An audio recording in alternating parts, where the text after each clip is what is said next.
Hello, hello. What up, James? How you doing?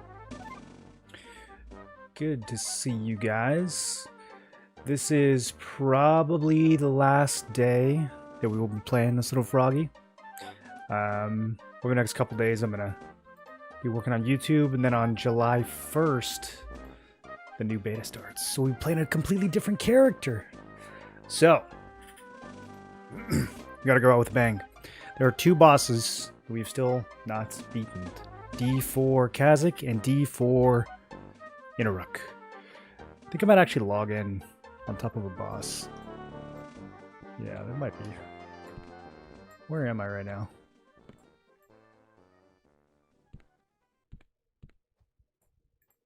Okay. Yeah, we need to get out of here. Or I guess I can just create D4. No, not solo. Yeah, if you create a solo version, I don't think there's any bosses in it, right? Okay. So I need to go back to the slime.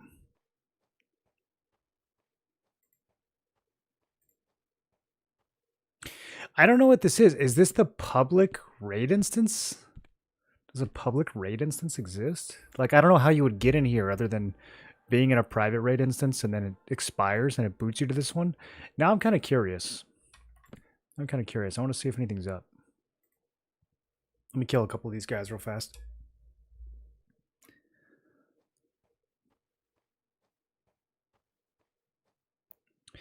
I did a D3 Inaruk on the monk to compare it to the ranger kill that we did on stream, and the DPS was like exactly the same, within 1%. So that was interesting. That was definitely interesting.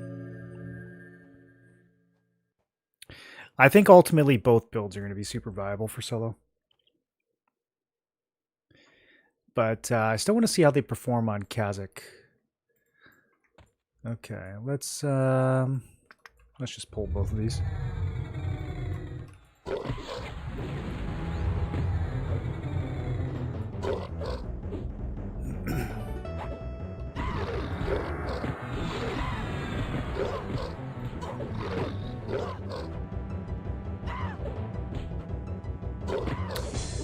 Ooh, D0 trash kind of hurts.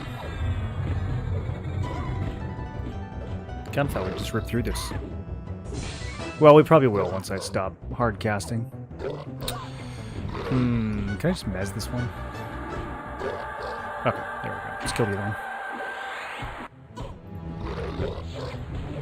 Mend is so nice, though. I mean, it's crazy how much healing it is. It's like almost as much healing as Lay on Hands throughout the course of the fight.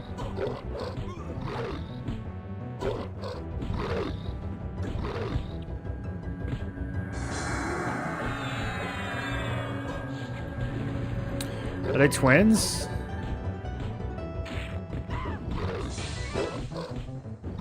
I'm so tempted to play a Dark Elf female on launch. Anyone else?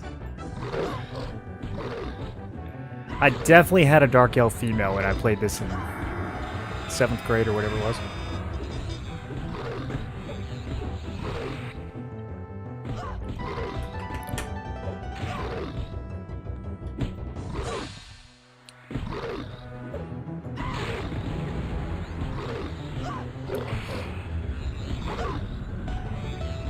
Her name was Britney Spears, because she was a rogue. Get it?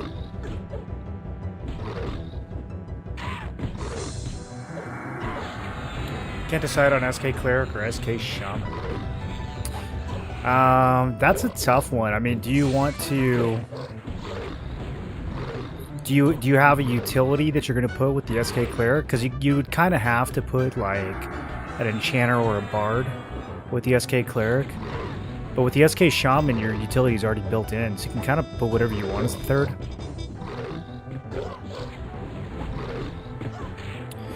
Obviously, the SK Cleric's going to have better survivability, though. But, I mean, you could do something like SK Shaman Monk, and your survivability is still going to be pretty good, but you'll get some extra DPS for sure. Synergy on SK Shaman much better, less overlap too. Yeah, SK Shaman is actually one of the recommended duos that I have. Like, I'm working on a video where I have like the top recommended duos, and that's one of them. That's not what I meant to press. If I was gonna play Cleric, I would probably play it with Warrior. I feel like that's kind of the, I don't know, the meta combination.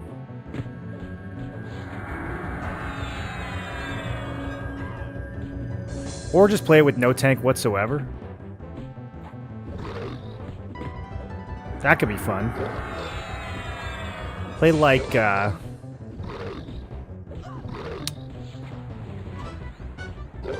Cleric, Monk, Berserker. Is that too ridiculous? I think that could work. Cleric Ranger was strong on THJ. Yeah, you can do Cleric and Ranger together here. You would still need to worry about haste and slow. Well, maybe not haste. I think the Ranger can the Ranger self-haste? Ranger might self-haste.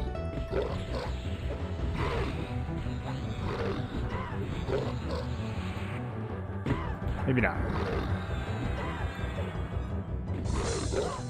If you're gonna solo raid, though, you pretty much have to have some kind of slow in your builds. I mean, if there's anyone who could get away with not having a slow, it would be Cleric. But probably Cleric in a Knight class.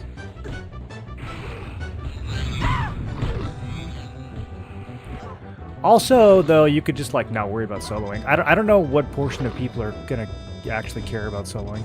Okay, I don't think any of the bosses spawn in this instance. I don't actually know what this is. This might just be regular Plane of Hate.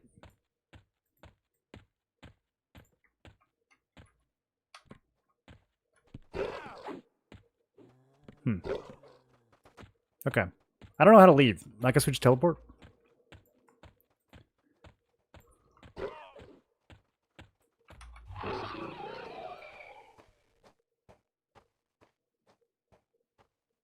So does my pet go invisible when I feign death? That's kind of nice. I feigned death in Plane of Sky, and one of the bees chased my pet to the ends of the earth, dude. He would not let it go.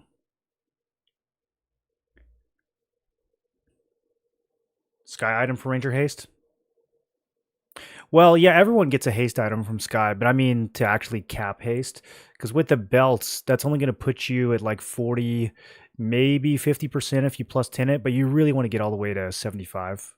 So you got to have some kind of haste. I mean, otherwise you're giving up a big chunk of your damage. It's not like, I mean, 150% versus 175%. I mean, you're losing what, like 15% of your melee damage with that difference?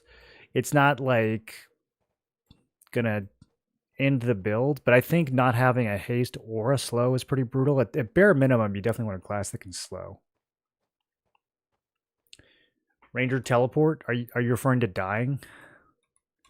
Are you referring to Ranger's ability to die? If you want a class that's really good at dying,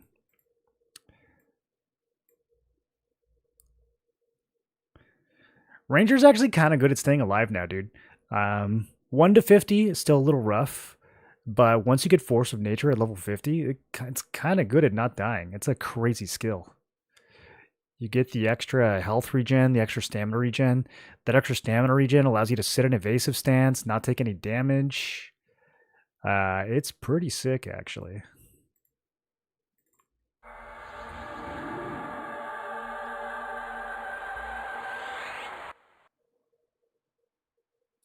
Cloak with haste clicks.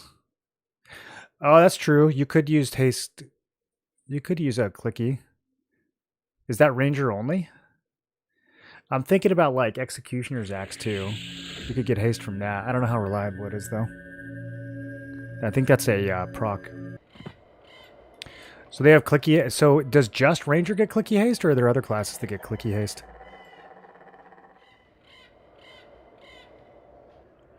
You could just have one of your friends cast haste on you before you go in. Then you got 20 minutes to do the whole encounter.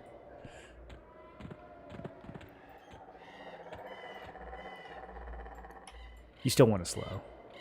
I would say the slow is actually more important than the haste. Like, especially if some portion of your damage is coming from abilities and spells and stuff.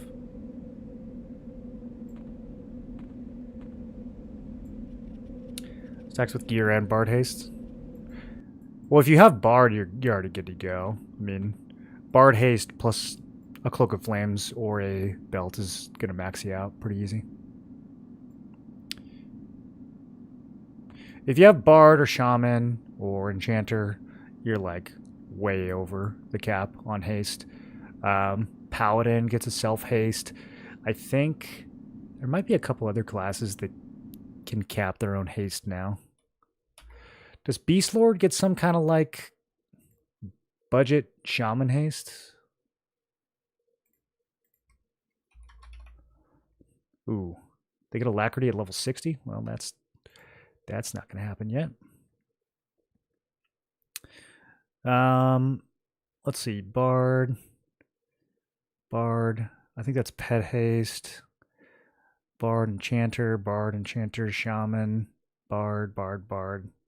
Enchanter. Let me look at the unscribed ones. Pet Haste. I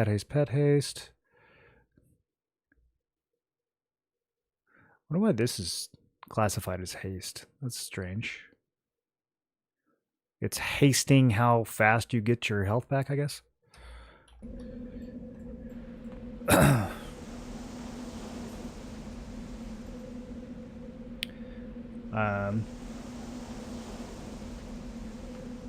Yeah, I don't know. You need a class that can slow, and most of the classes that can slow can also haste. So I guess the exceptions would be Beast Lord or Rogue. Those can slow, but they can't haste. But you could combine them with like a Paladin. If Paladin's your night class, you could self-haste all the way to max. You don't have to worry about anything. Just get a cloak. Pop your self-hastes. And you could do like Paladin, Beast Lord, something.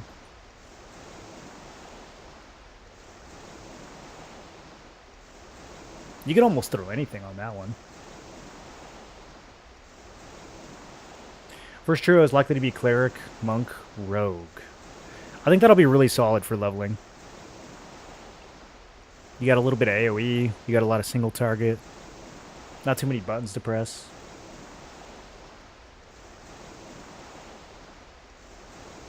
Ranger Cloak is a clicky spell. Haste instant cast 50%. Okay. So Ranger doesn't have to worry about haste. Paladin doesn't have to worry about haste. Dark Cloak of the Sky.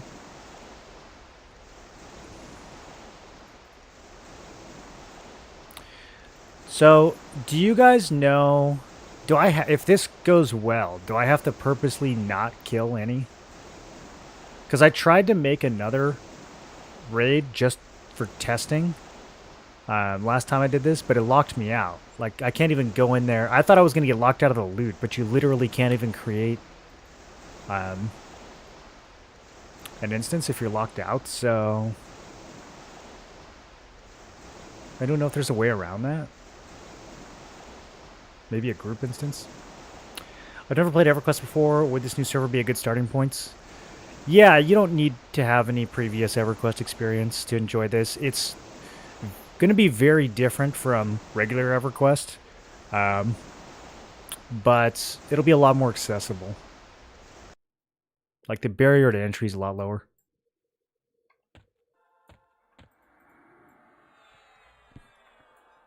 Okay, looking at buffs. We could use a rebuff real quick.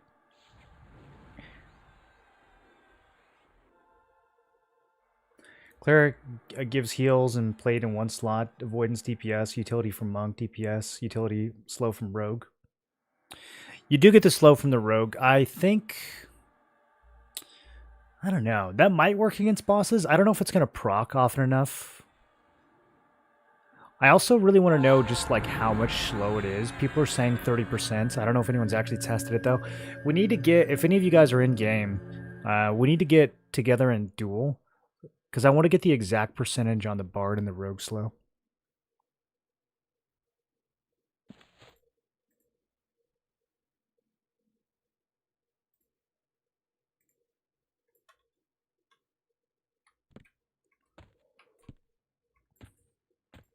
But yeah, Thunder, there's lots of like getting started on EQ Legends guides on YouTube. I'll probably be making one too. It's overall it's pretty easy to get into this server though.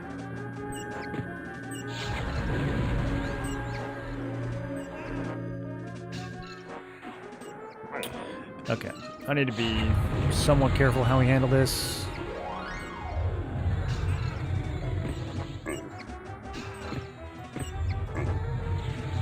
We are in D4 now. Even the trash kind of slaps.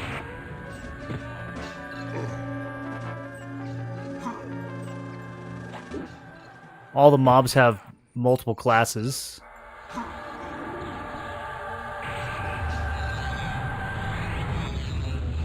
What up, Blue? Arthur 2, Bard Slow, the ST, and the PB AoE. Yeah, I think the AoE one is the one you always use, though. I think the single target only goes to like 20%, which ain't enough.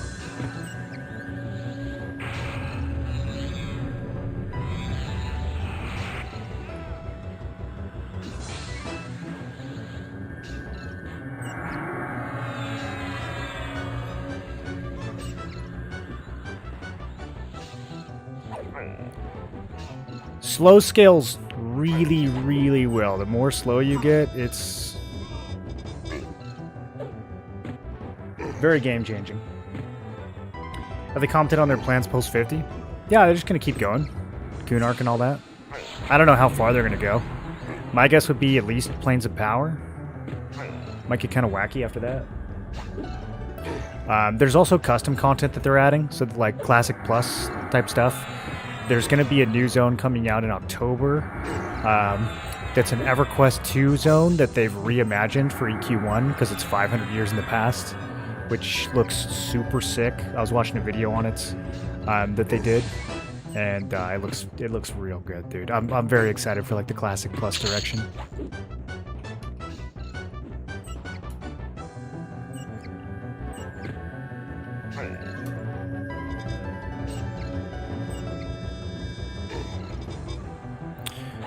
Do you guys think this is how a chest would sound? It's kind of squeaky. Like, what do we think these are made out of?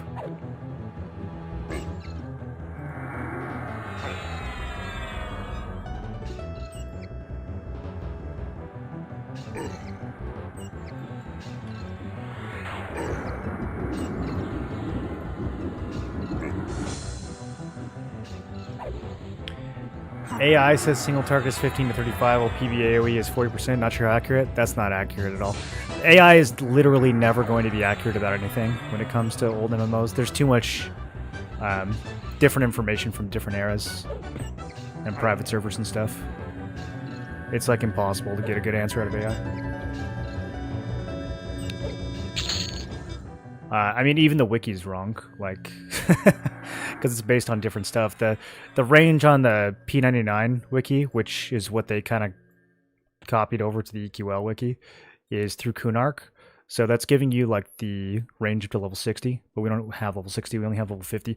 And then on top of that, even if the level 50 range was accurate, they do balancing just for this server, and that's not necessarily reflected anywhere. Other than the patch notes. So yeah, you can't. You got to be careful. You got to, a lot of this stuff you just got to test it, honestly. Or you got to read the patch notes. Or you got to watch someone like me who will spurg out and test it for you. Which I will. Gotta remember, bass songs are boosted by instruments. No, not the slow.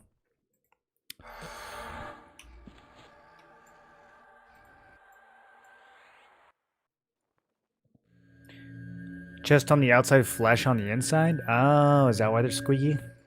Okay. I think these guys can see me. Yeah, they can. Okay. So if I just kind of like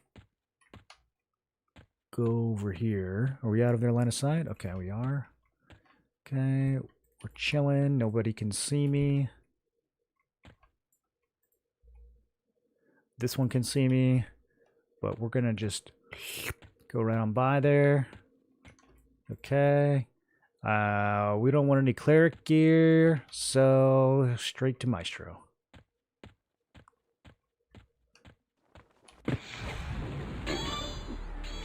This might actually be a long fight. I kind of wish I'd brought the Ranger to clear Maestro. I think he could do it faster.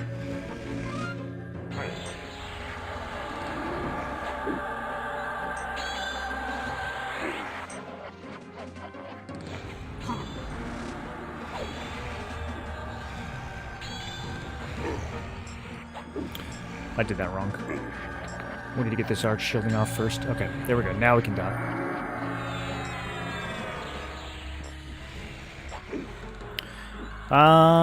Yeah, we'll do Spellblade. Okay, he resisted the first Spellblade proc. Let's see.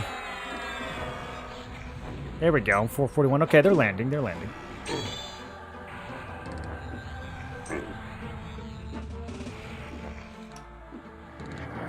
Yeah, we're kind of just gonna be chilling on this one.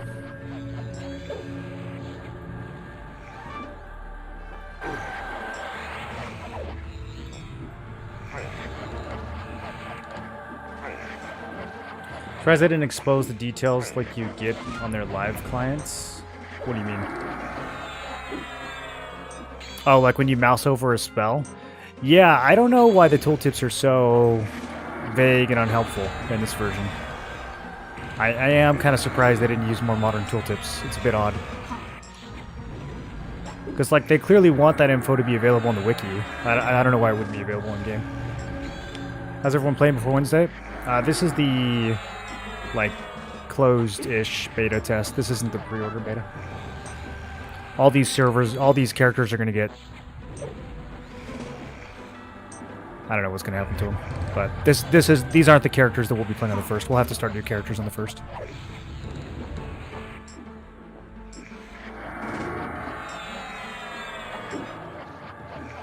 So they made a DPS meter. Yeah, this is third party. This is a program called EQ Log Parser. You just go download it off GitHub. And it reads your logs. And then it can put a DPS meter on your screen in real time. It's pretty good. There's a few things. Like it doesn't know how to parse my mend because mend doesn't put a number in the chat log, which is kind of a bummer. But we can sort of deduce how much mend will heal because it's fairly consistent. And then the DPS meter itself gets pretty confused sometimes when it comes to charming mobs. Like if a charm breaks in the middle of the fight, the meter's like, I don't know what's happening. And it kind of just like stops tracking the charmed mob altogether, which is unfortunate. I think it like treats it as an enemy instead of an ally. Doesn't know how to go back and forth.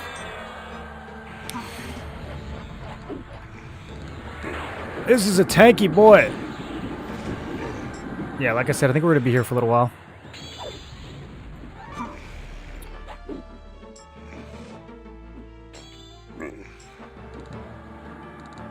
Wonder how we interrupted his...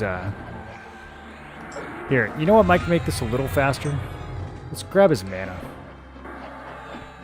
Because I think he's life tapping. Some of the time.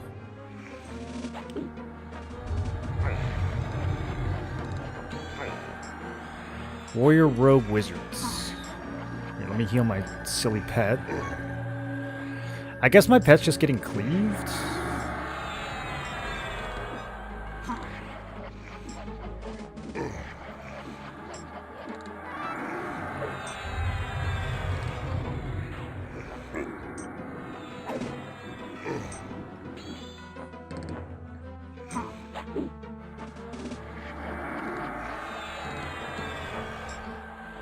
Okay. Emptied his man out.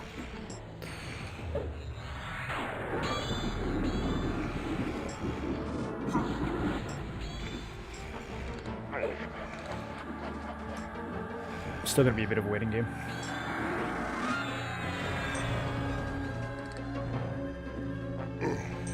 It's one of the few streamers who actually use it for testing.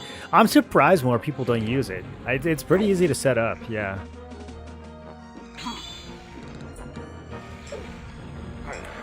Pal Monk Rogue would be an interesting comparison to the other two lineups. Oh, we already did that one.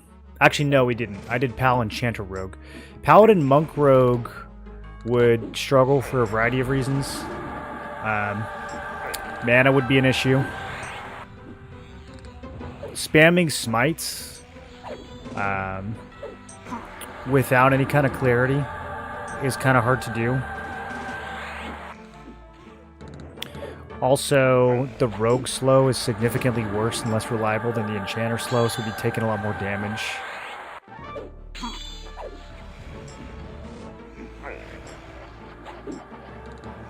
The rogue poisons are pretty decent. The poisons plus backstab are pretty decent. If I was really pushing this build to its limit, we'd be charming. And I think, hold on, I gotta focus up. Let me slow wear off. I think the charm is undoubtedly stronger than putting rogue in for enchanter, but charm is also like kind of a big hassle to maintain, so rogue would be more straightforward.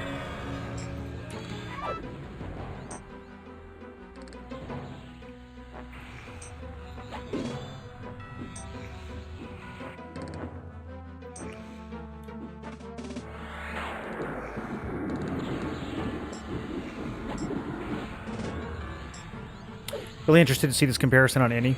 I think it's going to be pretty close, dude. On D3 Inny, it was very close. On D4, I really don't know.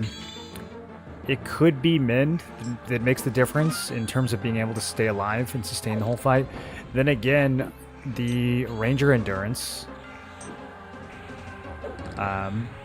and the attack bonus to smite more often and get lay on hands, that could easily make the difference too. They're both really good in their own way. Thank you, AE Taps. What up, Viscar? Viscar, can you duel me later so we can do some testing?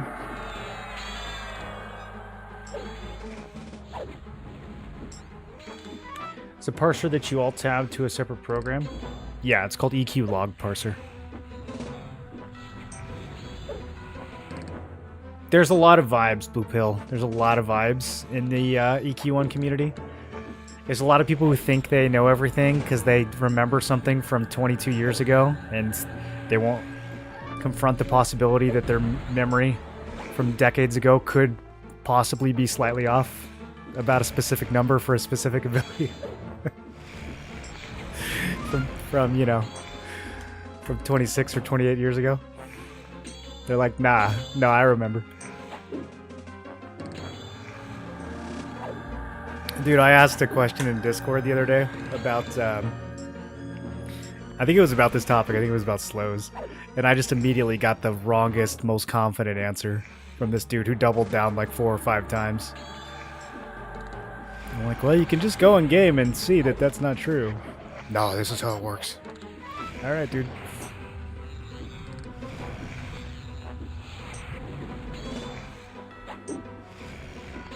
Imagine the extra DPS shortening fights to offset some of the percent of slow.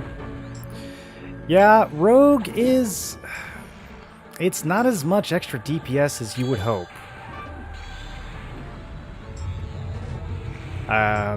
The amount of damage that you get from poisons and backstabs is frankly not more than you would get from like Ranger attack bonus and dots. Backstab's kind of deceptive because like it puts up really big numbers, but over the course of a long fight, like I mean, it's got a cooldown, you know, and it just it doesn't necessarily compare to like a Ranger spamming Immolate for the entire fight. There's dummies in the arena. Yeah, I want to test slows though, Viscar. I want to see the actual percentage on the character sheet. The only way we can test it, I think, is with a duel. You need to adjust your Pally strat if you dropped Enchanter, focus more on healing and survival. Not need to push Paladin DPS if you had Monk and Rogue in 2 other slots. I don't know what else we could do to focus on survival though. I mean, you would... If you drop the Enchanter, you're just going to be a lot squishier. Because your slow is going to be a lot worse. 2 + 4 even songs. Damn, dude. If I was a bard, that would be massive.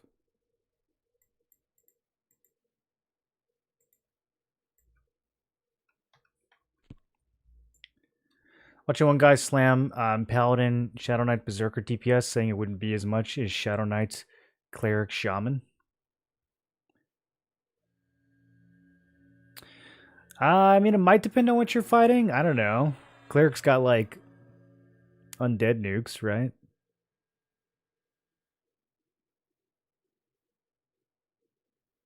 What's my favorite trio so far? I think Paladin, Enchanter, Ranger is probably what I'm going to... I don't know. It depends. It depends. Because I might... I was going to say probably what I'm going to play at launch, but I might actually save this combo for a hardcore run. And if I do that, then I would pick the Monk. Because the Monk is actually a bit safer. With Feign Death and Mend. Mainly with Feign Death. I don't actually know if Mend gives us more survivability than Force of Nature does from the Ranger. Because it's like a lot of extra HP regen that's accumulating throughout the fight. It's like, I think it's like 16 HP regen. So especially if we did something like combine that with, well, that would be a different thing. But, I mean, 16 health every 6, that's 160 health a minute. Okay, that's not nearly as much as men, but like it's the endurance regen. Dude, some of these fights, we fought Aya Vishan with Paladin, Enchanter, Ranger, and I took 0 damage. Because I just had evasive stance the whole fight. So it's like, you don't need to mend if you don't take damage, you know? Would Berserker stance cut the backstab cooldown in half? Yes, it would. But you Berserker stancing in D4 is pretty much impossible unless you are like Giga geared. So I like Berserker a lot for leveling and D0, D1.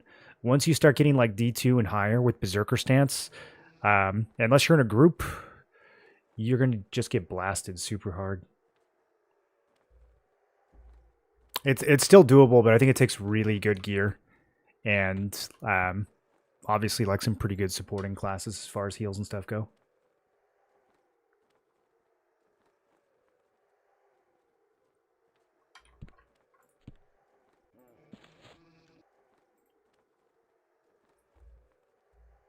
If the spells.txt file is accurate, that has the scaling value, which works for slows. Oh, where do we find that?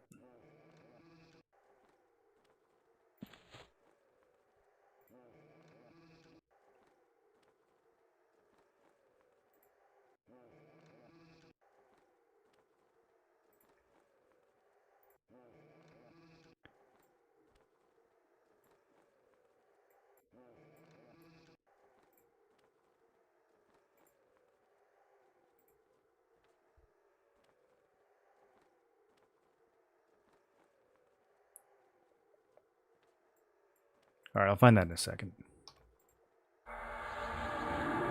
Rogue Slow says it lasts several minutes, and imagine if it's not being resisted, it's pretty reliable.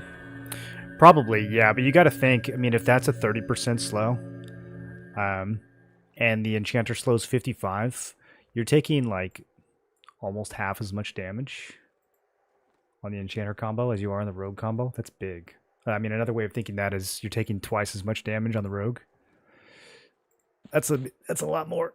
I mean, assuming that most of the damage is physical. If it's like a caster situation, then not necessarily. But as far as physical damage, yeah, like if a mob is hitting you at 70% speed instead of 45% speed, that's a lot more damage. Think Ranger has enough juice to tank stuff without taking Paladin, like Ranger Cleric X? I think so. Yeah, again, it might require a little bit of gear, but I think Cleric does a lot of heavy lifting there. I don't necessarily think you need a full tank class if you're going to play with Cleric. I think it might be possible to... Because the Cleric brings plate, right?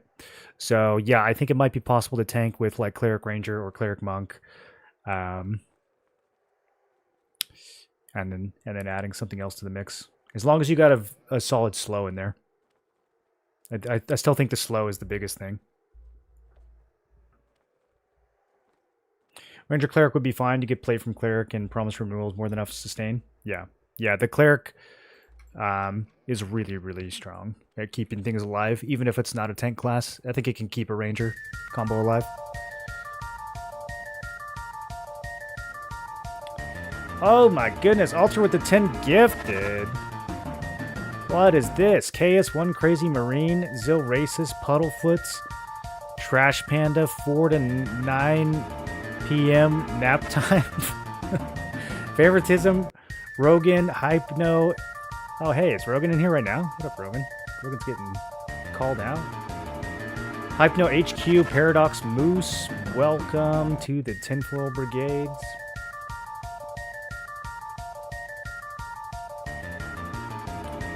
Ranger can wear Lustrous Russet too, which has solid stats. Yeah, but you might not even need to with the Cleric armor.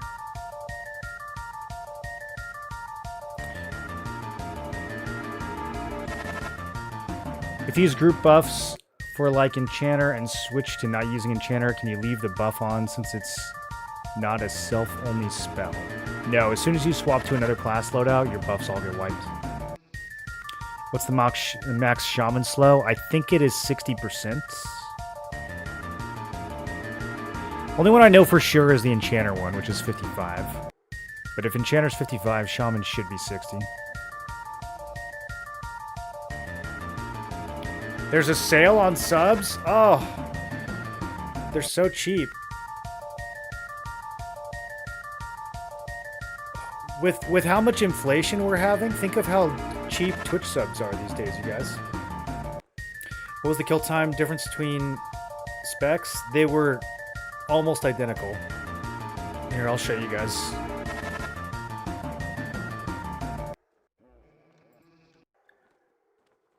It's not really formatted, but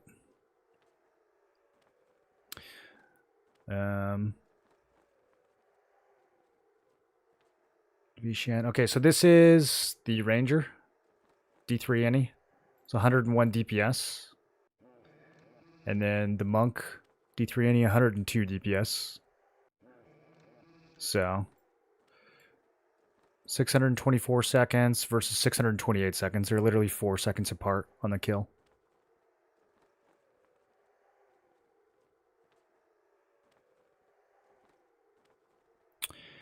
I used Spellblade a lot longer on the Monk. I think that's the only reason it was able to keep up. I actually think the Ranger is more DPS if we use the same stance. But yeah, I mean, the fact that we could mend with the Monk... I don't know if I was just being too careful with the Ranger, but the fact that we can mend with the Monk does mean we can be a little bit more aggressive as far as invocations go. I don't have to worry about sitting and recover for the whole fight. Also, we're spending less mana, so that's another reason I don't have to sit and recover. So, yeah, I think it was really, it looks like it was because of Spellblade that it was able to keep up, because that's an extra 6,000 damage that, I mean, compared here, well, what's the actual difference? An extra 4,500 damage from Spellblade that we didn't get on the Ranger kill.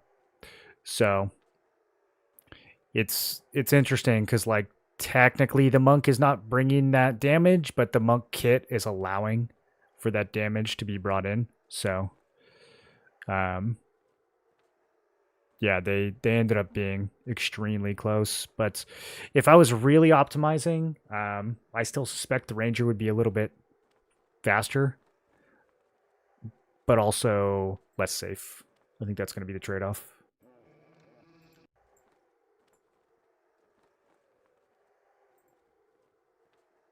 Thought Enchanter had Illusion that gives you 40% haste and a damage proc plus 100 dex. They have an illusion that gives you 100 dex and a life tap proc, but I don't think it hastes anymore. I think it just gives you an attack bonus.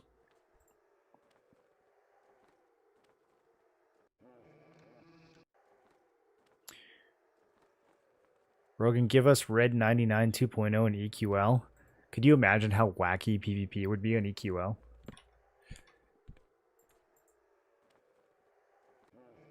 Speaking of illusions...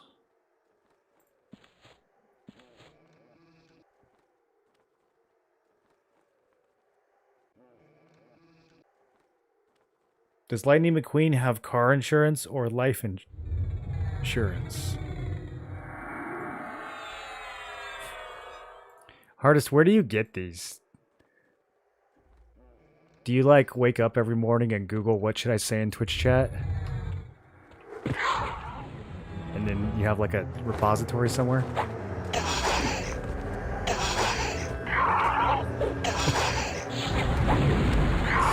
That switch stance is too fast. Which felt better between the monk and the ranger?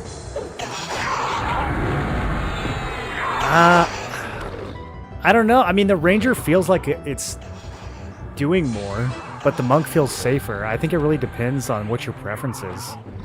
If I'm playing the ranger to its full potential, my guess is that it's going to kill like 10-15% faster. But it's also going to die more often, right? Because just it doesn't have mend. Like, mend is so much extra sustain.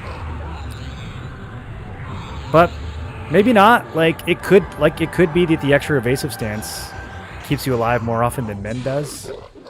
I don't know. I think this test that we're doing today will be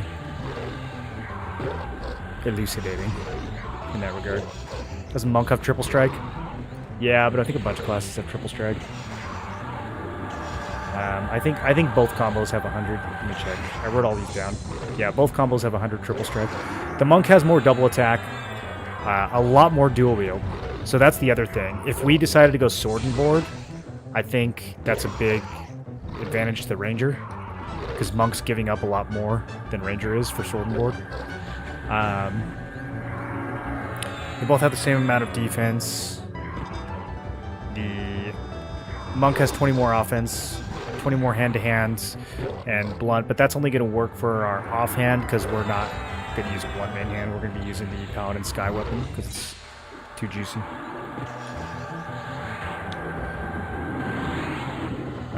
Give me just 1 second, boys.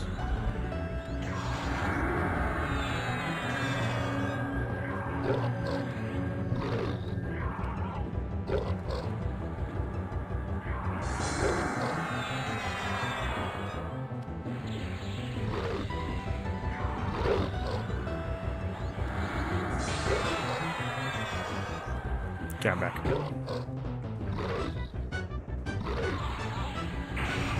We killed Moth earlier and I looted his plats. The zone crashed though? You did what?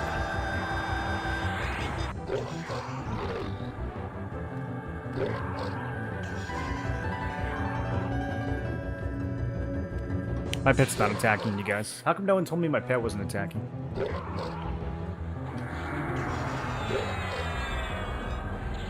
That happens a lot. That happens about 50% of the time, if I'm being honest.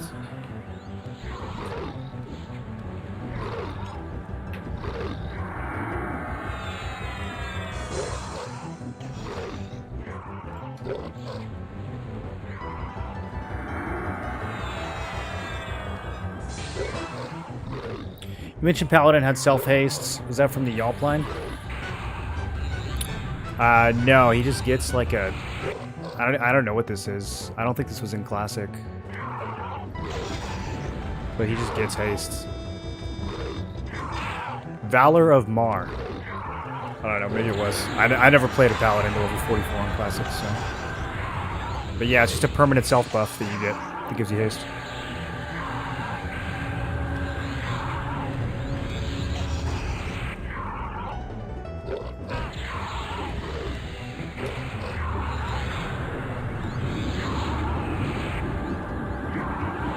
What about Warrior with Regen AA and Unyielding Invocation? You'd regen 2% a tick passively. I think it's really good, dude, and I actually was thinking about playing a Warrior Ranger combo on launch for that exact reason, and like kind of trying to push that to its limit. You could do the same thing with Warrior Shaman, though. Anything with Chloroplast, like...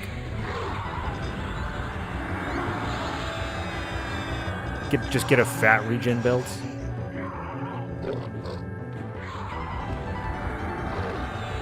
Your pet isn't attacking? Oh, dude, thanks for letting me know.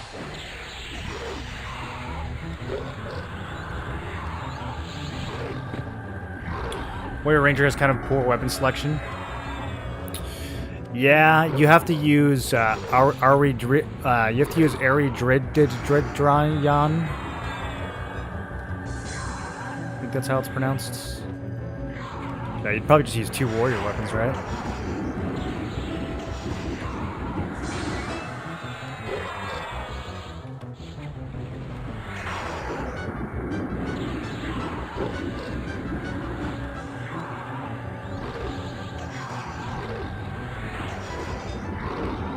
Paladin Marbuff is 25%. Okay, so it doesn't quite get you to the cap until your Sky Belt is maxed out, but it'll get you close enough. I mean, if you're at like 167% instead of 175%, I feel like I wouldn't put a whole 3rd class just to get like an extra 7 or 8% haste. You know what I mean? I think it's close enough in that regard.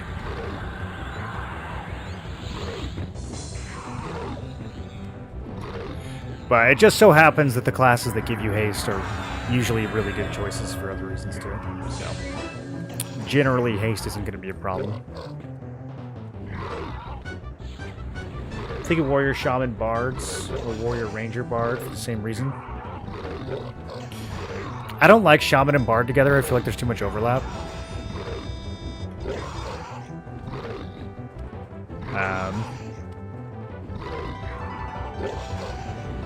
I would rather drop the Shaman for a Cleric and just be unkillable.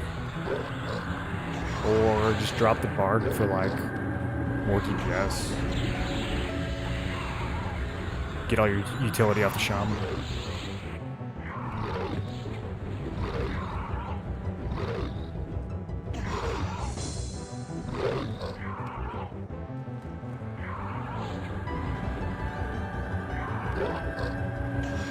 Warrior Ranger Bard is interesting. I think it would be hard to raid with that. I think it lacks healing, but it'd be interesting to level with.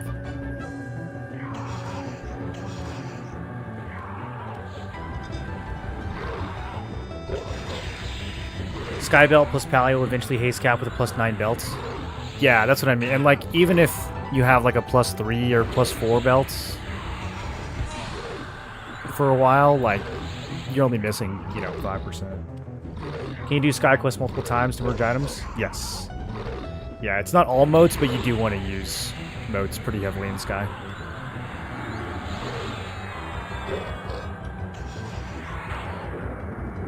Depending on how the spell upgrade system goes, I think like 95% of your moats are probably going to be used on Sky gear. But some people might use them for spells instead. I don't know. That'll be interesting to see.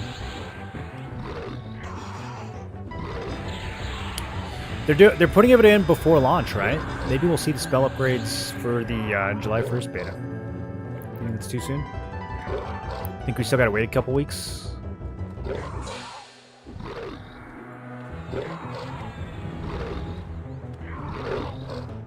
Yeah, these D4 fights are long.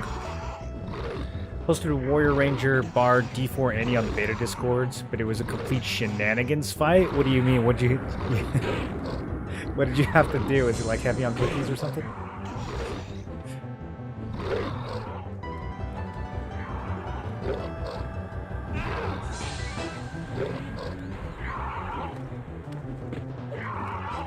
Bow kiting him with silos and dots. See, I told you guys bow kiting was a thing. Everyone was like, no, the boss is summoned, you can't do that. I'm like, well, they don't always summon. You can avoid some hits.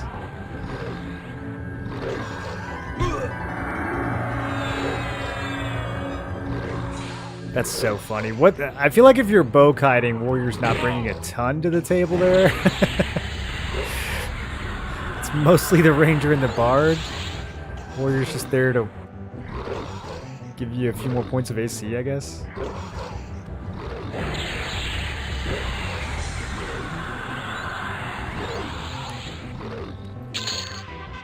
Was it like Warrior Disciplines to those? Ooh. Clicky diamond skin? Wait, how does that work? Can I use that? Do I have to match? Do I have to be the class?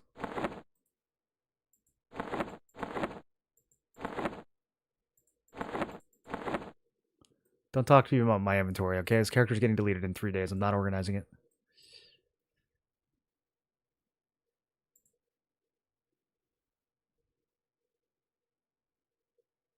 I think I have to be a wizard for this to work.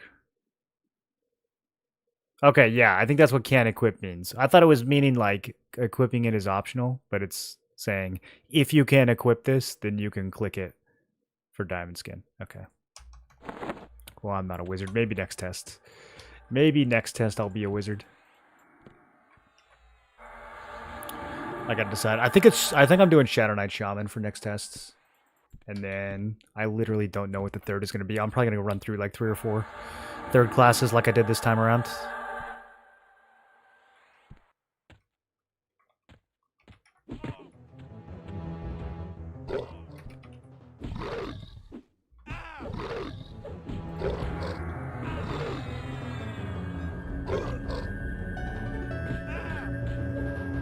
Alright, my pet's attacking this time.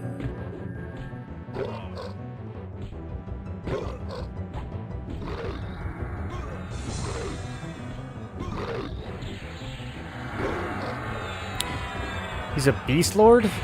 Should I be worried? Man, it kind of hurts.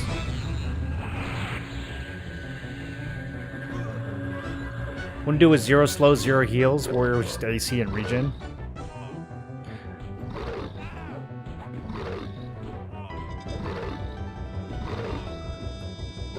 Ranger, Bard. I'm trying to think like what else you could. If you're not gonna slow and you're not gonna heal at all, but regen doesn't count as healing.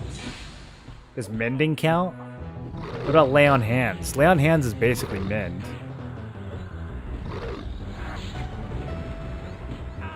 If you think about it. I think the warrior is a weaker choice than paladin or shadow knight as one of your trio.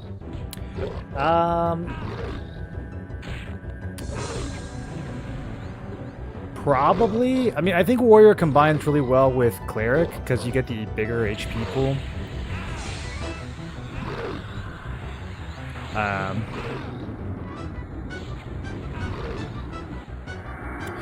Yeah, I don't know. A Shadow Knight and Paladin, I think both have better weapon choices. Paladin definitely does. You also just have more tools.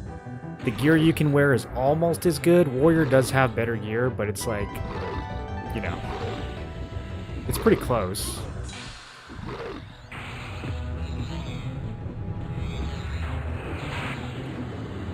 I haven't played around with warrior enough in this, though. I mean, you get cleave as a warrior. I doubt that the cleave DPS is anywhere near as good as smite or reave. But it is an AoE, so for leveling it's nice.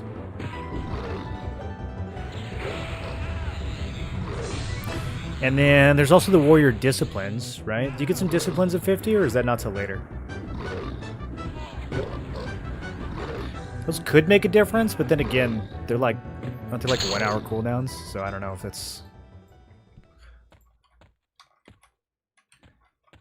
And a lot of these D4 fights are like 10 minutes long, so I don't know if like a 20-second discipline is enough to matter.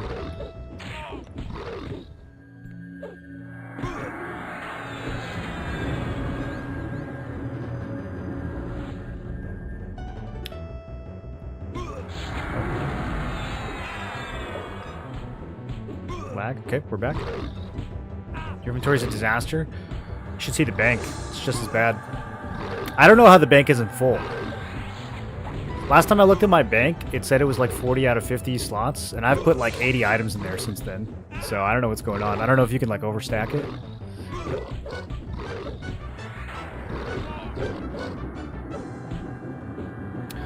Okay, this guy's kind of whooping my ass. Let's slow him down.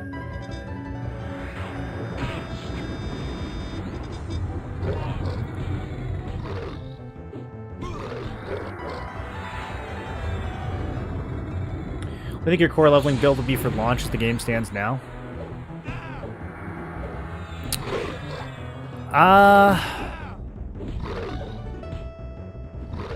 I really have no idea, dude. There's a lot more stuff I want to test in the next beta. I might try to do some kind of like melee AoE thing where I do like warrior cleave plus monk round kick plus something. Berserker maybe. And just go nuts. I don't know if that build would stay alive or have enough endurance. Paladin Enchanter was pretty cozy. I was pretty happy with it. I would definitely play it again, but I think I might, like I said, I think I might save Paladin Enchanter for a hardcore playthrough.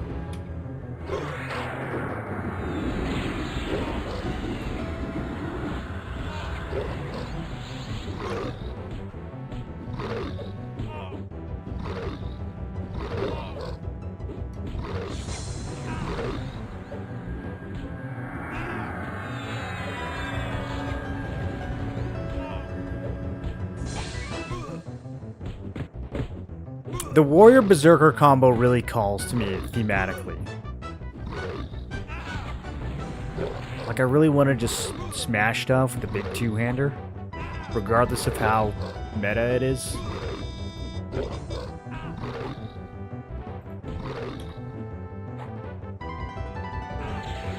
Probably have to throw a shaman in there to round it out.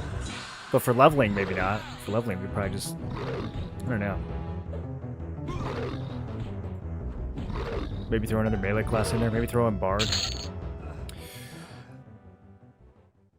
Oh, I got excited. I thought this was actual gear. Okay. It's just money. Alright, let's rebuff, and we're just about ready for the main event here. Your pet is struggling? Yeah, this pet sucks. The only reason I'm using it is because I didn't want to charm for the test runs. Because there's too much variability. It would mess up our parses. But normally we wouldn't be using the animation, we'd be using a charm. And I'd be doing like double his DPS. I'm gonna roll Rogue, Druid, Beast and see how that works out. Rogue, Druid, Beast. Well, Druid is pretty bad. But I suspect they'll be giving it something in the next few patches. Because it's like, I feel like it's way behind every other class right now. Beast is interesting though, dude. I've been looking at Beast. I might play around with Beast in the next beta too. People are saying it's weak, but I don't know. It might just need the right combo. Play it with a Magician, and you get both the Beast Lord and the Magician each get 3 extra inventory slots for the pet. You can make like a super pet. I feel like there's something there.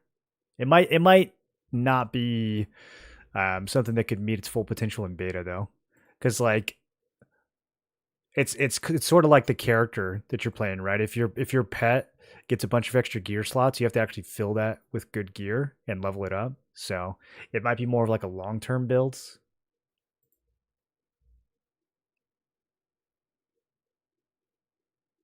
Think disciplines are for Kunark. Yeah, in the regular timeline, but I don't know how it is for this. I don't know if Warrior gets disciplines at 50 for this. Viscar, are you still in here? Do you know? I understand how Berserker stance can say 2x attack speed. The haste cap is 75. Does the stance go around the haste cap? Yeah. Yeah, it just doubles your attack speed. It's not considered haste. Doesn't say 2x attack speed, it halves weapon delay. Haste is applied after. Haste is applied after. Is it? I don't know if it matters if it's applied before or after. It has the same effect. Does it apply to auto attacks or just skills? It applies to skills too. Yeah, that's what makes it crazy. So you get your backstab twice as fast. You get your smite twice as fast. So it's a crazy combo with paladin or rogue or monk. Anything that's got like a really hard hitting ability, you can get those back twice as fast. It's very sick. It can also cook through your endurance pretty fast though. Although I think it has a lower multiplier than offensive stance, so maybe not. Beast, Magician, Enchanter might be interesting. Yeah, I just don't know if you can stay alive. Like, I don't know if the pet can tank. Because you're so squishy in a build like that.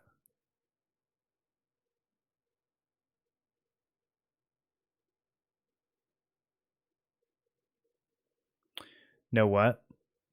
Warrior. Do you get disciplines on this server as a warrior?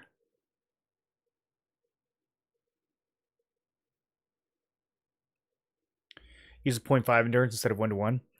Yeah, so that's actually probably pretty efficient then. I mean, at least unless it because you're not going to do more than double the damage you'd be doing in offensive stance. Your abilities will double, but your auto attacks are going to average out to about the same as they would in offensive. So if your abilities are like half your outgoing physical damage, then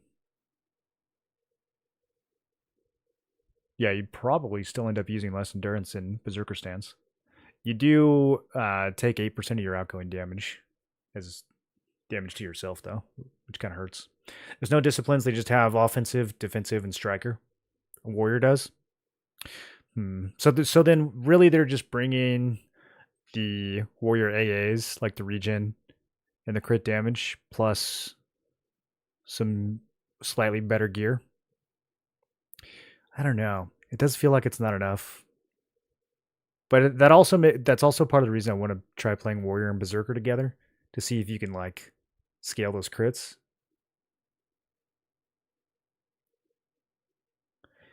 Bard, Ranger, Beast Lord, heavy investment brings major ROI late game.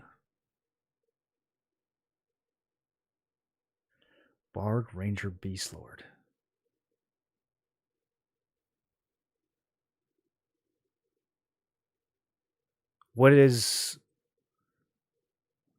What's the Bard doing for that?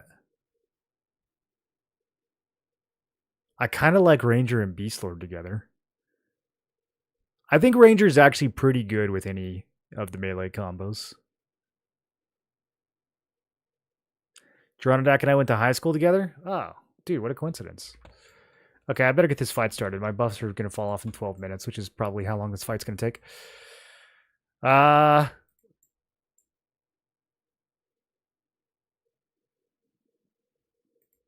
don't think we start off in defense. I actually kind of think we maybe start off in channelers.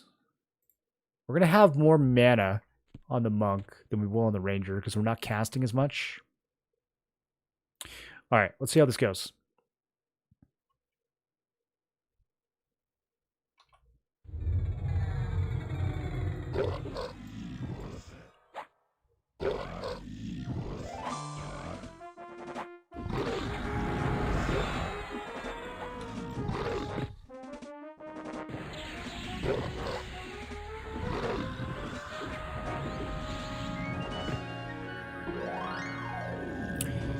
He is hitting for 252 in channelers. That's not that bad.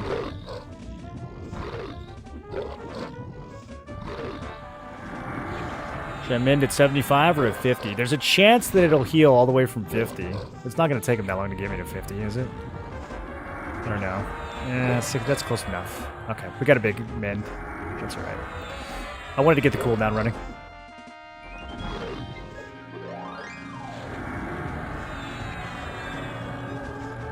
Okay, we're at 80% mana.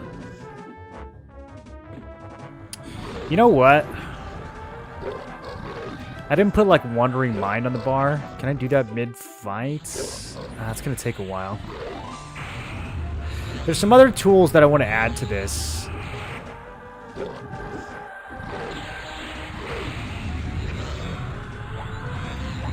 I kind of want to restart. Yeah, I'm gonna swap some things out and do this properly. Here, can I feign? No, not Zubik Dick. Am I too close to him? And when I stand back up, is he just gonna pull again? Listen to the noise he makes.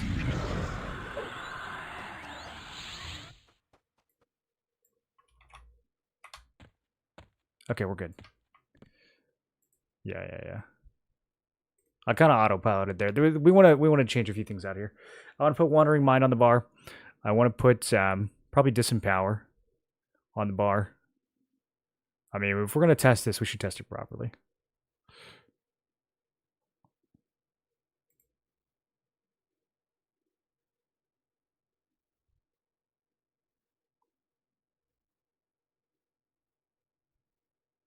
Monk, Shaman, Necro will probably be the setup I start with. Monk, Shaman, Necro sounds really good. Yeah. A little bit of everything there. I think Monk, Shaman, plus literally any third class in the game is going to have no problem leveling super fast. And probably pretty good for rating too.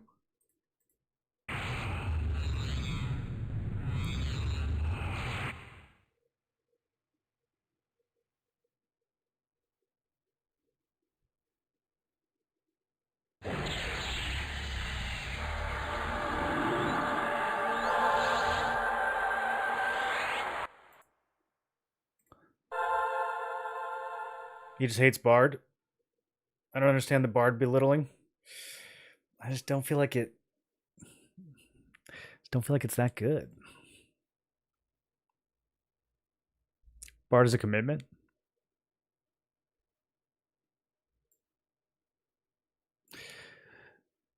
You could just be a shaman though. What does Bard bring other than less buttons? Bard's like more automated.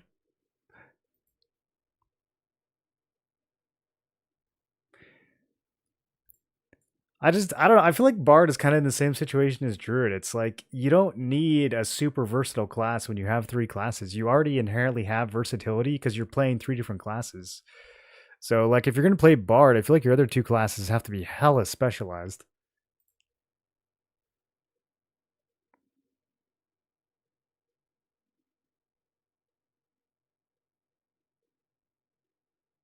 When you use Bard, you gotta get 50 AA on stuff to get the most out of it.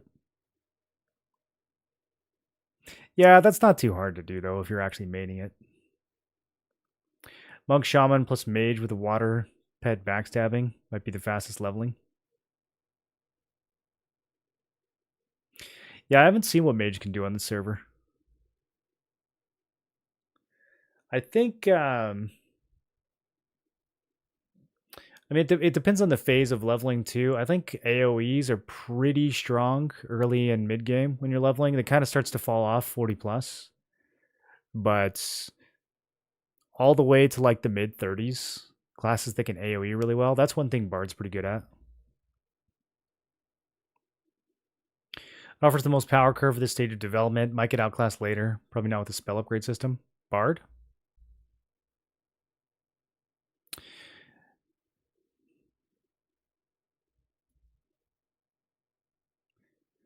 Bard, Druid, Wiz, hands down for leveling. Yeah, that's what I've got as my like suggested AoE build if you really want to just blast through levels. Shaman does everything better than the Bard, except the Bard runs faster and Shaman can heal. That's kind of how I feel. I mean, the Bard brings some mana regen that the Shaman doesn't have. I think. I mean, if you actually have room for it. I don't know if that actually gets a slot in the final Bard setup, but yeah, like, what else can the Bard do that the Shaman can't do? Not a lot. Bard can do things the other can't. Well, the others have stronger, slow, mana regen, charm. They each have their niche. I mean, I think Bard can be like nice to play if you're just trying to like chill and have a bunch of like free bonuses and not have to, you know, rotate casts and stuff. But if you're actually trying to min max, I just kind of think Shaman's clearly the better option, at least for rating. But like Bard's pretty sick for leveling. I think the AoE slow and AoE dots and dirge and all that stuff, I think that's really good for leveling. But for rating, isn't Shaman just objectively better? Perk to Bard was Clickies brought in THJ. No idea what is here on Classic, though. Yeah, I mean, it'll probably depend from one expansion to the next.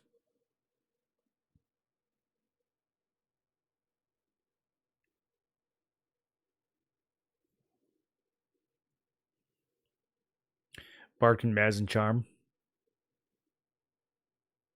Yeah, I mean, again, though, those are kind of leveling tools, right? For rating, it's like no one's using Bard Charm for raid, are they? I don't know. Maybe some people are. I'd rather do Enchanter for that.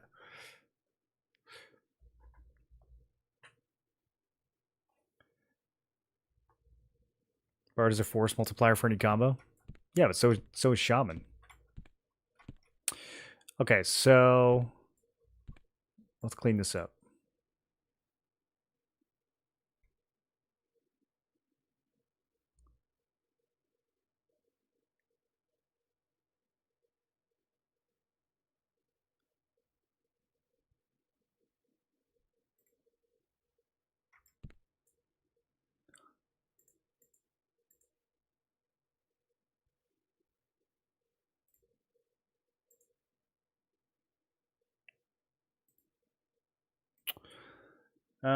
What else? What else? Mana Steel. I feel like I'm forgetting something.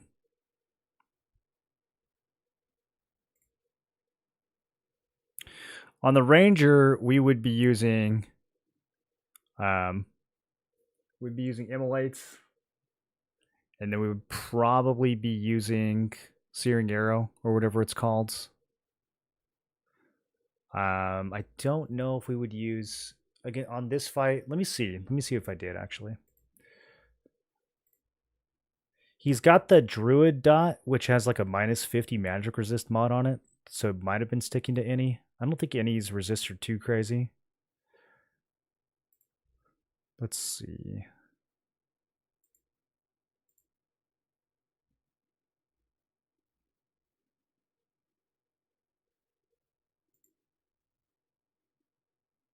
Scorching Arrow, Gasping Embrace. I don't see it on here. I think that actually might just be the parser, though.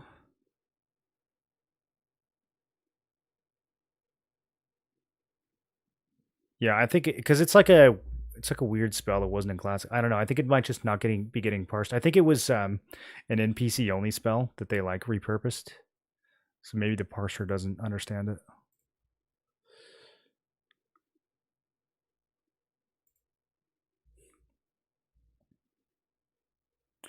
Barb brings plate and a non-plate setup as well. Yeah, that's true. I think having a 60% slow over a 30% slow is better than the plate versus non-plate difference, though. Bard has the best endurance regen, resist, mana regen, damage shield. I don't think they have the best endurance regen. How much regen do you get from Jackson's? I think most bards don't even run the endurance regen at 50, right? They don't have room for it. Shaman's got chloroplasts. The damage shields is nice. It's not going to do more dots or more damage than like Shaman dots, though. It's less effort because it just runs.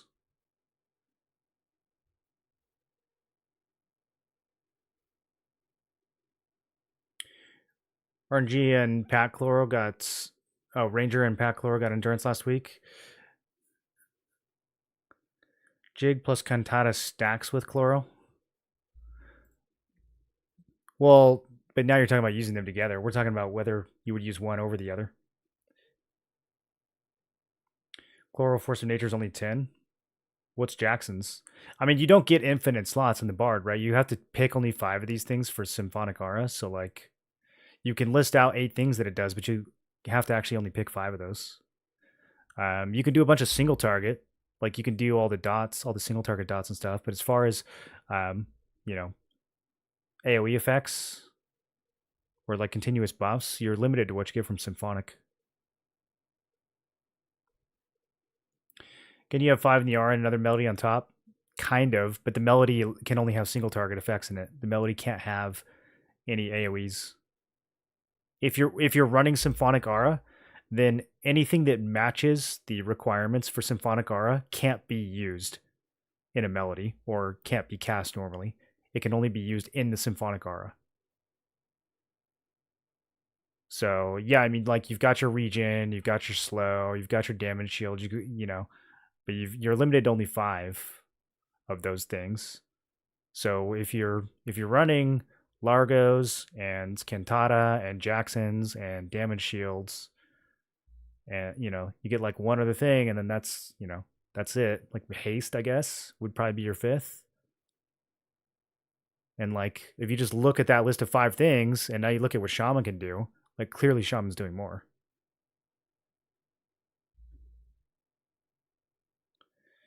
You can melody on top Moro if you wanted.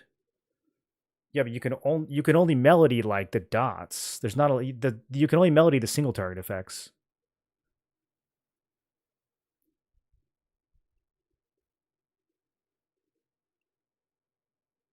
Jig is more than double chloro and regen. Are you sure? It wasn't giving me that much. We can test it.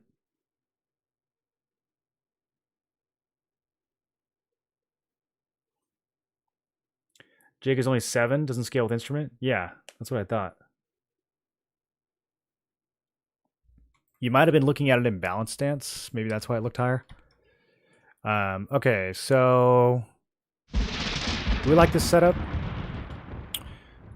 What up, Nipa? Thanks for the raid. What were you guys getting up to today?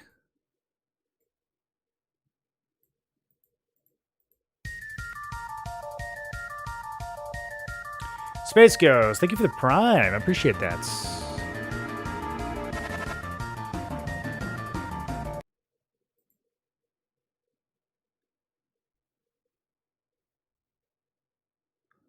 I think this is the build.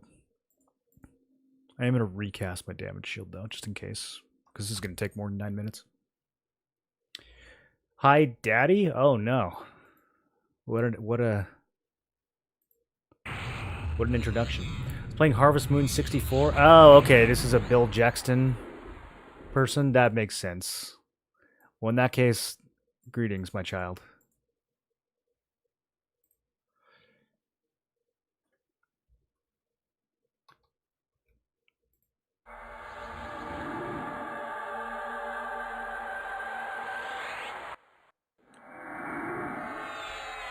Chloro and Force of Nature are 20 imbalanced.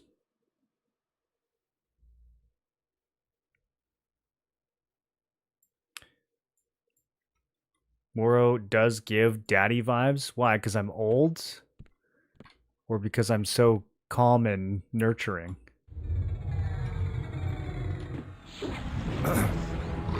Or because I'm aloof and disapproving? I guess there's a lot of directions we could take this.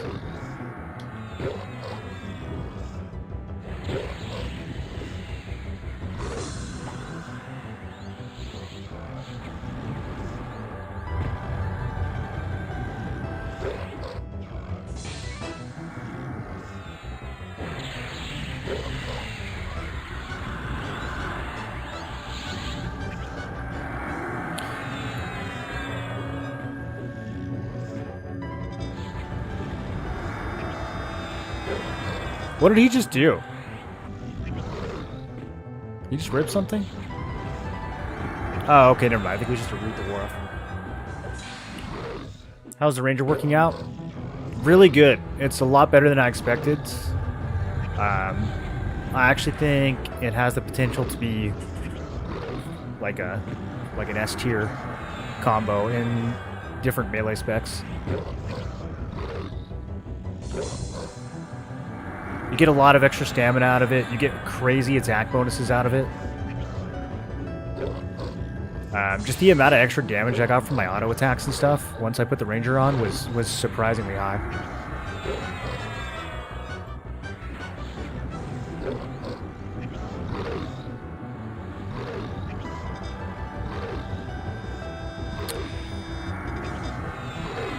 Okay, I think... I mean, I'm literally full stamina here. I think we do evasive for a bit. Still gonna get nuked, but that's okay. I'm gonna evasive down to like 60%. Let's keep ethereal running.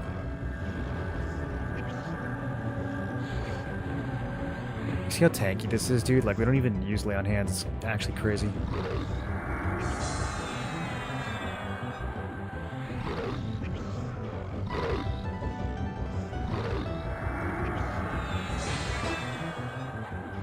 Okay, do we think I can stick a slow without over-channeling?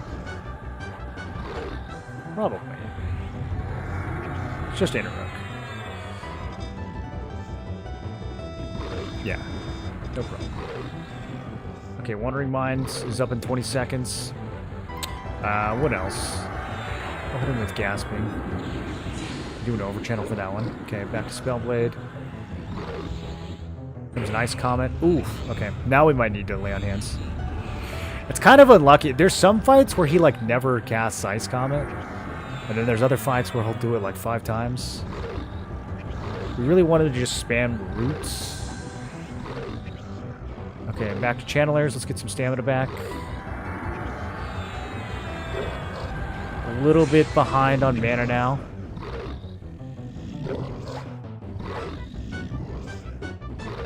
Might just run defensive stance. Yeah, let's do it. Okay, there's the lay on hands. Cooldown starts running. I'm gonna try to dot. Yeah, I don't think his magic resist is that crazy once it's dashed. I think it could just stay in Spellblade. Do gotta keep an eye on mana though.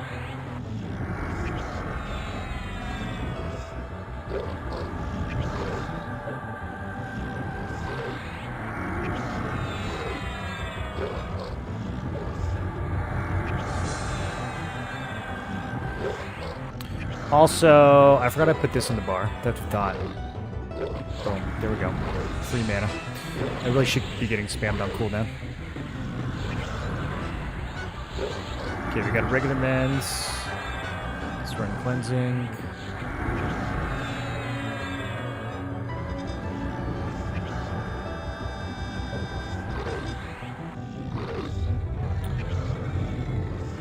Now mana's looking good, but stamina's looking rough. We're gonna want to swap back to channelers at some points. And I'm kind of getting blasted. I'm gonna have to hard cast some heals here. Ooh. Okay, I didn't think we'd have to do this early. That's a little concerning. So no more Spellblade until we get that resolved.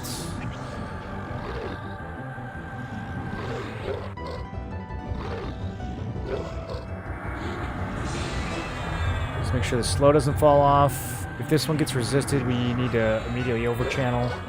Okay, nope, we're good. Let's re-up Incapacitate.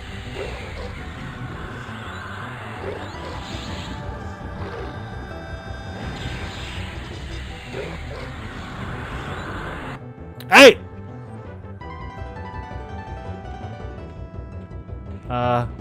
Oh, he's just bullying my pet? Okay, he just knocked me away and bullied my pet. I mean, that's actually probably fine. Bought me a few seconds. Okay, so he's about to be out of mana, which I don't know if that's a good thing or a bad thing. Okay, we've got a big mends. That's pretty clutch. I'm gonna go back into channelers. We're gonna sit and recover to try to get some mana.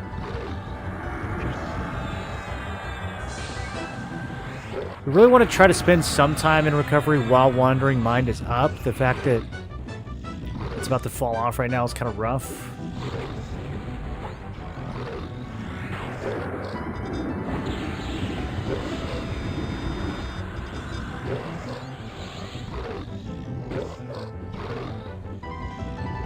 Channelers is going to spend half as much endurance as defensive stance, so that's what we're monitoring right now. We're trying to let that regenerate, but it's going to cost mana.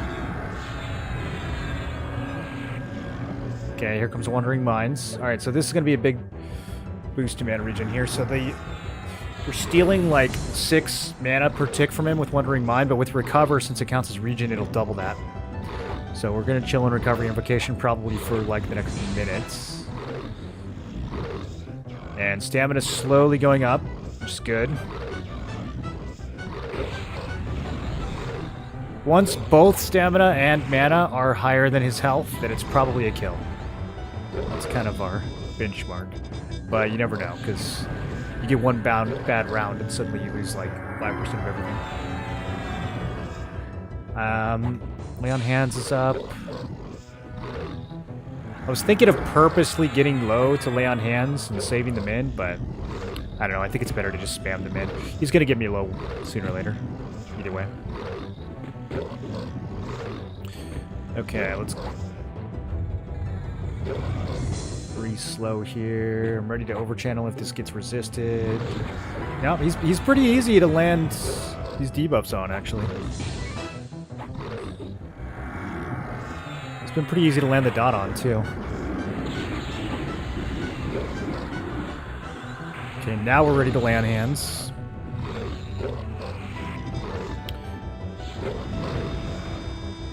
We're taking 40% reduced damage in channelers, so we can int a little bit, probably 10%. He doesn't have mana, he can't drop an ice comet, he can't really surprise us. The worst thing that can happen is a big melee round. Okay, perfect.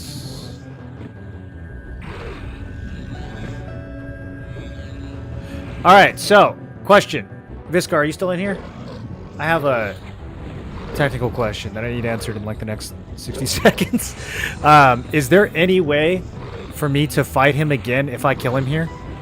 Because last time I did this, I got locked out. Do I need to, like, feign at 1% and not end the fight? 18-hour replay still? Okay. Man, I wish they would let you go back in and fight and just not get loot.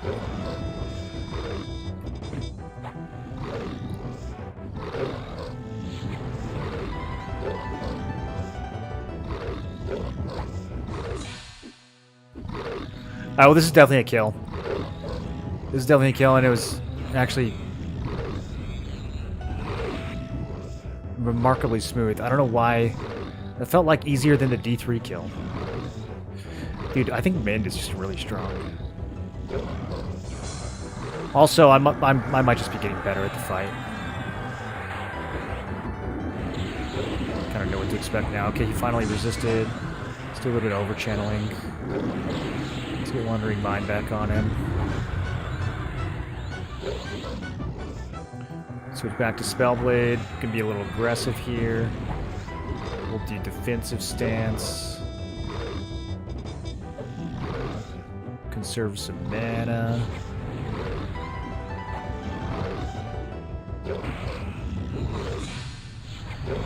Okay, it's looking a little spooky here. I might have to hard cast. We need to keep Ethereal Cleansing up. That was bad.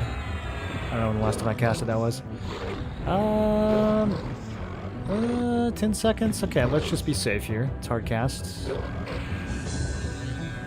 And then I'm going to over-channel this slow because it needs to... Okay, we didn't switch it. That's fine. That's fine. Just don't get resisted. Okay, you didn't resist it. We're good. We're good. Now we can mend. Let's get the stab debuffs back on. And I think we can call this a kill. I'm trying to figure out, since we're not actually pushing the full kill, I'm trying to figure out if I should call it at a certain time, or if I should just stop. Like, at 1%, I feel like I'm going to accidentally kill him.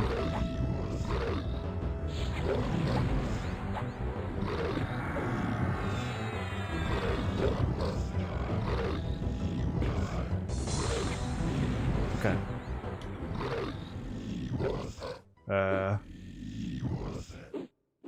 Is my pet still hitting him? No, stop doing that.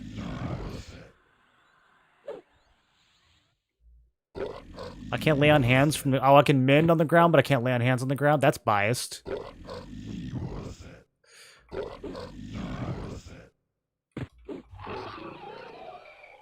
Did he just die?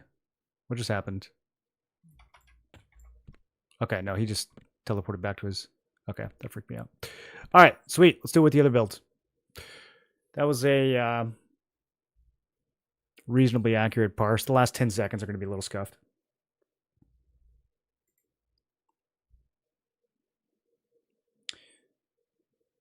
Okay, let me catch up on chat.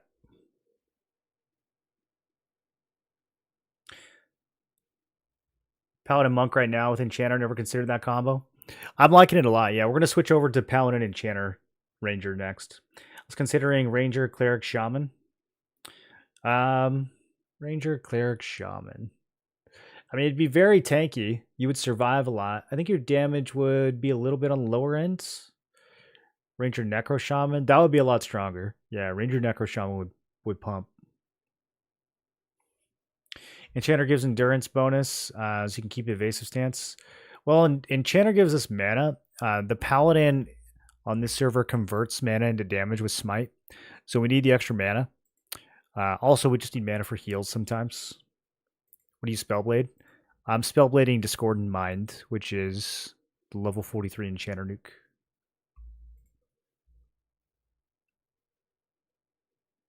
Damage seems rather low/slow. Yeah, to get the full extent of this build, we would want to Charm, and that generally doubles the DPS that we put out.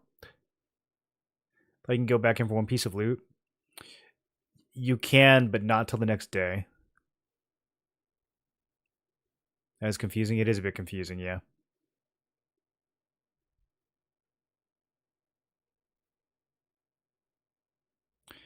You slay it once, you get full loot drops. Next day you go back in, you get one drop. Yeah, yeah.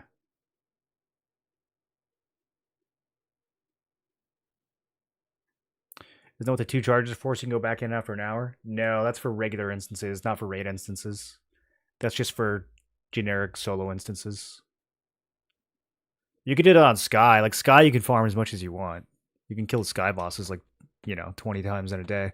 But for like Kazakh and Inny and dragons and stuff, you can only kill them once a day, and then you get the big kill once a week. All right, so we're gonna do this fight again with the Ranger, and then we're gonna do D4 Kazakh, which might be harder now. I don't know. Inny feels kind of easy now. I think they nerfed him too much. So maybe Kazakh is the final boss now. I can't swap here. I'm trying to think. I'm gonna have to teleport to like.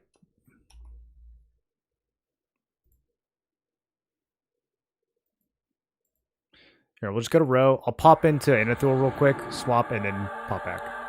That'll be fast. They nerfed him too much, but it's a casual game, so whatever. Not whatever. There needs to be chase content so that we don't get bored after a month. If you can beat the hardest bosses on the hardest difficulty with like +2 gear, then what's the point of getting +10? It doesn't need to be that casual. And imagine people are doing this content in groups, bro. They're gonna go in there and with fine steel weapons and kill the D4 bosses. That's too easy.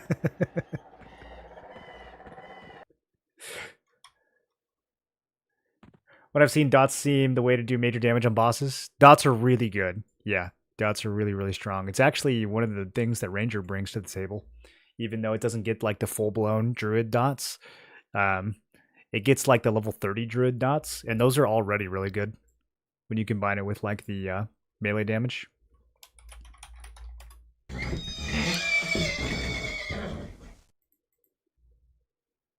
Okay. Please wait while your transformation is complete.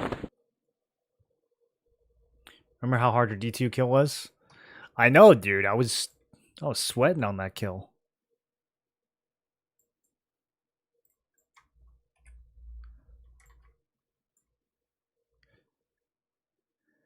How long do you think it takes to make a new tune, leveling 3 classes, and be clearing D4? Would it take long enough to keep people busy between X packs? I mean, if you play all day like me, then no, it's pretty fast. I think a lot of this stuff that's going to keep people playing in between X packs is going to be like achievements and completionist stuff. It's not going to be high difficulty bosses unless they add more difficulties than what we have now. You could probably hit level 50, do some D0s, D1s, get some gear, and with a group, you could probably kill a D4 like, I don't know, within like 30 hours of playtime. definitely within 50. I think within 50 you can probably solo a lot of the D-Force. Assuming you're not spending too much time, sitting around AFK.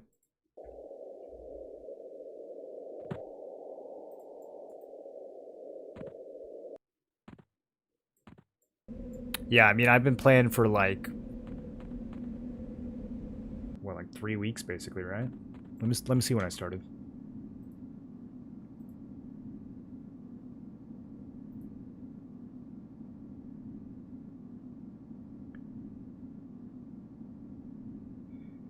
Yeah, 20 days.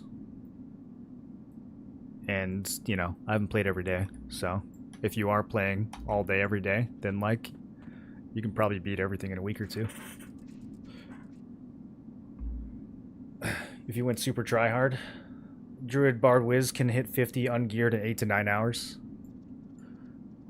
Is that true? That's fast. Even when I was twinked and leveling a second time, I didn't do it that fast. That's really fast.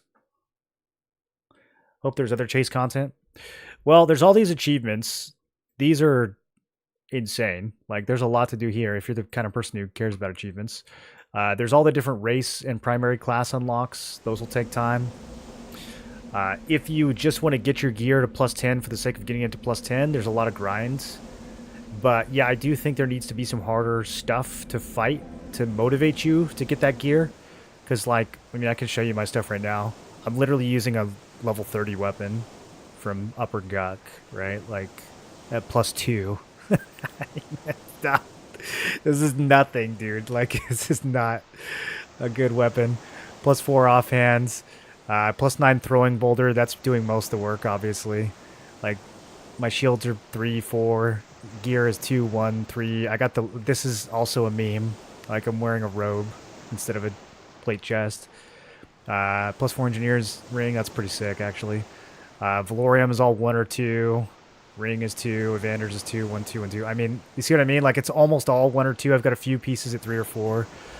It's not hard enough right now, in my opinion. Also, this build is sick. And, clearly I'm just a talented player. So we have to keep... we have to keep that in mind. But, still, all that being said, I think it's too easy.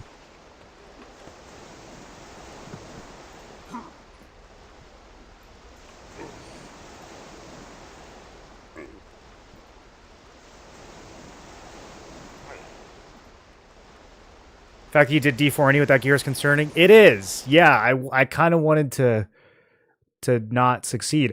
I thought that I was going to be seeing like which of these builds got him lower. I didn't realize it was going to be like which build is going to kill him faster. I didn't really think we could kill him with this setup, but yeah. Is this right? Oh yeah, this is right. Chester already dead. Trying out different builds and gearing them.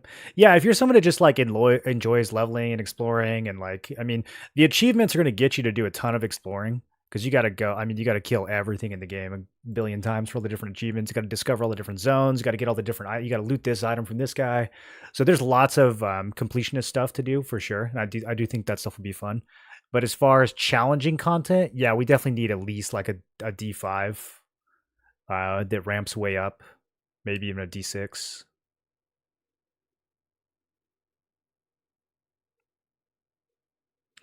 Thought something that said Kunark would be 6 months.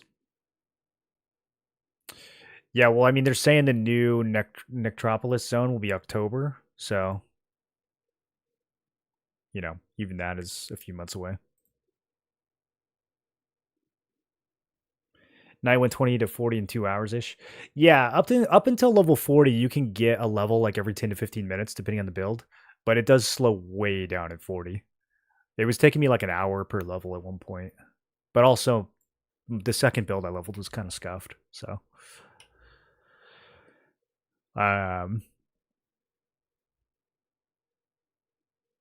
okay, invis. We need to invis.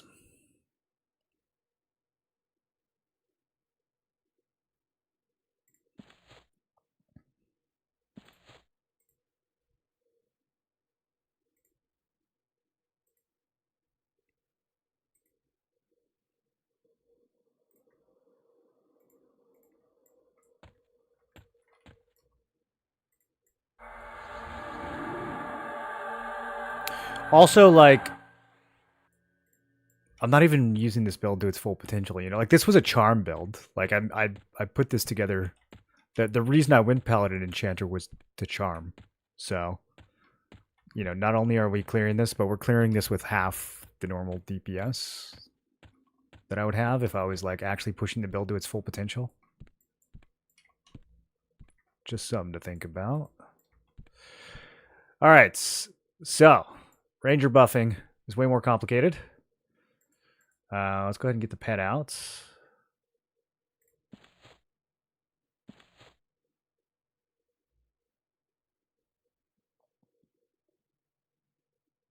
$40 to $50 in lower Guck, 3 hours or so? I don't think so, dude.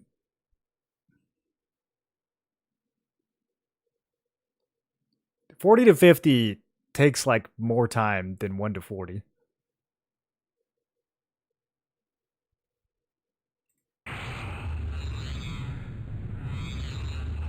Oh, Knight did it? I guess. Maybe with like really good gear in the right class. I don't think you're doing that ungeared though.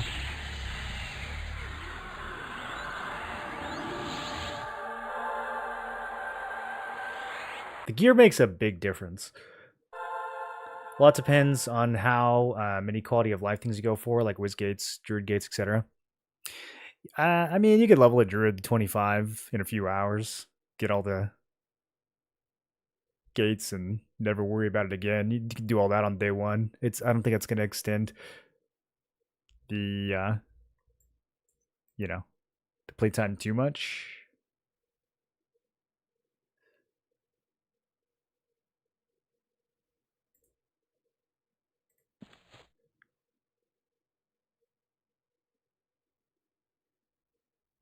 Slow leveling in D4 over speed leveling in D2, better moats. I haven't paid any attention to moat drop rates. I was watching how much AA experience we get killing stuff at 50, and it was surprisingly high. It was a lot more than I thought it would be. Really curious how he compares DPS-wise with Monk. Miss out on FD Mend, of course. Yeah, we will miss out on the Mend healing, but you'd be surprised how much the Endurance regen on the Ranger allows us to avoid damage using Evasive Stance. Because I didn't really use Evasive Stance on the last one. We were swapping back and forth between Channelers and Defensive, I think, for the most part. Did I use Evasive at all? I don't know if I used Evasive at all on the last one.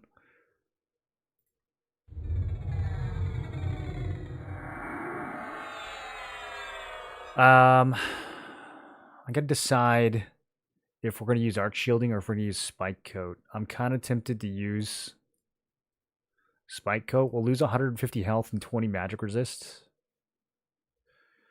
but the AC is basically the same, and we'll gain the damage shields.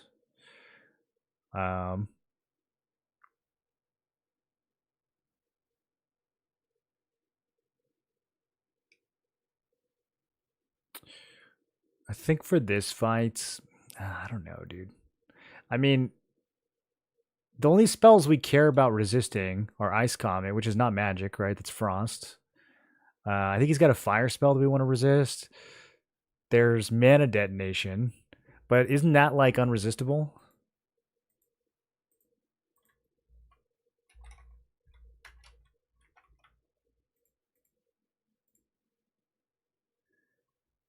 Yeah, it's like chromatic. I don't even think this.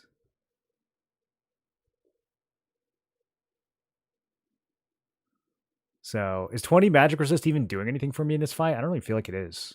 I'd rather have that against CT. I think we're going damage shield.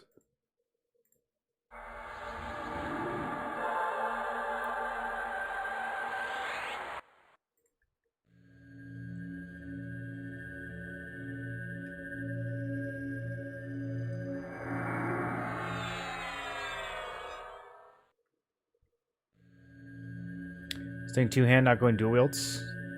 We've been dual wielding with both builds, yeah.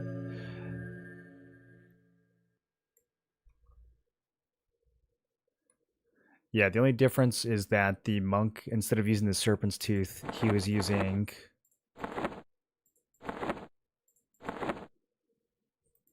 I don't know where it is.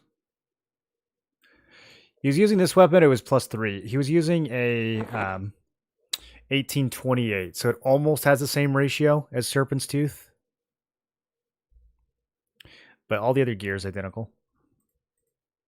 That was the closest I could get to keep the comparison fair.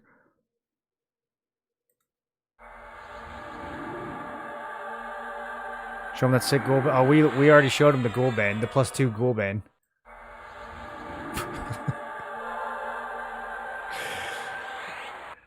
They know about that ghoul bane, dude.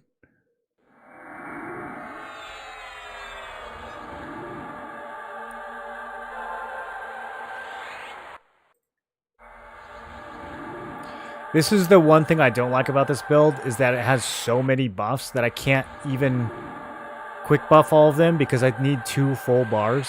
I need like 2 full spell loadouts for buffing.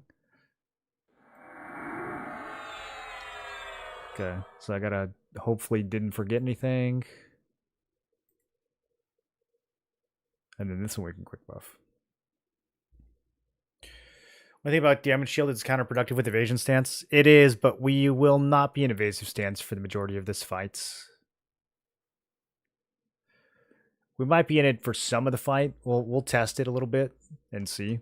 But we're probably going to be doing channelers or defensive just because they're more efficient. And then we'll use evasive if I get in like a situation that's kind of hairy, like if Lay on Hands is on cooldown and health is below half and it's not coming up anytime soon, then we might use evasive.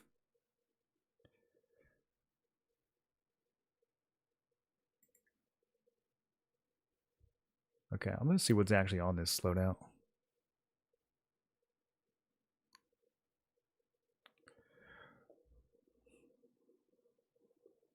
Ghoulbane must be nerfed.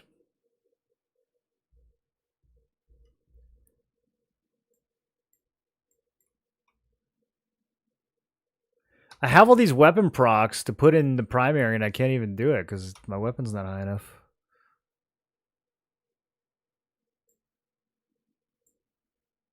Okay, interesting. This is close. So we're going to use Immolate for sure. Insane spell. 8.5 damage per mana.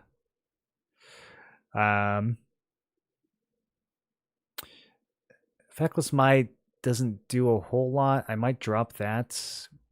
We definitely need Wandering Mind.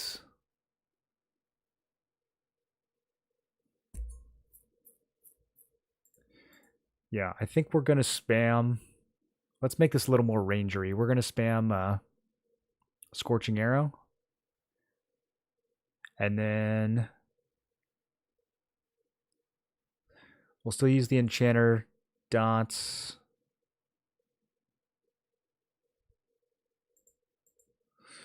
I guess I could put, since we're not charming, we can use all the dots. Okay. Yeah, this all looks pretty good. Honestly, we technically don't really even need Pillage Enchantment. Because I don't think he throws a lot of buffs. Oh, you know what? It's actually good that we didn't reset the... I didn't even think about that. The multi-class... Because when I parsed the D3 kills, I parsed them on 2 different interrupts. So we could have totally gotten different outcomes based on which multi-class the boss had. So this is actually going to be a way better test than the D4 or than the D3 was. I just realized that. Okay, I think the rest of this stuff is chilling. We got 16 minutes on Thorns. Okay. I think we're ready. Why'd you choose Enchanter over Shaman, Pet? Yeah, I wanted to Charm. I wanted to Charm. Charm is actually crazy strong. Also, the mana regen. Mana regen works really well with Paladin because Paladin's kind of mana hungry with Smite. Did you run Monk already? I did, yeah. We're going to go over the parses after this. But we just finished the Monk fight. It was pretty successful. It's kind of easy, actually. Okay, let's open a channeler.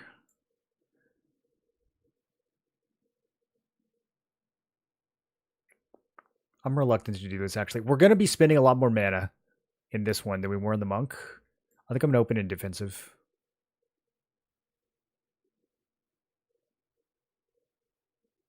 Last time, I remember what happened last time. We started with channeler. My endurance was literally full. So then we evasived down to like 60%, which was probably... We probably should have just done defensive to be more efficient, but... Okay, we'll try the same thing here. I'm going to open in defensive. If my endurance is literally just sitting at 100, then we'll swap to evasive. But we'll play it efficient in the beginning just in case. And then... Well, let's go.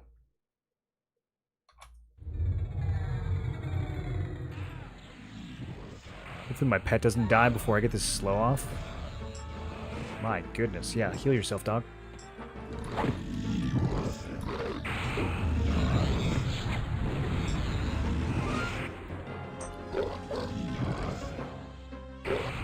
Okay, let's start running Spellblade.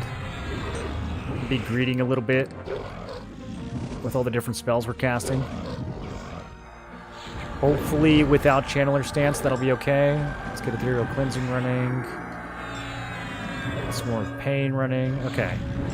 He all dotted up.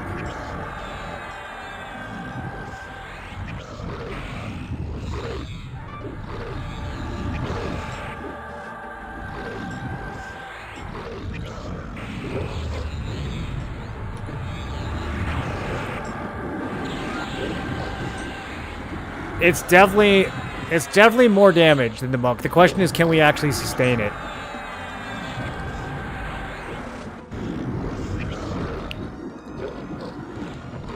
Okay, first lay on hands will be coming pretty soon here.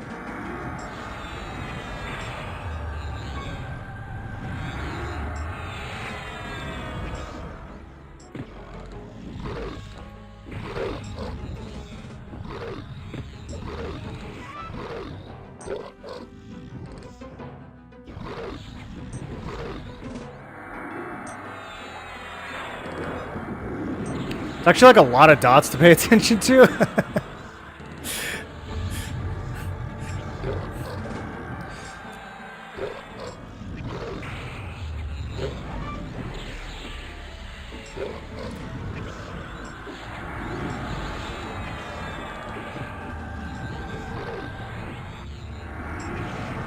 Okay, let's do some evasive.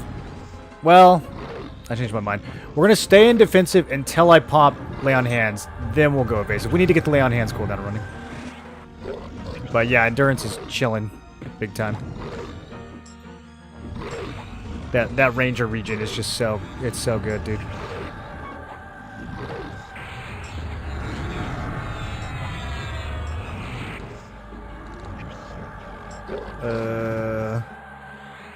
Going for that slow. Okay, we stuck it. I'm gonna greed just a tad here. Just a little more greed. As long as he doesn't ice comet. Okay, that's good enough. Okay, let's get the dots back rolling again.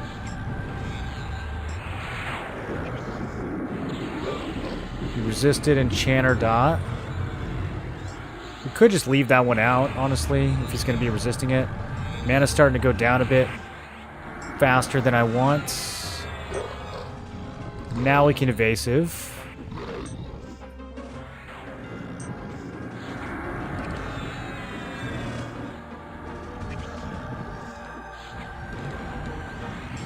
Do you guys know if it matters if the pet is hitting him in the back or not? Like, is there that mechanic where that they don't get like parries and riposte and stuff from the back? I don't think it may. The pet's not. He's not going to do more than 24, 25 DPS either way. Probably doesn't matter.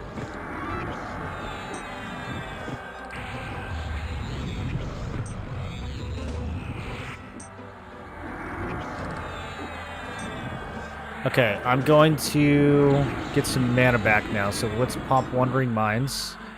And then we are going to chill and recover. I want my endurance to always be higher than his health, so let's go back to defensive. We just dodged a huge hit. I just lost like 8 endurance there. Okay, so we're going to hang out in defensive. We're still going to lose some endurance, but we're going to lose it twice as slow. So we just need to keep cooking him. We always keep Immolate up. That's the most efficient dot, followed by the Enchanter one. But if the Enchanter one gets resisted, it becomes less efficient than Scorching Arrow, which like never gets resisted. So kind of depends. I might just do both with the fire spells.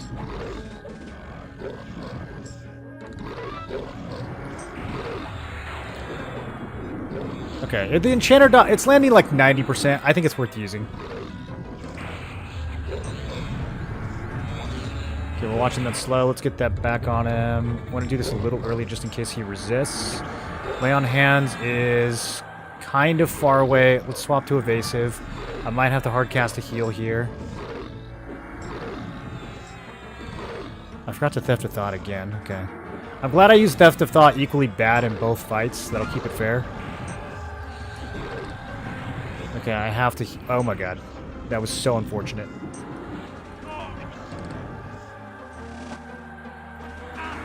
Okay, that was a crazy unlucky knockback.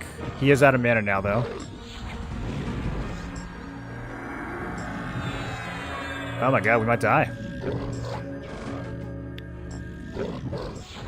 Why did my pet stop attacking? Help me out here, bro. Okay, I need this Lay on Hand to come up if we're going to recover.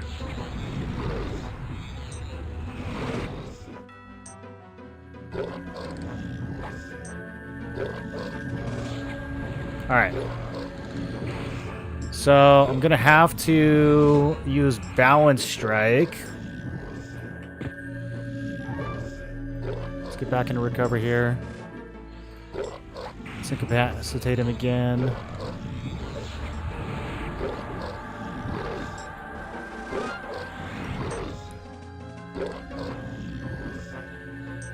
Four seconds on Wandering Minds.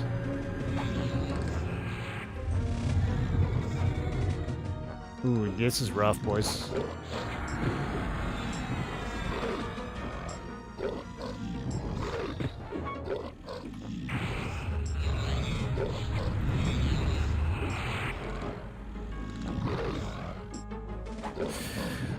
I don't know if that was just a really bad string of luck on those nukes.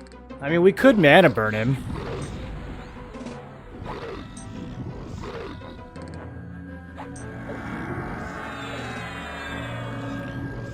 I definitely didn't get bursted like that on the last time. I mean, we had the extra sustain with Mend, but even still, I don't feel like we took as much damage.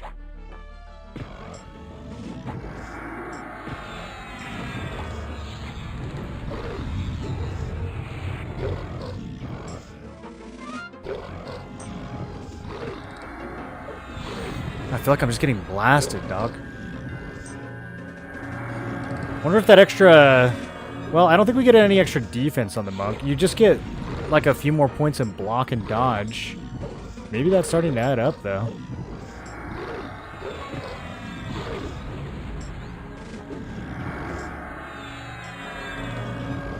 Okay, we're stabilizing. Next Lay on Hands and we'll be good. Definitely watching my DPS dip, though.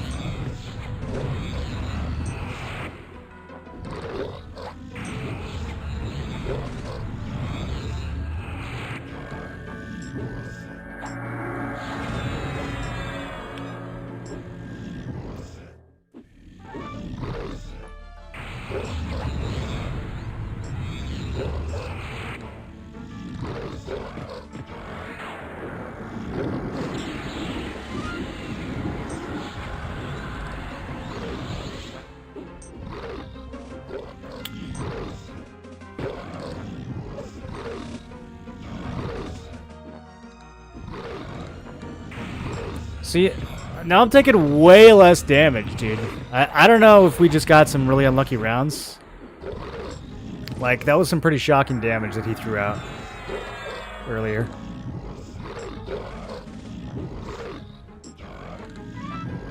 Alright.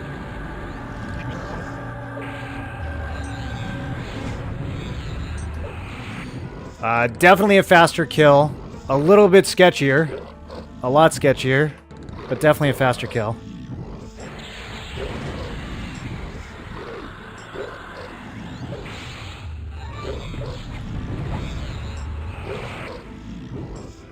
Like a lot faster. Like 2 minutes faster. And it could have been even faster if we didn't have that struggle. 2/3 of the way through. Because I wasn't rolling dots that whole time. I was just conserving mana in case I needed to spam heals.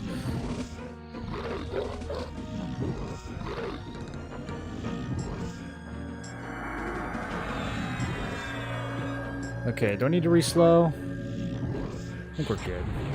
Yeah, just blast. Just blast. Spellblade! Go! Alright. 583 seconds. The other one was 680 seconds. It was like 690, but the last bit was just me feigning death. So yeah, 100 seconds faster. Pretty crazy. This is so good. I don't have this on right now because Monk can't use it, but it's so good. I think we have those on. I think that was a big upgrade, actually. I think the one I was using was like +1 or +2. Sweet.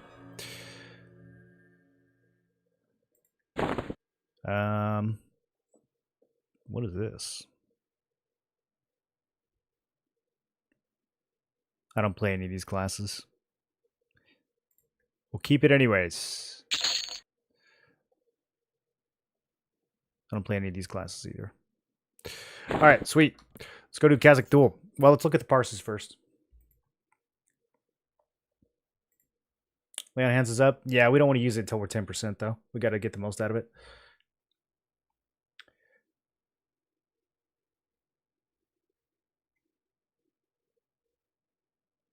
Impressive buff bar. Consider Spellblade a heal instead of damage. It never really procs the heal. I've tried it. Maybe with higher stats, but because the heal costs more mana, it goes off way less often.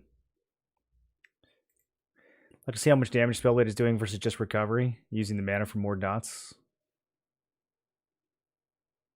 We only Spellblade in the first portion of the fight when we feel safe, and then once it starts to get a little crazy, then usually we're using Divine or Recover. Or from another streamer that the rear arc still matters for defense checks. Haven't checked it myself. Prevents Pat from dying to riposte. If it works the same, should be no riposte, block parry from the rear. Okay. Yeah, so we gotta kind of... Is it like 180 degree arc?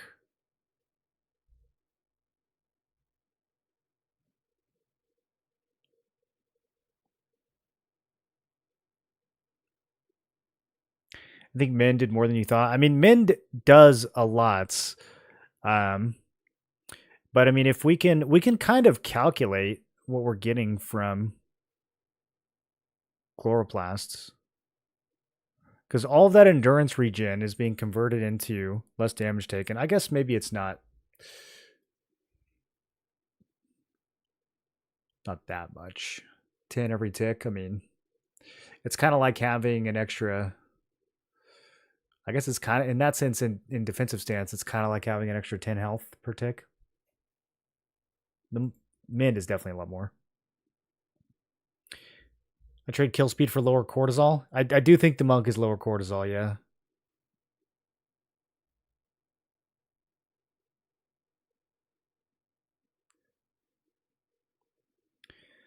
Makes me wonder if heal Spellblade would not have given you a lot more sustain. I don't think so. I mean, let's see how many times that Spellblade actually procced in that fight.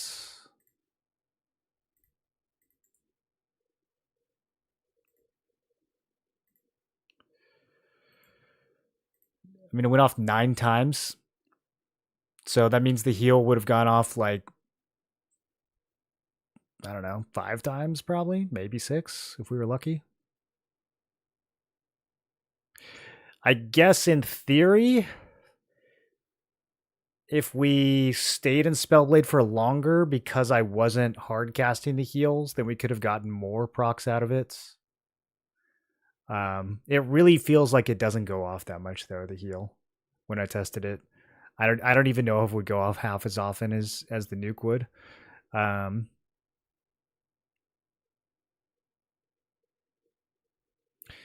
But yeah, maybe. It might have given us just enough sustain. I mean, we didn't actually get that much damage out of Spellblade that fight. We only got 3.6k damage, which is kind of nothing. I mean, that was 6% of our overall damage. So, yeah, I mean, even if it only threw out a few heals, it might have been enough to make the difference. We'd still have to spend some portion of the fight in recover invocation with all the dots and stuff that I'm throwing out.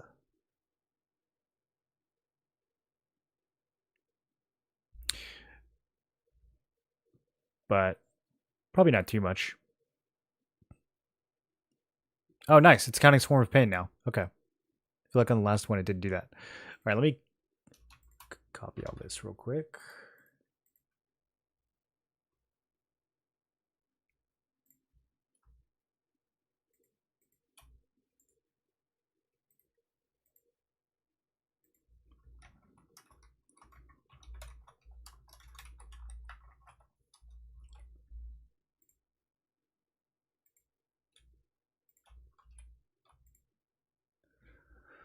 Okay, so let's put them side by side.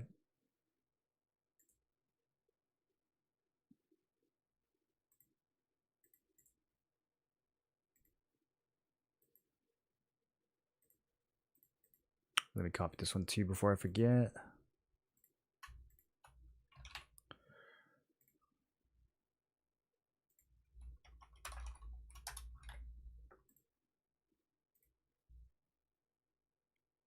It's 90 degrees, 45 to either side of the center line. Someone says 180, someone says 90, someone says behind.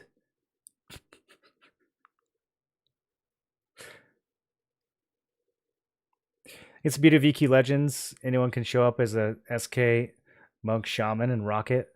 But this is so satisfying to do and watch. It is fun to see like what builds we can actually make work. Yeah. We'll probably get way wackier than this on launch. If Spellblade was instead of recovery, could you have done more than 6% damage in dots? Well, no, the 6% was Spellblade nukes. Oh, I see what you're saying. Like, would we get more casts from... I mean, probably... I'm trying to think. So, from like 40% to what, 20%?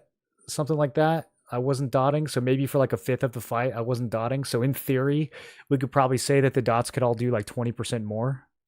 That's on this one right here. So, I mean, maybe another 2k damage from dots if we had better uptime. This was also kind of bad luck though, honestly. Like only 9 procs. What did I get on the other one? Yeah, on the monk fight I got 14, and I don't think I was spellblading for that much longer on the monk fight. Maybe a little longer, but not enough to get like, 50% more procs. That's kind of great. Like this was kind of lucky. I feel like we should have gotten like 12, not 9. So this should be closer to like 5k. I think we just got a little unlucky there.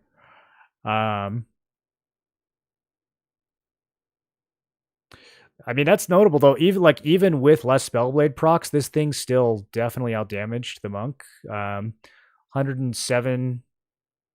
What is SDPS? 109 DPS versus 93. That's a pretty big gap. And for some of the fight, we were doing like optimally, we were doing like 115 to 120. It just kind of fell off because we had to struggle a bit. But yeah, I think with better gear, we could probably make that gap even bigger. I'm trying to think. I mean, in some sense, yes. In some sense, no. In some sense, the monk would come more online with better gear because it's going to do more physical damage. But on the other hand, the ranger comes more online with better gear because with better armor, we can live longer and like not have to worry about healing, and we can just be more aggressive than we already are. So right now, one of the big advantages of the monk build is that it lives more easily. But once we have better gear, they're both going to live more easily. So the ranger can just focus on damage. But if we look at physical damage, so this is ranger. Main hand was 20%, offhand was 13%, kicks were 6.5. So let's see, 12.5k, 8k, 4k. Now we look at monk. Main hand was exactly the same. That's surprising. That's really surprising. Like exactly the same, 12.5k.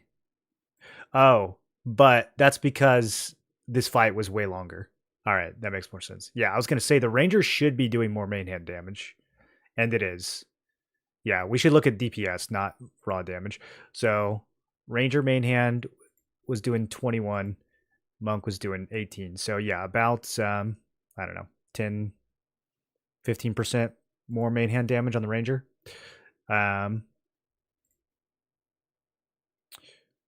Monk offhand though, about the same. That's kind of surprising. Okay, so yeah, same thing, 8.1k, and then offhand on ranger was 8.2k. So both main hand and offhand, same amount of damage, except the monk did that damage in 100 more seconds.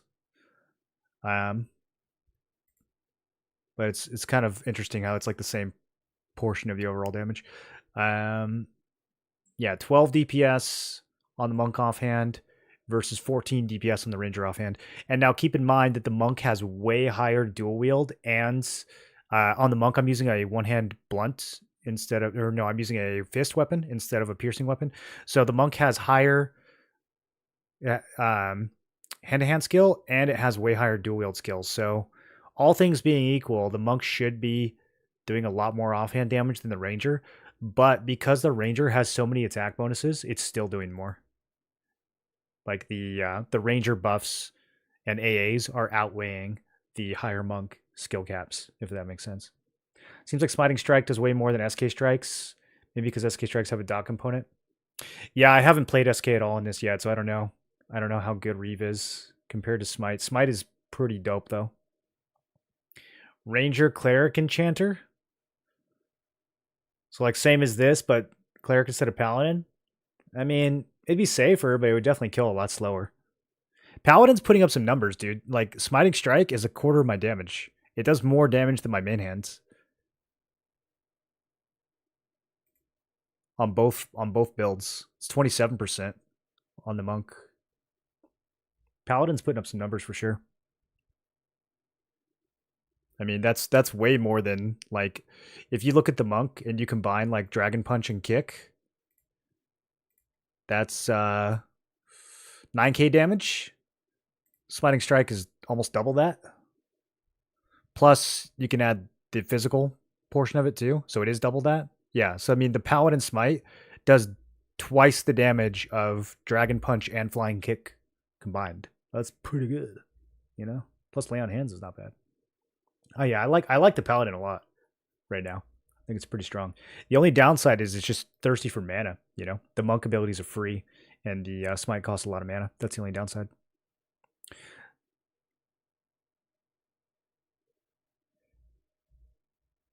Kicks and strikes versus ranger dots seem pretty close. Yeah, so let's see. 9k from kicks and strikes versus 10k from ranger dots. The ranger also gets a little bit more from the damage shield. Ranger damage shield is doing 8 DPS. Monk, our damage shield is only doing 5 DPS because we didn't have Spike Coat or Shield of Brambles. So the damage shields is like 40% stronger on the ranger. So there's more damage there.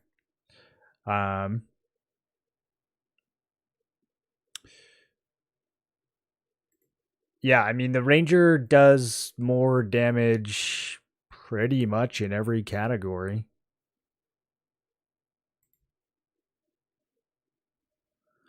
Like if we just look at DPS of each individual thing, there's not really any.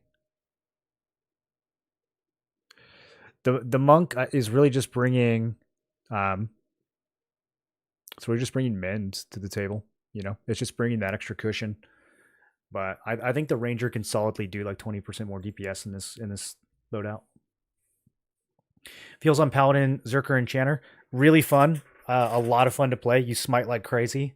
Very hungry on mana, so you kind of have to have the Enchanter. It's great for leveling. I was leveling super fast with that build. It's a little bit harder to raid with because Zerker stance and raiding is like you just take so much damage.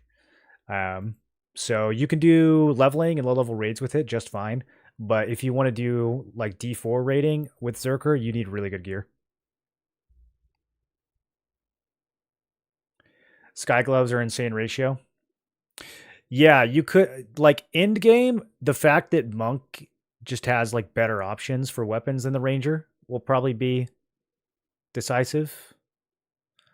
But by then, like by the time we're that geared, everything's gonna be easy. It doesn't matter what we play, you know. Like we could just go. What's the name of the guy who's got the website where you can just click the dice and it picks 3 classes at random? Like we could just do that. Did Monk get more misses because of AA? Yeah, I think so. Because the Ranger AA the attack bonus from the Ranger AA is so good. So let's see. What tell me? Let's look at main hands. Monk. 57% accurate. So this, I don't understand this. Do you guys know the difference between percent accuracy and percent hit? We had 215 misses. It's kind of hard to judge though because it was a longer fight. I need like a percentage miss. I guess that's what accuracy is. Okay, 57 and 54. And then on the Ranger, 56 and 54. Oh, that's weird. Why did we do more damage than the Monk then? So they both have the same amount of accuracy. I guess we were just getting better rolls, better damage rolls. What's the average? Average hit 52 versus average hit 43. Whoa. Yeah, it's like actually hitting like 25% harder on average with those Ranger bonuses. That's kind of crazy. Now, on offhand, it should look a little bit different because Monk has way higher dual wield, and like I said, we're using a hand to hand, so he's got higher hand to hand skill too. So, average hit 29, and then average hit 35. It's still like a 20% difference, isn't it? Yeah, about. Ranger kind of good. Honestly, thought the Monk strikes and kicks did more damage. They can't. I mean, we're not really set up to maximize the Monk strikes and kicks. Like, there's a stance you can use, striker stance, that we're not using, right? And then also, you could combine it with like Berserker for the lower cooldown. So there's things you can do to still make the Monk abilities hit harder that we're not necessarily optimizing.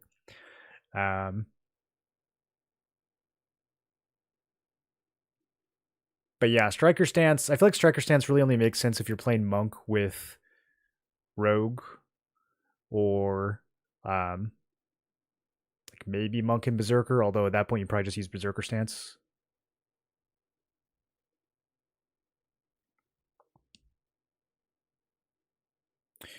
Ranger SK Shaman sounds a lot better now as well. Wondering if the sustain could keep it up. Yeah, there's a little bit of redundance with that one because the Shaman Chloroplasts will not stack with the Ranger Force of Nature. So in that scenario, I mean, it depends on how much like you're trying to rely on melee DPS versus spell DPS.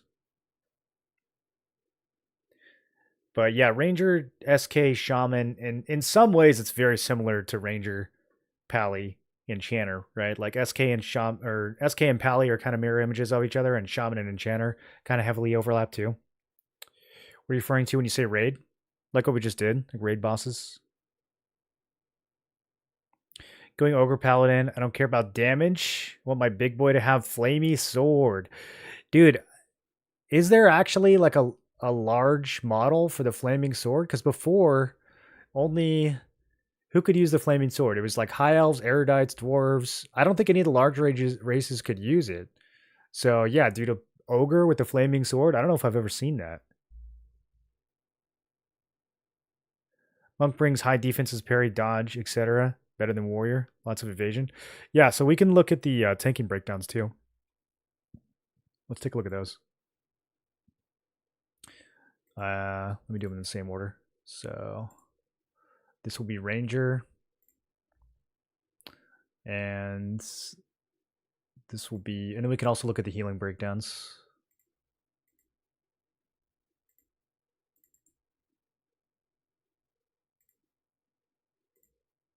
Okay. Let me save these real quick. Also, this will be interesting because I want to see how unlucky I got with nukes, because I feel like he griefed me a little with nukes on the ranger run. I think we got a lot more roots on the monk run.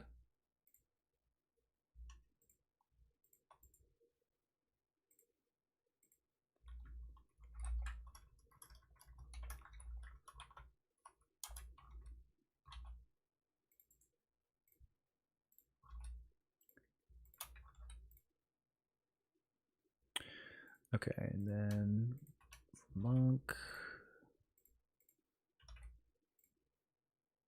Okay, those are saved. Shaman and Enchanter locked in then, Pal, SK, or Ranger. I personally like Shaman with Shadow Knights because Shaman brings the heals, and I like Enchanter with Paladin because you can rely on Paladin heals, and then Enchanter brings the mana for Smite. So those are the two pairings I like.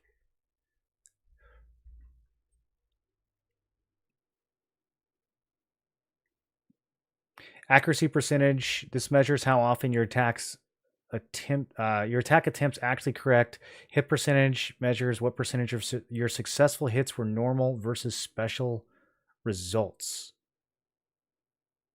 Oh, so a special result being like a riposte or something, or a parry.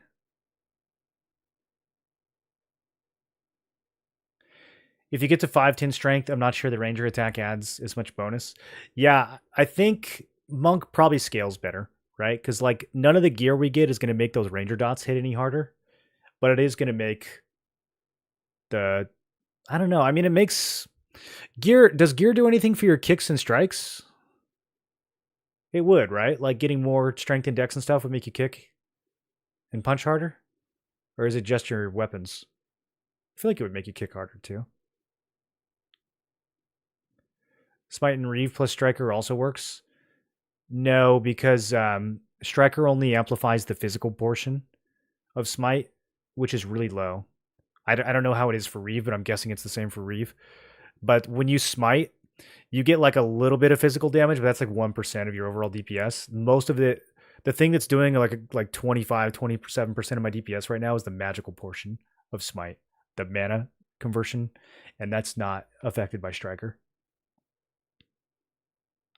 Strike through does scale. Yeah, that's true. Although it doesn't seem like it's that big of a deal because both of them have the same hit percentage. So I don't think strike through is actually doing that much. I don't. I just don't know if maybe this. I mean, this guy's a wizard, so maybe he just doesn't riposte. Maybe against Kazakh Thul, we'll see. Like he's a Shadow Knight, so maybe we'll see a lot more parries and stuff. But yeah, I mean, look how small the number of like blocked and dodge are. So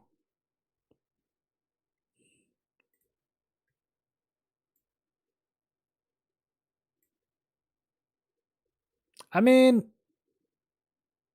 okay. 20 blocks on the Ranger versus 40 blocks on the Monk. Now, again, the Monk fight was longer, but still, even if it was the same duration, that might be what, 35? So, I don't know. There's like an extra 15 hits over the course of a 10-minute fight. Does that actually matter? I mean, apparently it does because you know, the DPS on the Ranger melee was higher, but I don't know how much of that is from strike through and how much of that is just from the attack AA.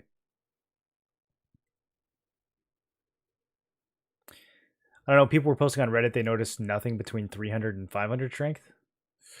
I don't even think I have 300 strength. So Higher AC on boots used to increase kick damage. Not sure about EQL. Oh, that's true actually, because like higher AC on your shield affects bash. So maybe, yeah, maybe your gloves and boots matter. Maybe Inny just sucks at blocking. I think that's probably part of it. Yeah, we might see more of a benefit of straight through on CT. Okay, so let's look at the tanking breakdown. So 27,000 damage taken on the Ranger from hits. We got mana detonated twice. We got rended once, ice commented once, and we got Elnerix twice.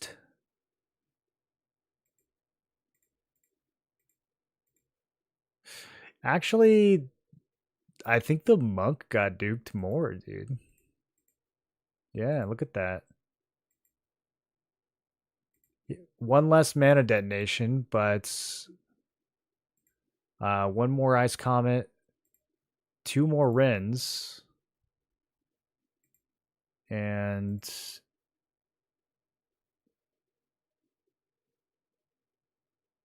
two more Elderix. One more.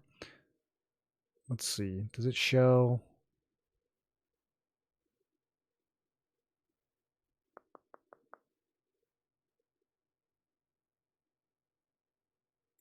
I guess I have to look at a separate window for resist. All right. Well, anyways. The monk took 7,000 more damage.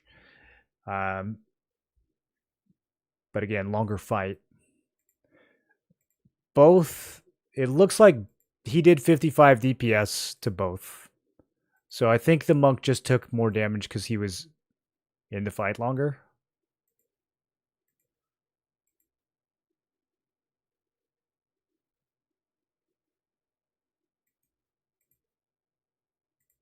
Yeah, I'm not seeing any major differences here in terms of like accuracy and stuff. I mean, it's pretty small.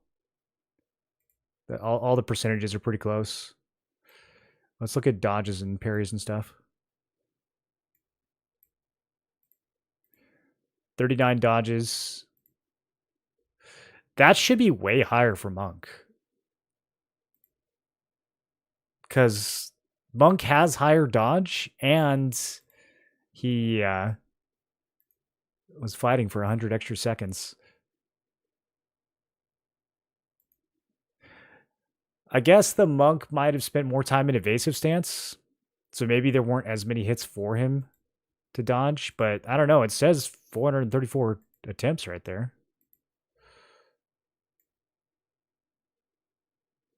But that probably counts swings that were evaded too.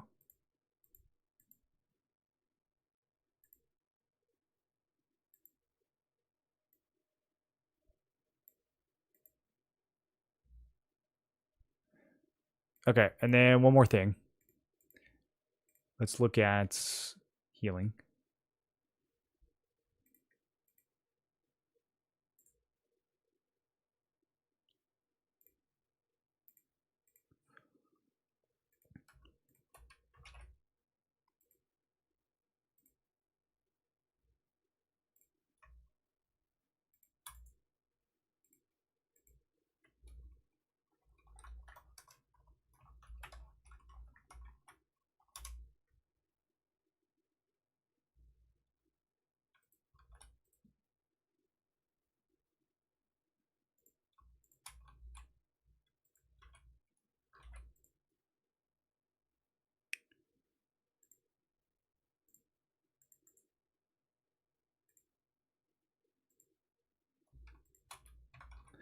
This one's a little tricky because Min doesn't show up.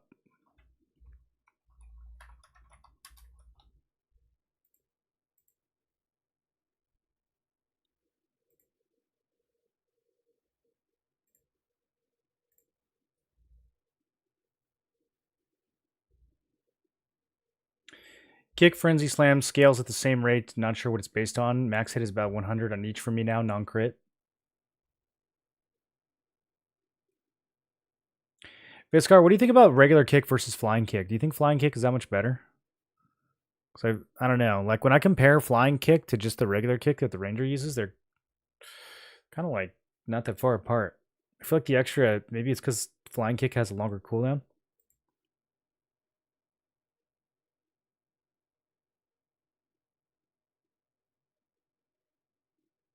Can we see how much Mend healed? No, we just have to guess.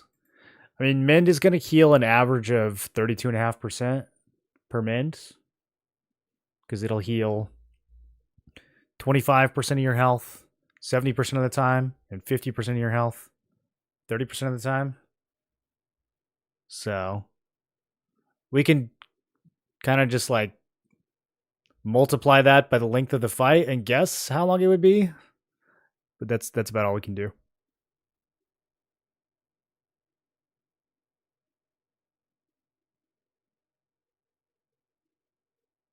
I think I got like 2 big mins and 4 little mins, which is, you know, average.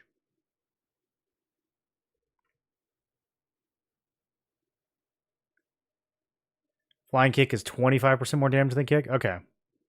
Yeah, for some reason I thought it would be like twice as good. I didn't realize it was only a little bit better.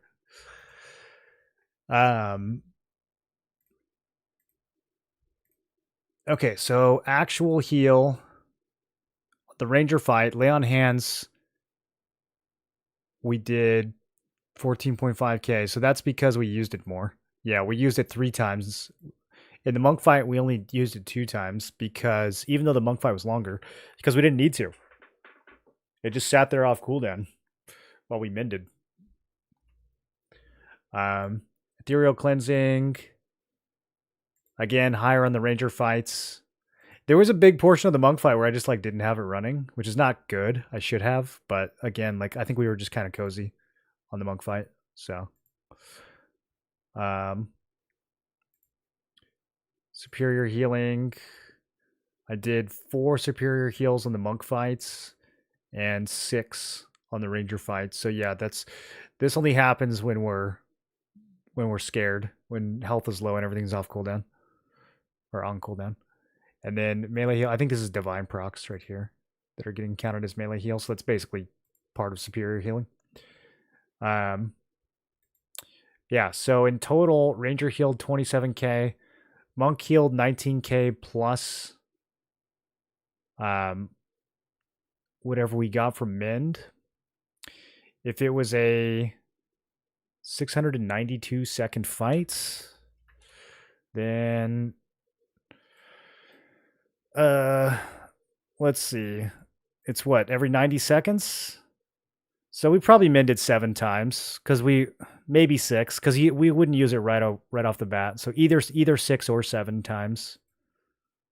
So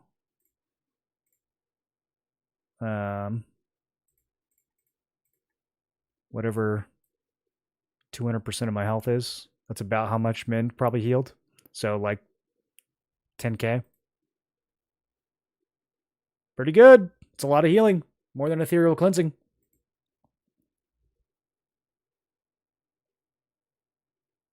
This makes Ranger way more tempting. With that said, later expansions, Flying Kicks gets huge bonuses. Okay.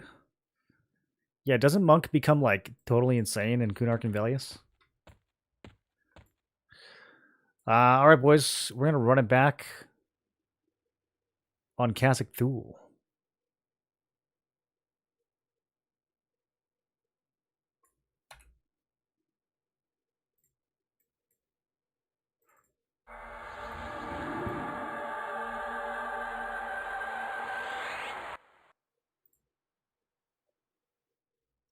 That's like 4 lay on hands. 10k healing? That's like 2 lay on hands. What are you talking about? We lay on hands for usually a little under 5k. It depends on how much I risk it. Like 4.5k. That could be higher. I mean, if I just had more health, that would be higher. But then so would Mend.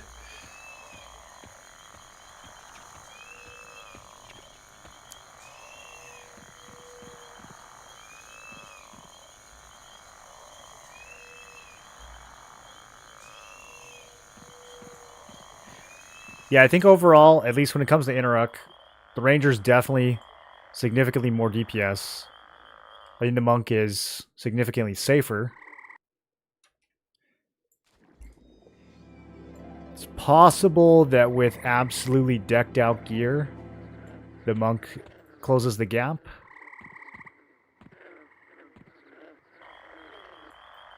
But like I said, at that point, I mean, in decked out gear, we can play whatever. Unless they had a D5, then. It's like the early kills that we're the most worried about in terms of performance.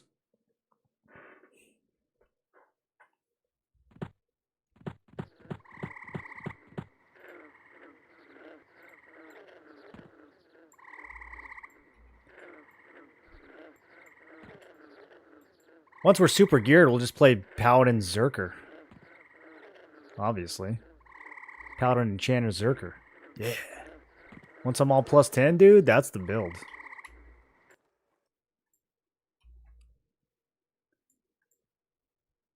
Just casually double our smite damage. Hello?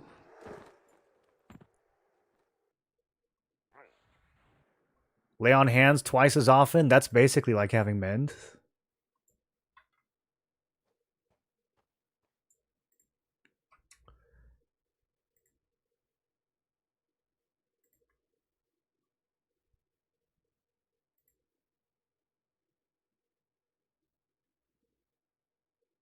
Monk is getting a 15% over haste soon? Ooh, okay. Yeah, that's going to be a game changer. Did they say that in Discord somewhere?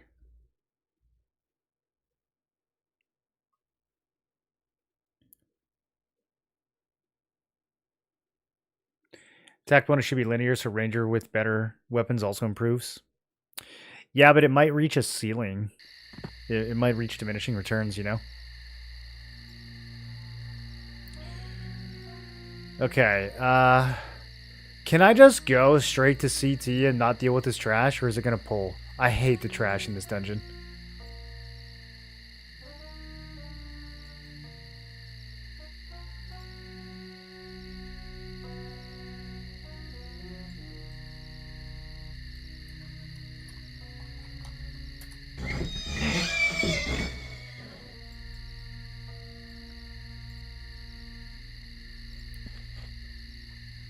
We're gonna see if this works.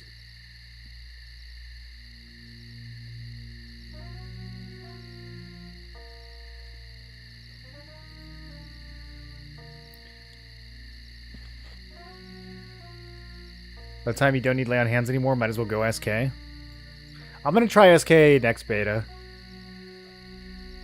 Don't underestimate that paladin damage though, man. It's pretty good. People are like assuming that Shadow Knight is gonna be like a lot more DPS. I mean, I'm sure with Harm Touch and everything it is, but I don't know, man. Smite's pretty strong right now.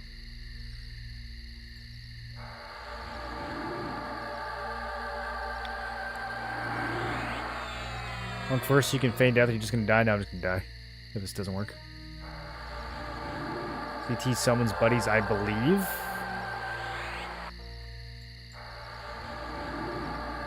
You believe that, huh?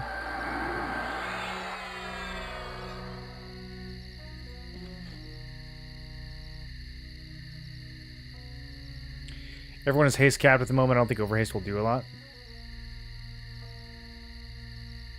Oh, I thought that's what you meant by overhaste.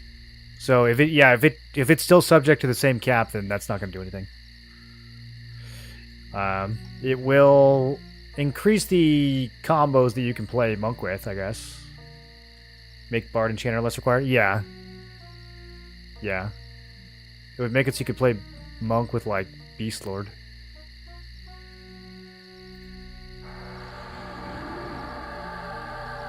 Kazakh Down properly calls his minions when he is engaged in an instance of Plane of Fear.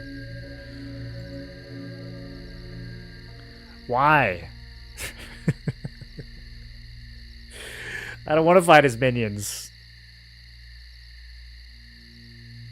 I'm gonna try it anyways.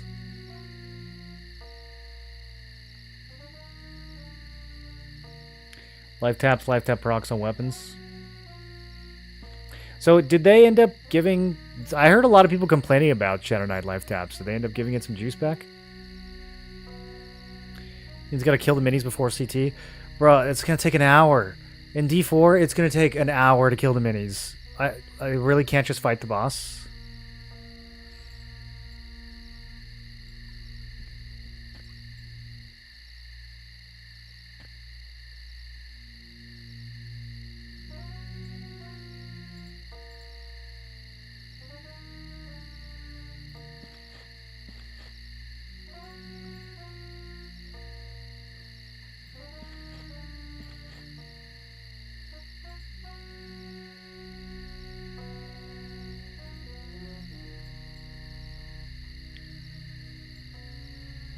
Slay those minis.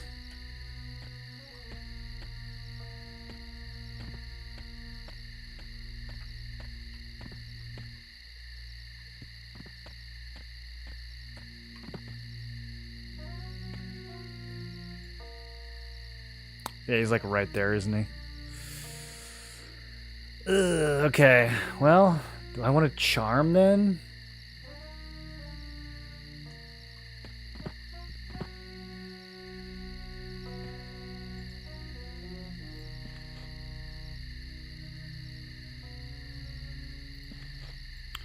Yeah, I'm gonna try to charm. This is gonna just be a bit of a slog.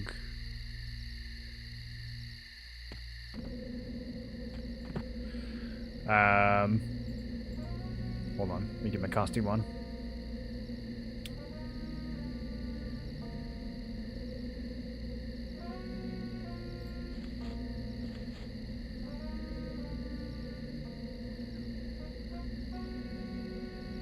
No healer build, D4 CT. Paladin's kind of a healer. I feel like Paladin heals just as much as Shaman, right?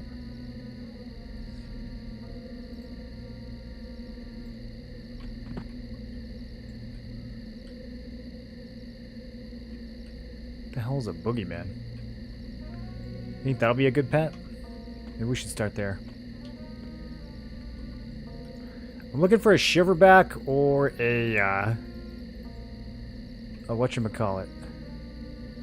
Alright, we'll try the boogeyman.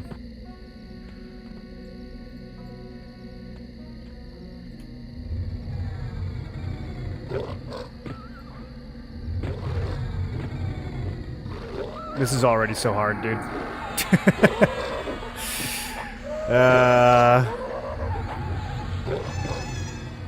I hope this lands. I hope this doesn't break every 2 seconds.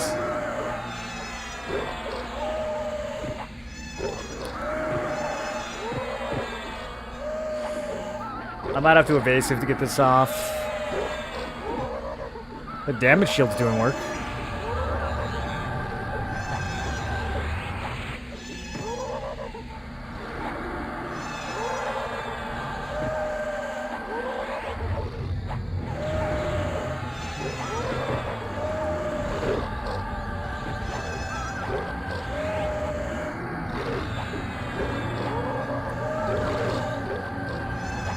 If I can get this ad down, I think we're good. I think I can slow kill Dread as much time as we need.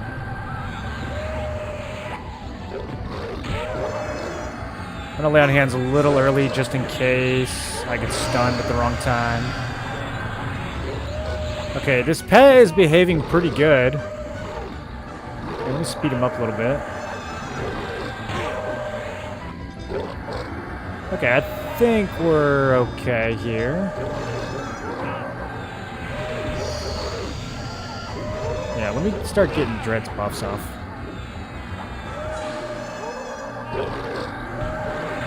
Bro, my pet's actually getting, like, kind of ruined.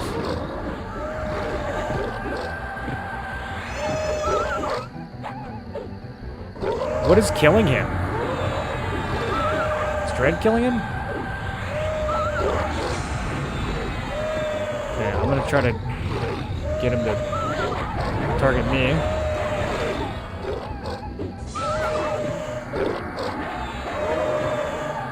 Yo, his pet's gonna die! But he's such a good boy!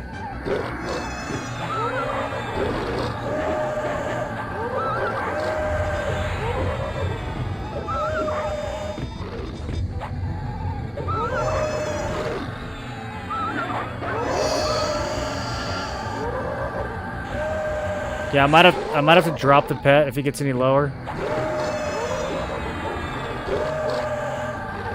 He's just running rampant on all their pets.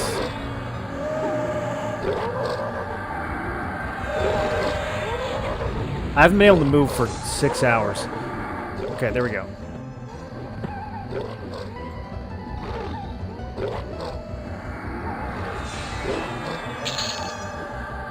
Okay. Very easy. Very easy fight. Should be totally fine. Wait, he's not slowed? Who forgot to slow this boss? Maybe it wore off. It has been a minute. Okay, yeah, it just wore off.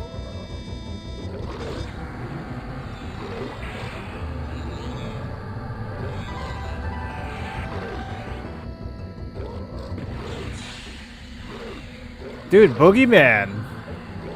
What a G. Hasn't broken once. I shouldn't jinx it, though.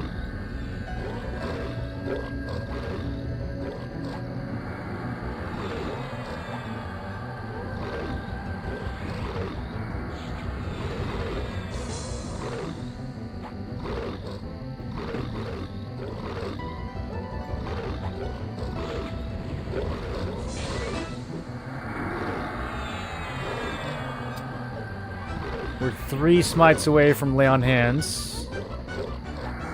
That was a whiff. That doesn't count.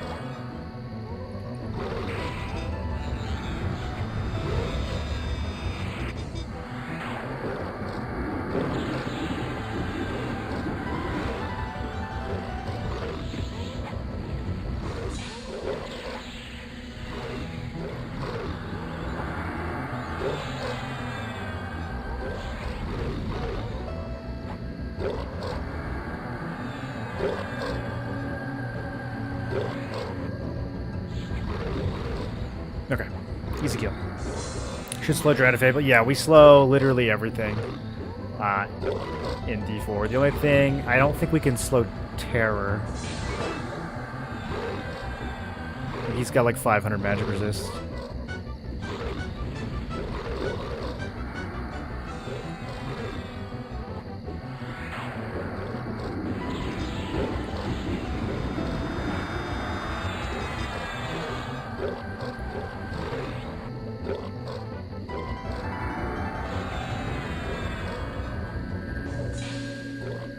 I don't know if you have 1 HP with backstab damage and secondary, but not primary if backstab works. Yeah, so you have a backstab mod on your weapon, and it could be in your main hand or your your secondary, or it could be in one of your any slots, and it'll even work from there.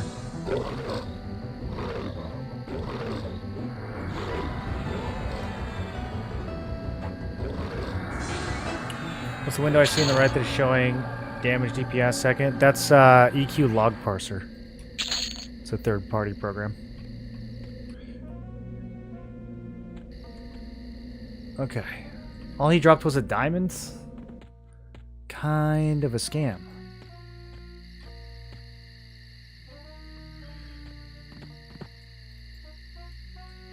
Boogeyman, though, dude. This guy's the GOAT.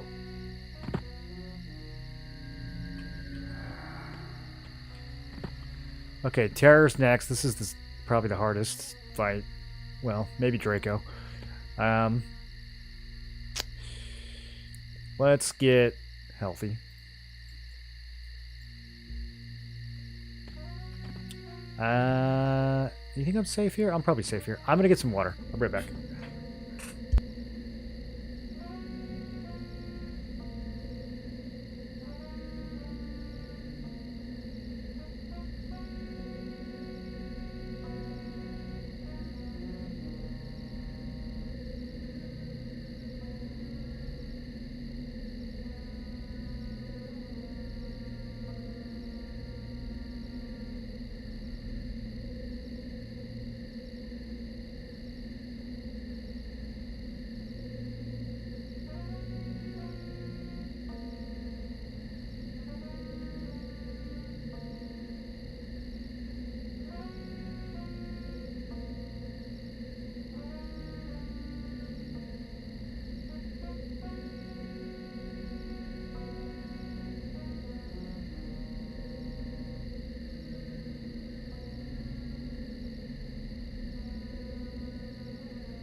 I've been betrayed.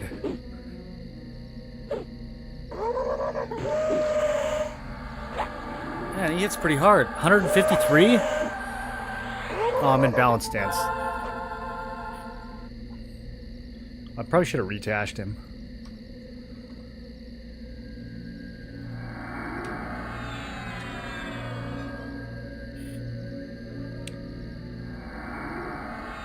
AFK with Charm Pet was a bold move. He doesn't have enough time to kill me while I'm getting water.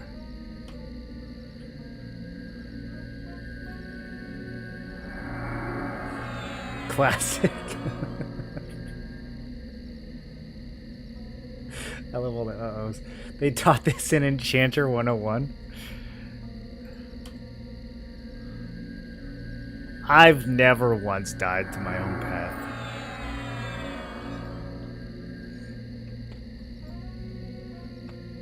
At least not since, like, a few days ago.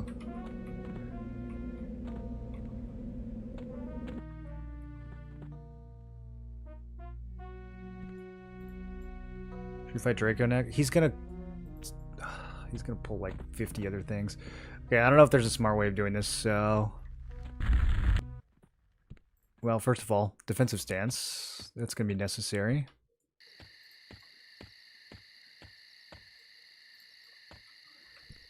Can't even, like, get close enough to this stuff to pacify it. Ah! Okay. Yeah, it's on. Oh, good. Also, we're getting teleported. Yo, Boogie! Boogie, no! Okay, I've got to break that, and then... Oh my god, this is not gonna go well. Okay, I guess we can try for an AoE mez. Okay. Should have turned off auto for that. Let's try to slow Draco at least. Okay. Now we can recharm? Oh god. Did they heal him? I think they might have healed him.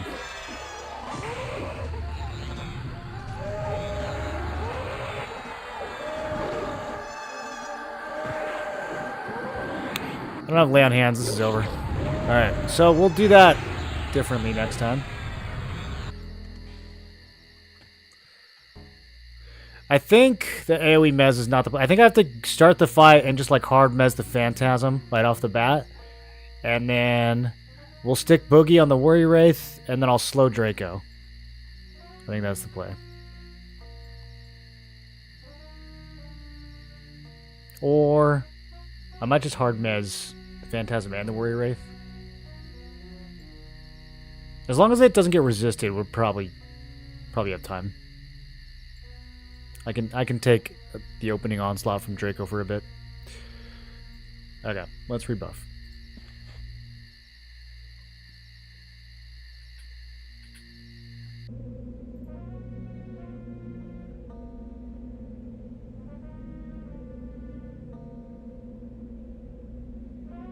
People usually pay extra for that kind of action, Cotton. That's the wrong one. We're using Spike Coat. This is a Spike Coat playthrough. Used to pet Draco? You can't pet Draco. He's not obedient.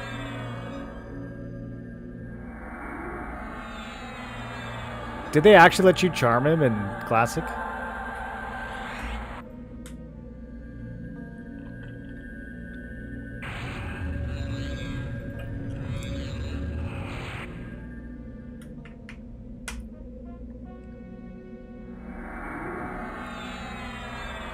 Necros can charm him? Really? Is that a thing?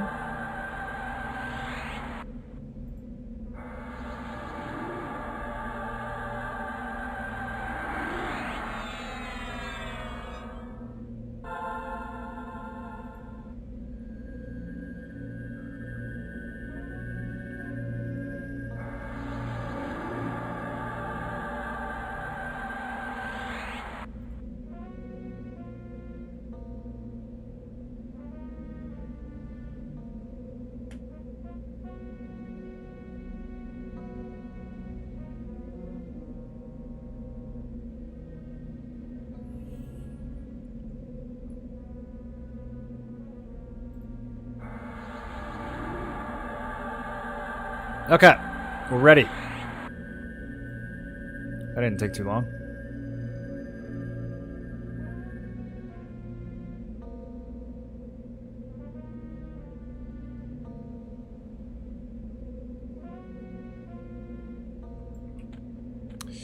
I could also just, like, not bring Boogie to this fight and try to charm one of the other ones. Where am I? Wait, how did I end up in between these two guys? Oh, yeah, because I think at first I was, like, looking for Kazakh, so I went over here.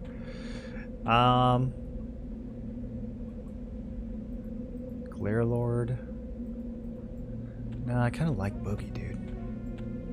I kind of like Boogie. Where's he at? Did I go the right way? Okay, he should be like right over here.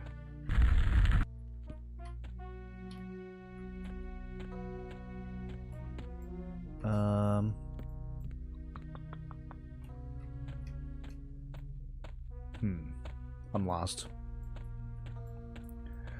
Bugs! Brother!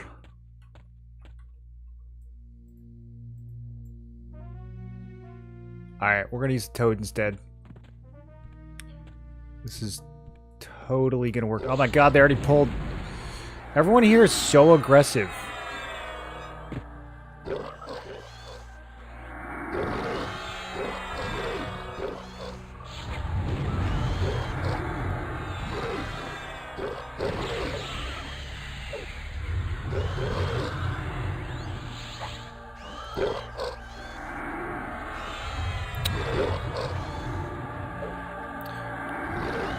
This is the one we can't slow, right?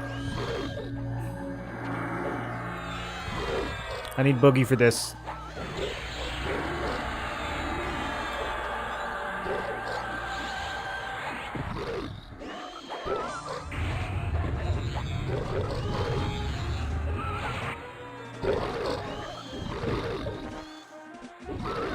Actually, this Toad's doing pretty good.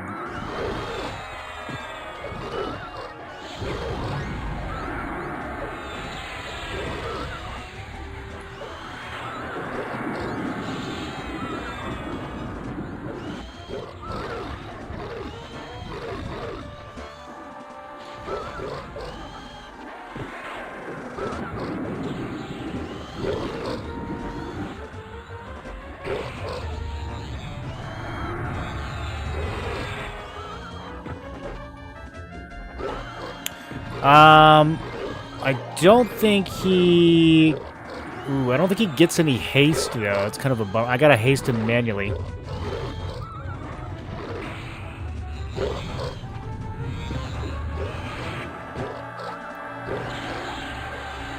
Okay, let's not die over there, Mr. Toad. Yeah. What if I do this? Okay, I think he should be a little safer now.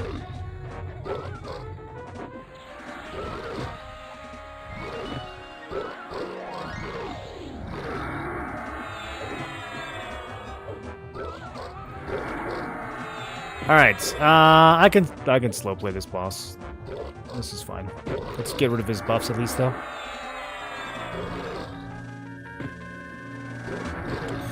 Maybe we can hit him with fire effects. Does he just resist everything? Oh, we can set him on fire. Okay. Dude, I love Ranger. I don't think we can slow him, though. Yeah, slow never lands.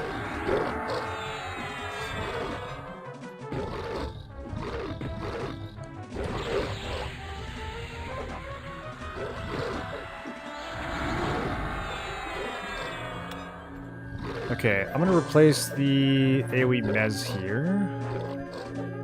Some more fire damage. Dude, memorizing spells in the middle of combat is probably my favorite part of EQL. There's something about it that's, like, so satisfying. Like, while you're getting hit.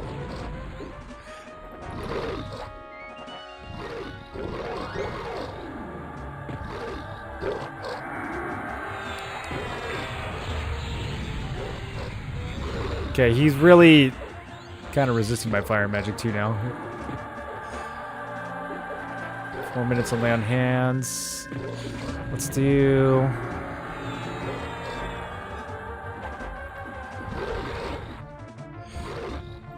Trying to keep my pet unslowed as well. Okay, I'm gonna do a couple more slow heals, and then we should be good. Let's go back to defensive stance.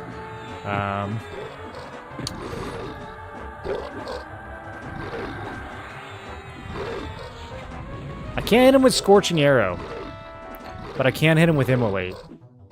Aren't they the same thing? I don't see a modifier.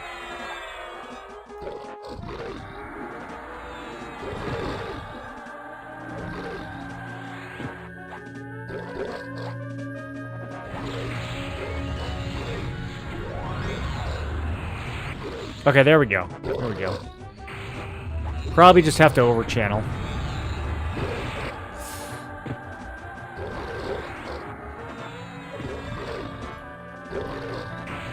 There we go. Okay, we're getting we're a whole halfway there. Amazing. I don't know if I have the mana to do that, actually. I kind of need to get...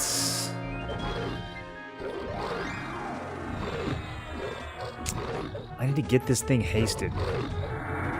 We'll drop Gasping Embrace for a second. Okay. Let me wait till he swings. Okay, go. Okay, got it.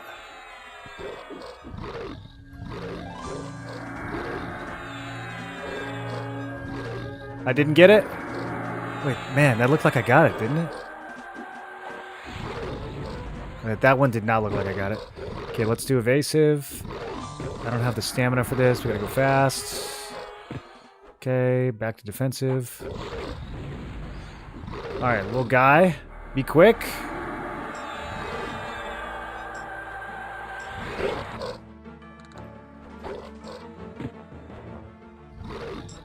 It's a little sketchy. I need to lay on hands.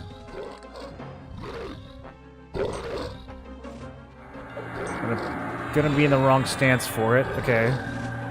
That's fine. He doesn't hit that R. We'll be fine. Oh my god, I lay on hands the pet. I had the pet selected that whole time?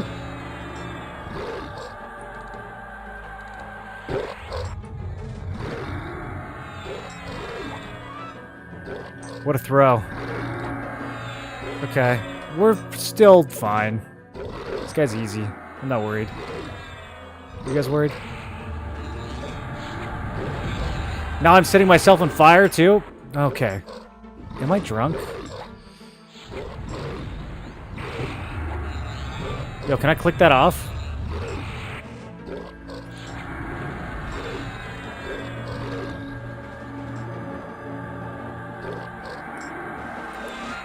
Okay, we're still fine? This is all part of my plan. Okay, this time I set him on fire. That's better.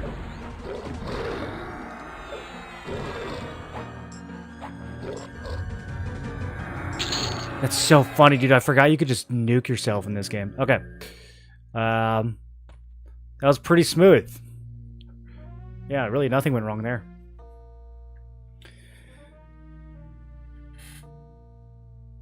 They said difficulty 4 aggro range was insane. Yeah, Plane of Fear is kind of just like always like that too, though.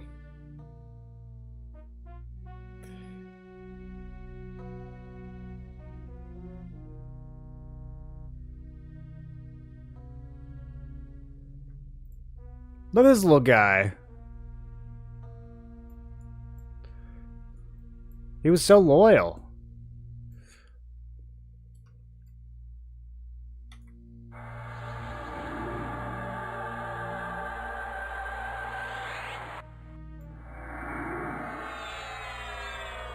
Just 2 frogs.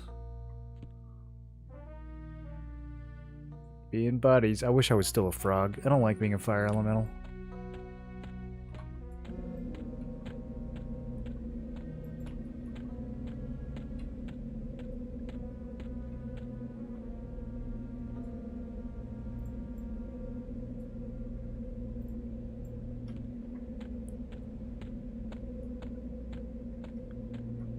Oh. Hello. What is all this?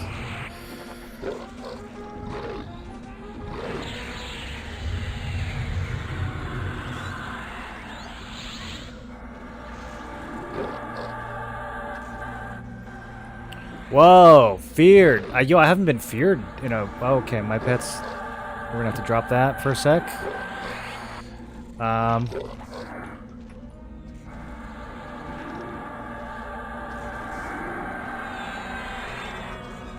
What is going on? Why can't I see this? Okay.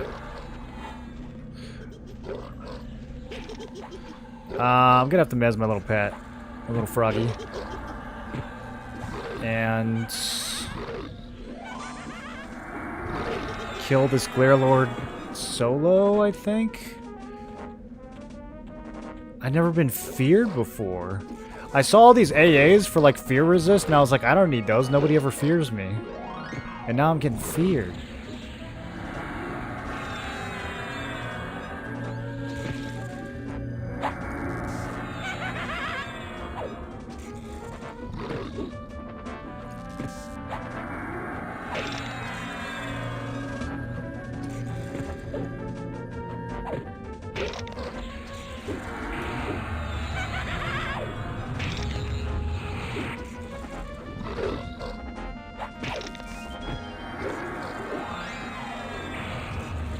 Okay, this thing needs to die, like, now.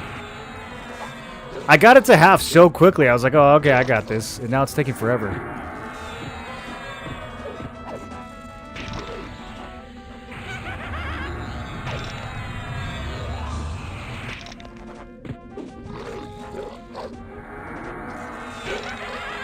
Okay.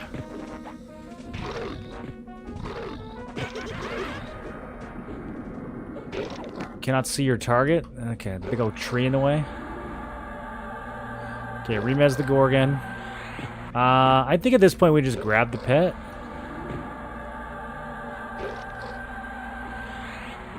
Because I need to start getting him a little bit healthy.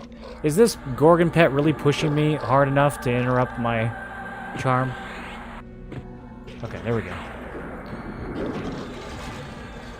Alright, let me get this froggy healthy. Yeah, start buffing yourself up, dude.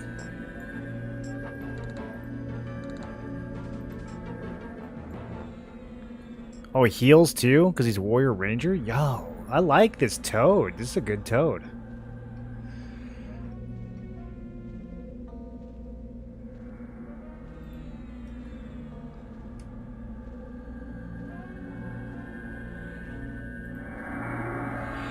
Feels like I'm out of combat, but I'm not out of combat. Everything's still regenerating very slowly. I mean, this is just a trash mob. We don't have to sweat it too much. We get to like half health.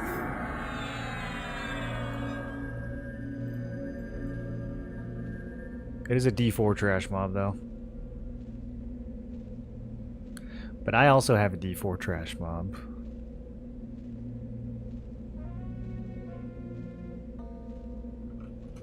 I think I can rip his buffs off while he's mezed. Oh, that's so nice. Oh, okay. It rips off the mez too. Whatever. That's fine. Okay, let's get rid of his haste. Although, we can also just override it. Oh yeah, we're cooking this thing. We're blasting. Alright, as long as my toad stays loyal. I trust him. I trust him. Nuking self to pad meters. I don't know if the parser counts that.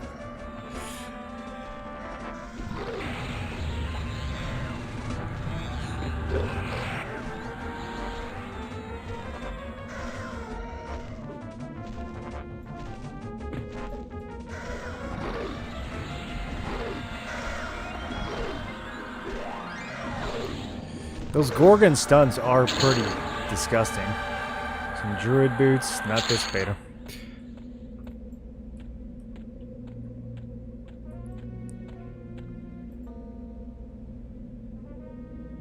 Okay. Are we back to Draco, or is this a different Fry Finger? Let's definitely hang out for a second.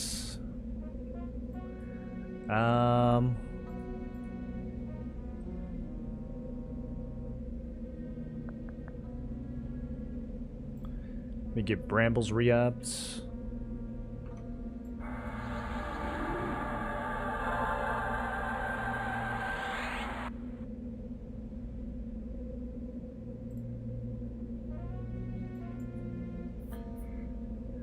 Oh, it takes so long to get mana back out of combat.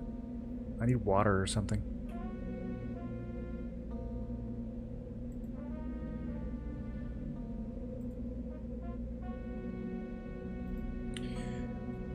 Bolt, how you doing?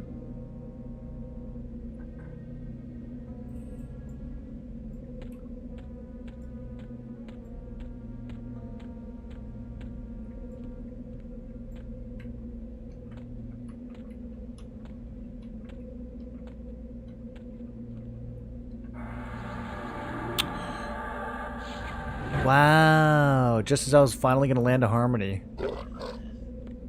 Here, let's actually do this properly. Tash, over channel. Don't snare. Oh, no. Is that going to last a full minute? Okay. I guess we need Charm him, but wears off.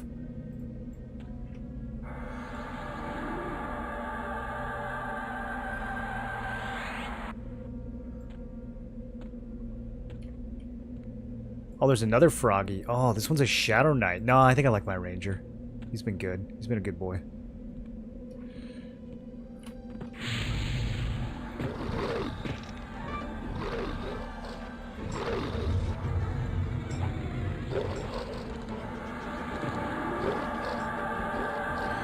Okay. Fright is slowed.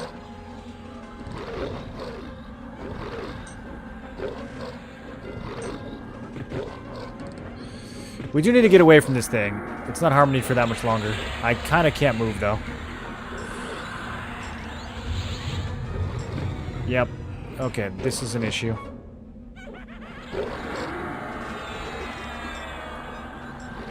Let me see if I can get it mezzed. Okay, we're chilling. Back to defensive. Let's kill this evil frog. See, we're good frogs. These are evil frogs. In case anyone was wondering what the lore behind that was.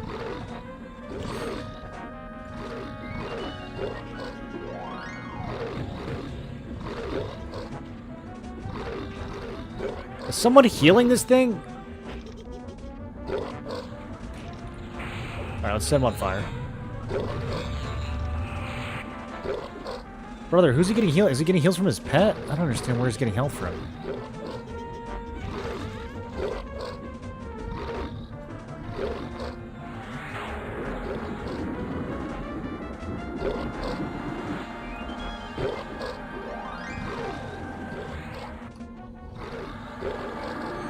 Oh.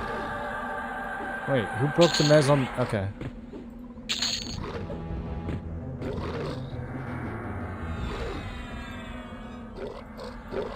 Did I break that?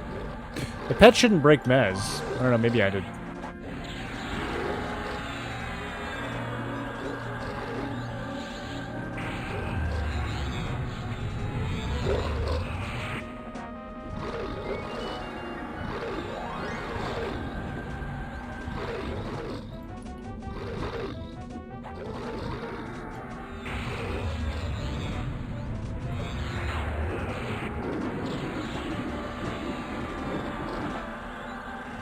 During my Saturday, staying up late, waiting for summer vacation to start on Monday. Nice, dude. You got any plans?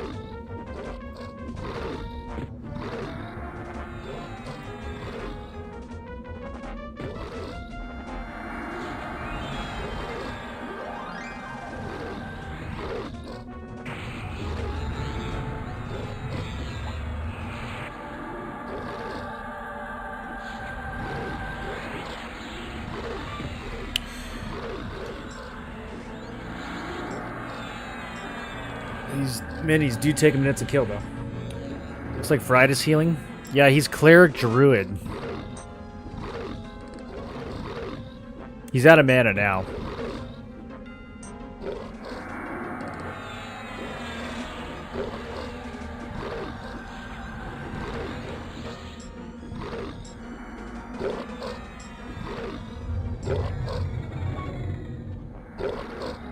Oh.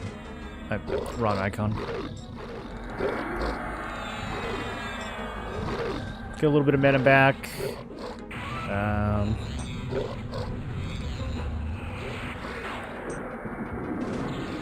I guess I'll keep setting him on fire, try to speed this up a bit.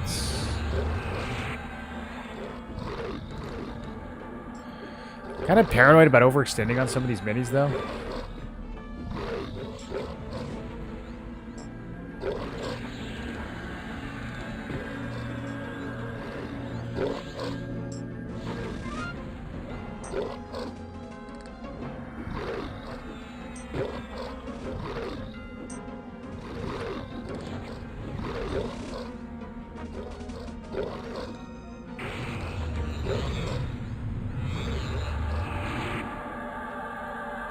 I love Mez so much, dude. What a spell. What a class.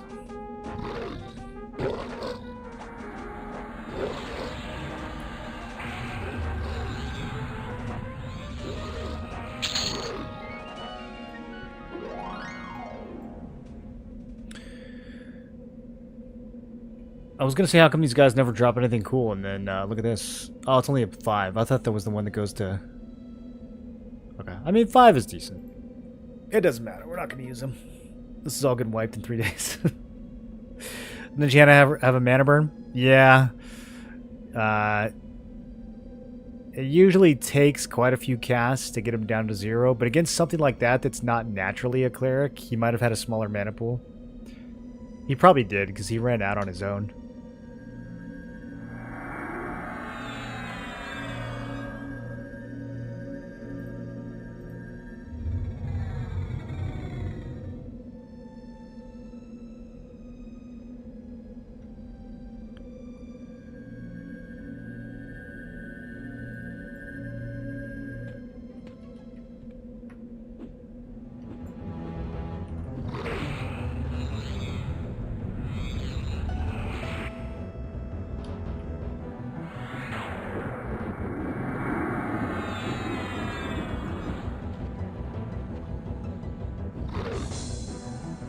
How does Ranger feel in general now on Trash Bombs? I like it. I like the extra dots. The attack bonus feels good. The extra stamina feels good. I think it's in a really good spot. It feels really good on bosses, too. Wizard Bracelet? Oh, nice. Sell. Okay, so I think it's just Draco now. We're almost there.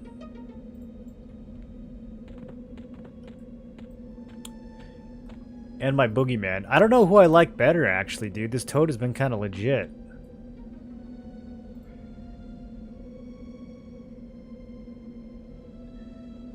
He swings on the other mobs for 112. I think most things in here hit for 112. I don't know if Boogie would do any more than that. Fitted Fiend?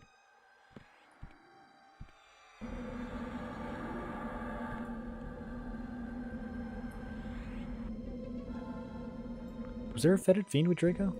Is it a different pull? This might be a different pull.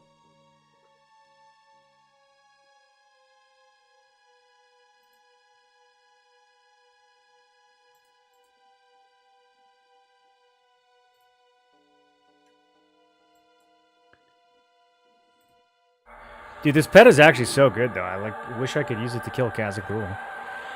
But that would mess up our test. I mean, I guess not necessarily. If we leave... Because we're doing the same instance, so we could use the same pet. So we could actually charm. There's still quite an RNG element to charming, though, if we're going to do, like, parsing. Because, I mean... If it doesn't break the entire fight, that's one thing. But if we get, like, some unlucky breaks, that kind of ruins the test.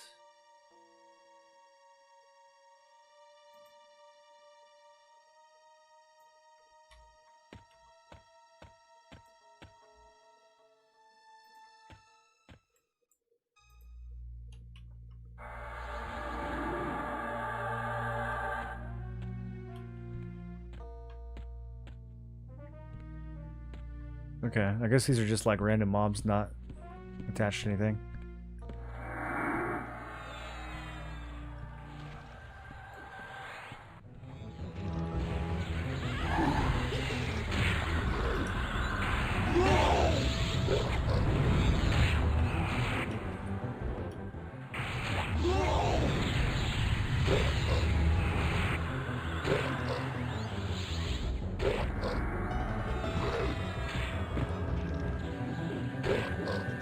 Use tracking? Well, I have to kill everything, so I mean, we just run in a big circle around the fire. It doesn't really matter what order.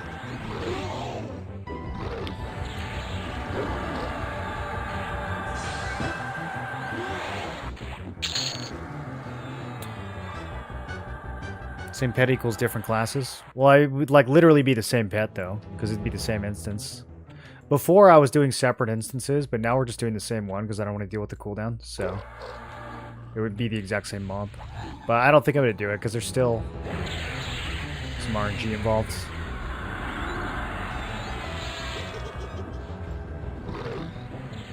This is more of a research than it is like actually trying to maximize. It would be cool to see how hard we can dunk on CT with the charm though.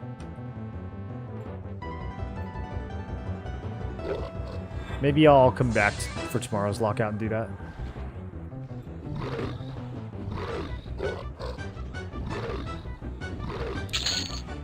Fear has a lot better charm options than hate. It's like actually crazy how good some of the charms are here. Okay, there we go. There's Trick. Okay. Oh, unlucky sneeze.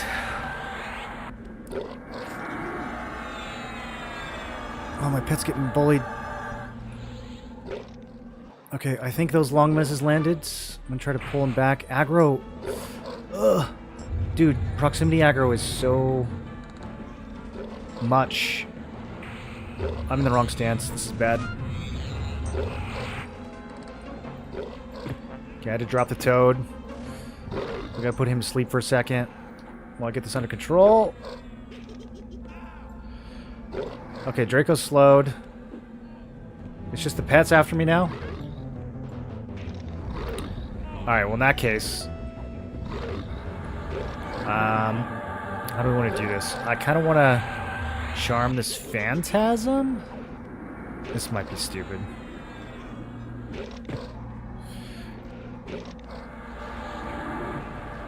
Okay, I got him, but he's gonna be napping for a little bit.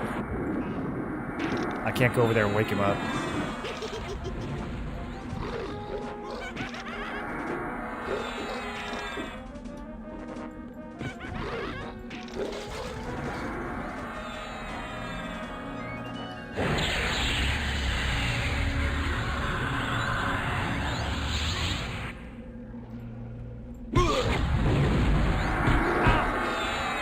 Bro, these paladin pets.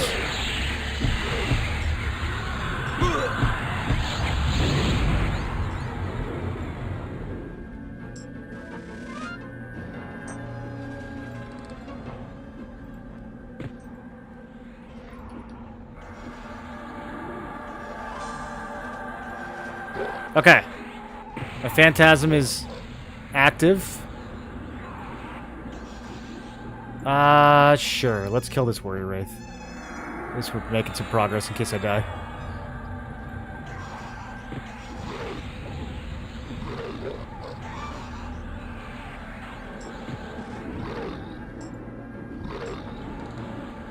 I was kind of hoping the Phantasm would, like, take aggro, but I'm so rooted I can't back up. Okay, we lost the Phantasm. And he sent me... So, okay, I got summoned and teleported and summoned and teleported. Okay, he's back. Back on the Warrior Wraith. How's the Toad? Okay, the Toad's chilling. Got 40 seconds. Oh, yeah. This is great. This is good. Curing disease. Cleansing. Lay on hands is almost up.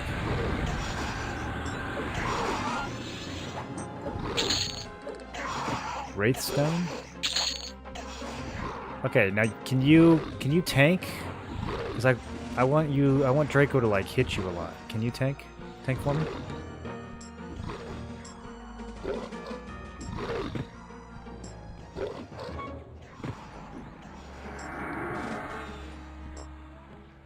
Where do I stop attacking?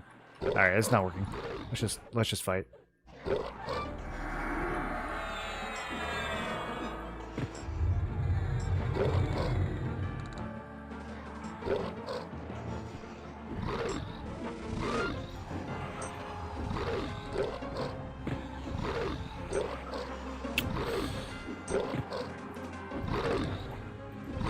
I can't stick this slow.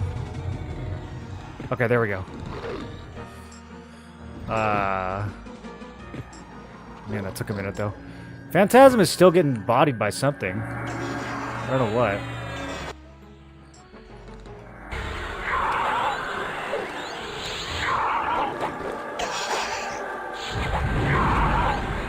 This might be it.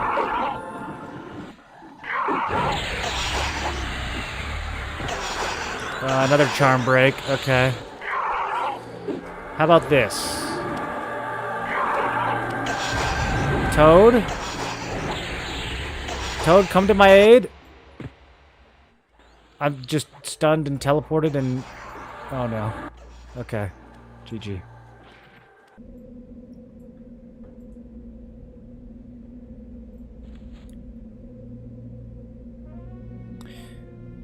Its threat is only 15% of yours, not enough to peel it away from you. Bottom right of your character target / bars. Well, I don't know. Proximity threat is kind of crazy on this server, so I don't know how much... Sometimes I'll just, like, take a few steps backwards and things will attack my pets.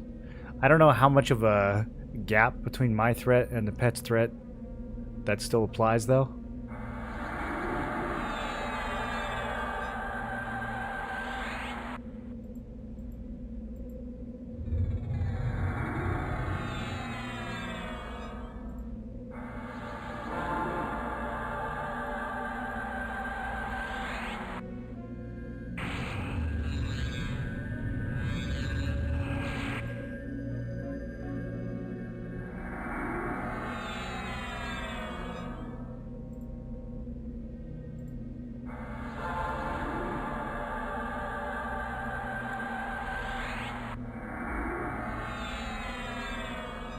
If they ever make it so permanent buffs last through death, oh.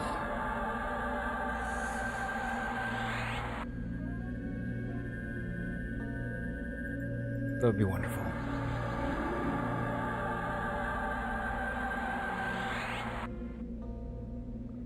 Okay, so now I have 2 stray pets somewhere in the zone. I don't know where that boogeyman ended up. I guess we're probably going to find out when we go pull Kazakh.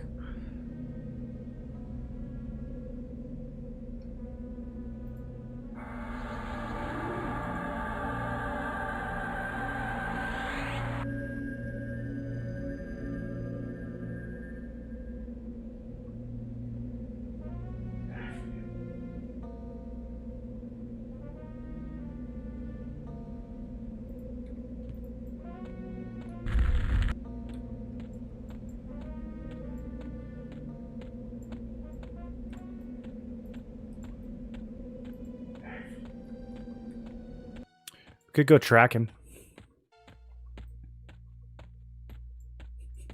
I don't even have it on the bar. Okay, there's Draco. I gotta be careful. He will aggro me from this far away. Okay, there it is, yeah. Alright, I'll just use the Phantasm.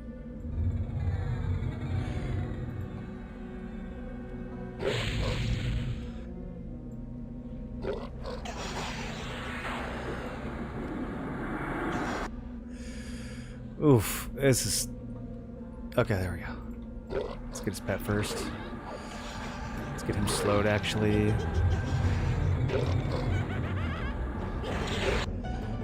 Oh, God, dude.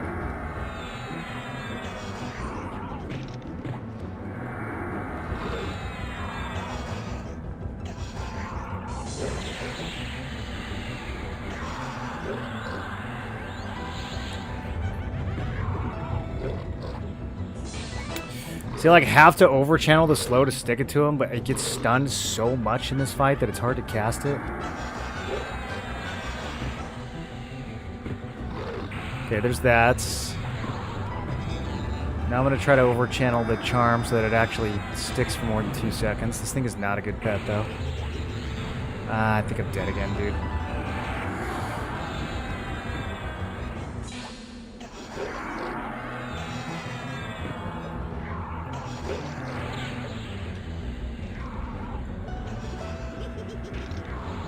Okay, if the charm will just stay for like 30 seconds, then we've got this.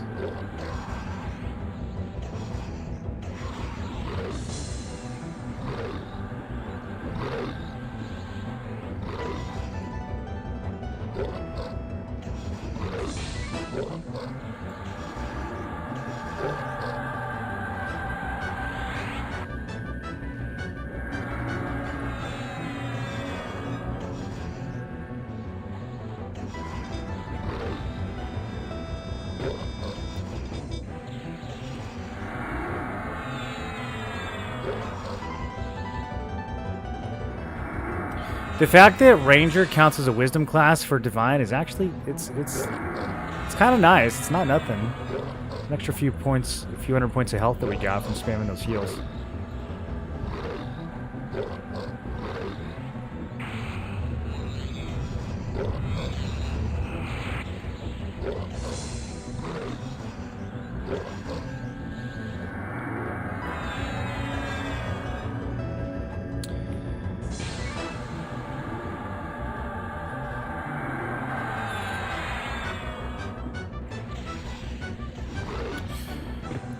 There's a part of me that wonders if I should just kill the Phantasm. Yeah, this is not working.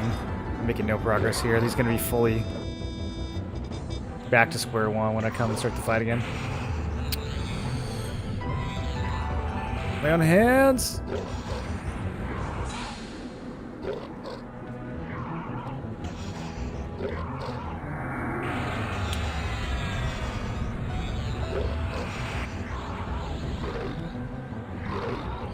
Dude! It's so hard to cast against this mob.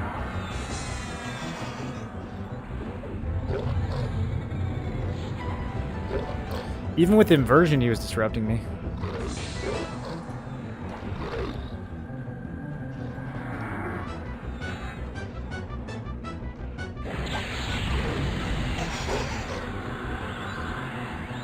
So is the pet dying just from his disease? It's like a strong disease. I mean, I kind of want him to die. I think I'm okay with it.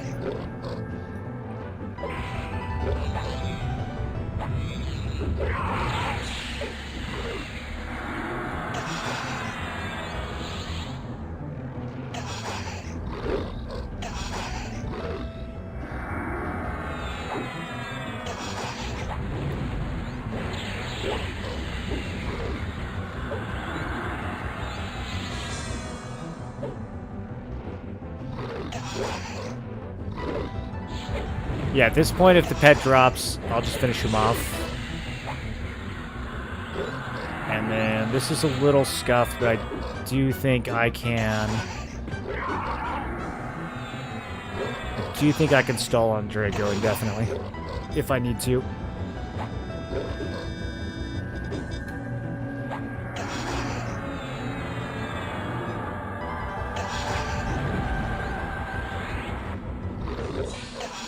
Okay, so while he's dying...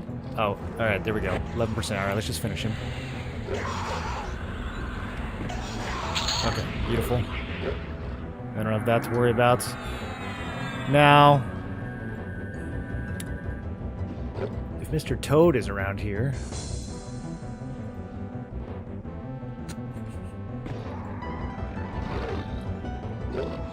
where's he at?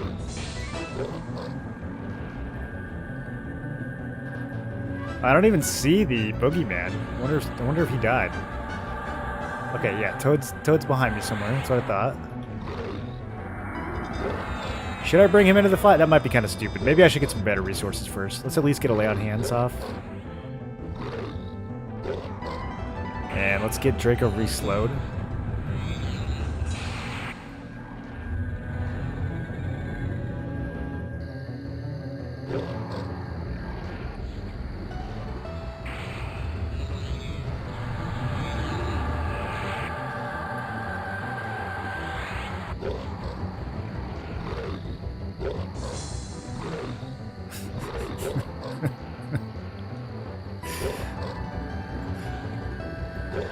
Dude, I gotta get those other Slay Undead AAs.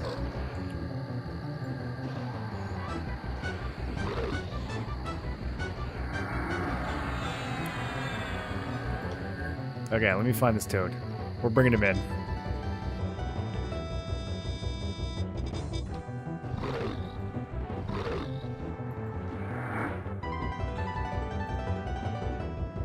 Should be like right around this corner.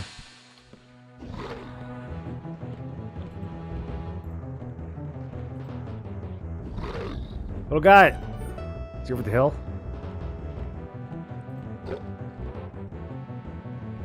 There he is.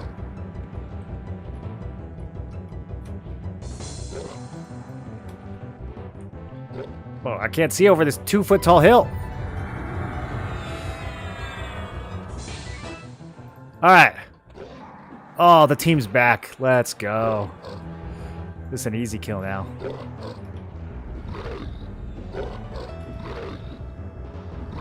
And he still has my haste from before it died. Sick.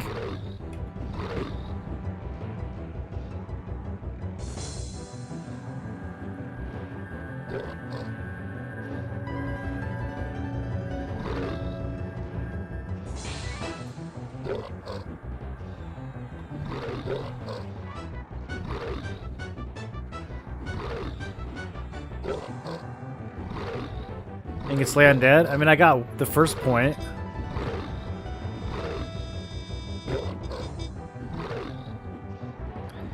I don't know what counts as undead at in-game.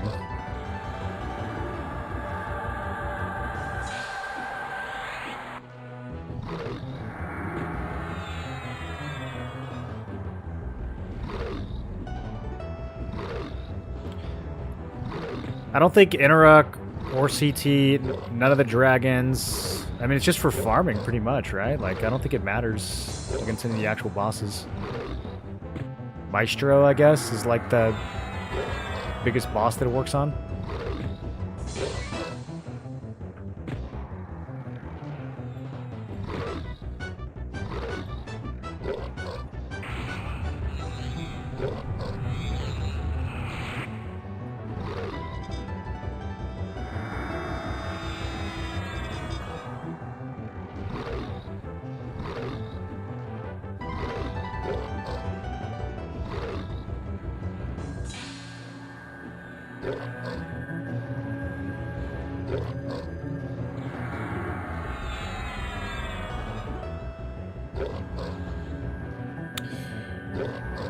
These D4 fights are long.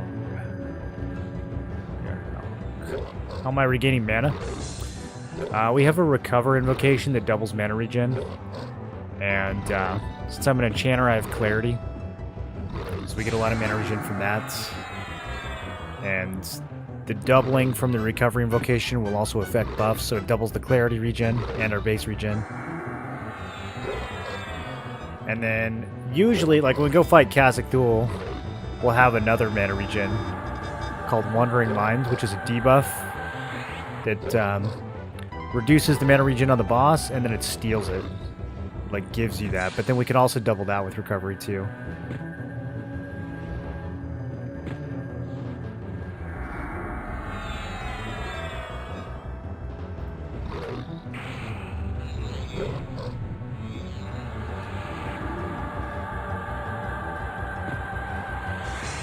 Okay. I love these low-level crits, dude.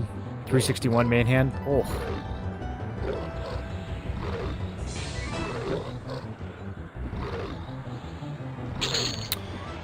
Monsoon Sword of the Swift Wind? Whoa! That's pretty good. 0.9. That's the best weapon I've ever looted. It's for warriors, though. It's not for me. Alright, Froggy has to die now. Oh, it's a two-hander. Okay, that makes sense. I was gonna say, isn't that utterly insane? But it's a two-hander. I guess it's alright. For a two-hander, it's alright.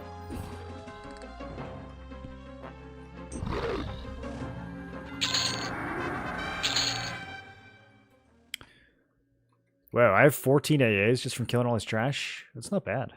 Yeah, Slay Undead, what does the next one do? I mean, it does, like, nothing, dude. Oh, just kidding. it doubles the amount of... I was looking at the first number. That's really good.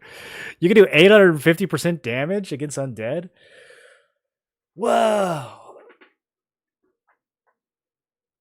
That kind of makes me want to play Paladin at launch. What's the final rank do? Should I just buy this? Final rank is 1250% damage? 1 out of every 40 hits? That's kind of sick.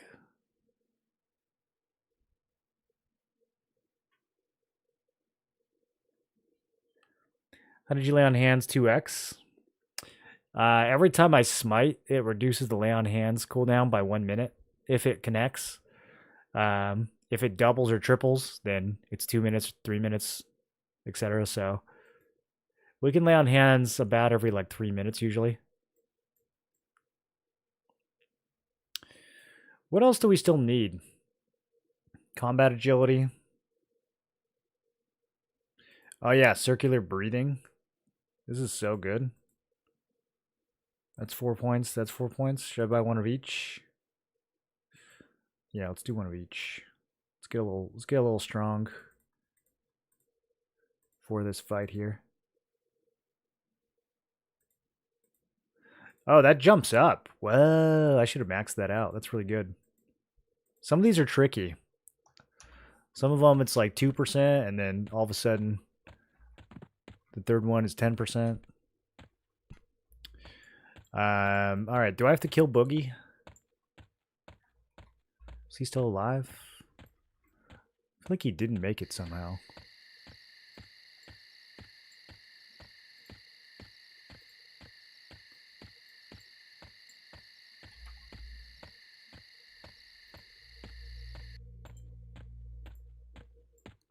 Okay, I feel like that's pretty much the whole zone. If he was up, we would have seen him. I wonder what happened to Boogeyman. Poor guy.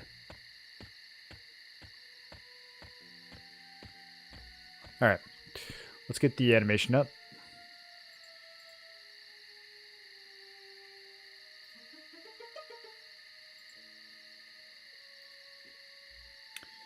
People group for XP? No, people group for gear. For XP, I mean, the XP gets split, so you don't necessarily need to group for XP, but it's really good for farming gear, because everyone gets their own personalized loot.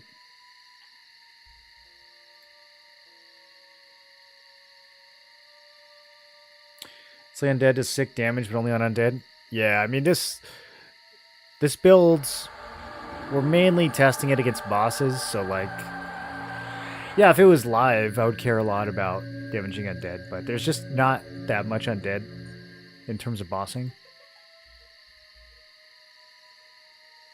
AQL Slay undead so much better. You have dual AA? Yes, I did get the dual wield AA early on.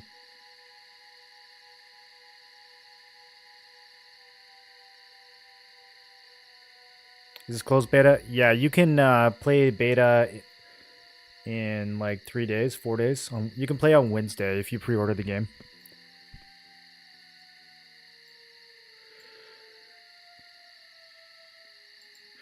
I do this so much where I summon the pet, or I put the pet on the bar, but I don't summon it because of the reuse time. And then I quick buff and the pet's not up. And then quick buff's on cooldown. And it's...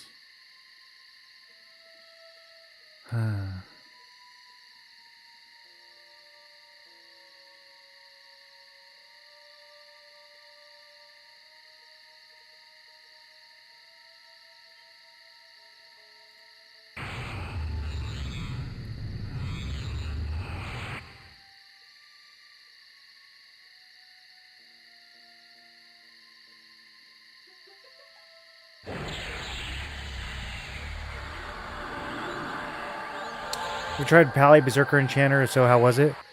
Really good for leveling. It's very difficult to do D4 bosses in Berserker stance, so I don't think it's very good for soloing bosses at higher difficulties, but you can solo bosses at lower difficulties. If you get really geared, then it can probably do everything.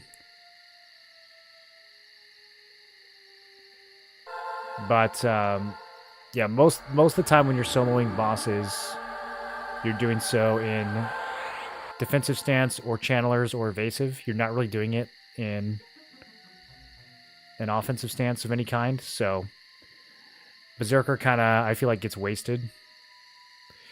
There might be some argument for like the extra crit that you get or whatever. I haven't tested it in depth. I suspect it's not going to keep up with the benefit that you get from playing Monk or Ranger, though.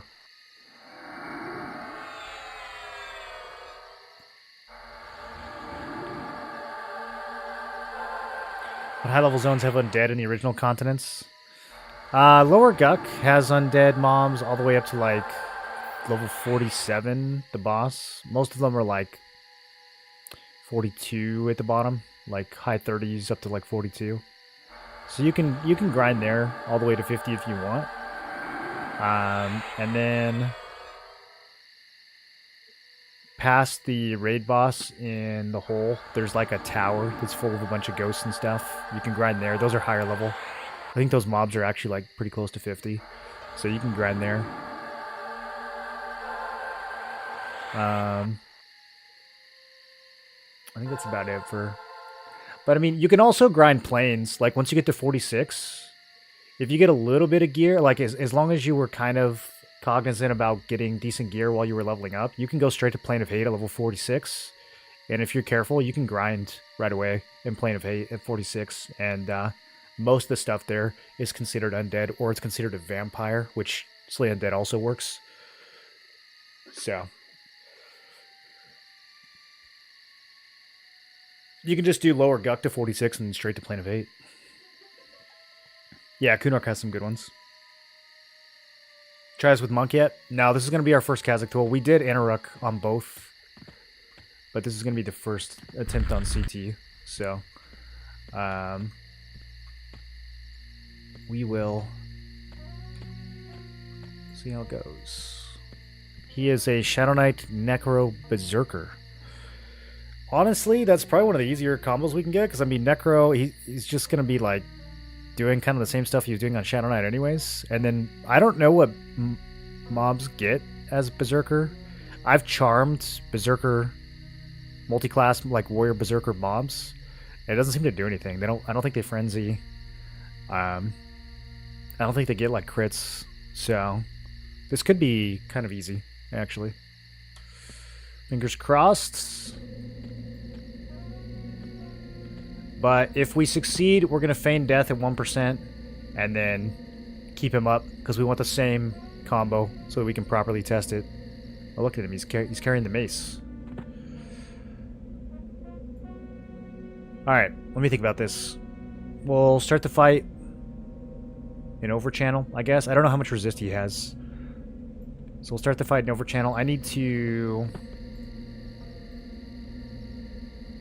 swap out a few things. Okay, that looks better. We're not charming, so we can also use Swarm of Pain. And I think that's good.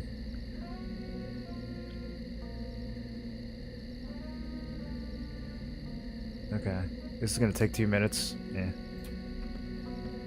I never remember to use it anyways. Ranger helps defensively. Kind of. Compared to Monk,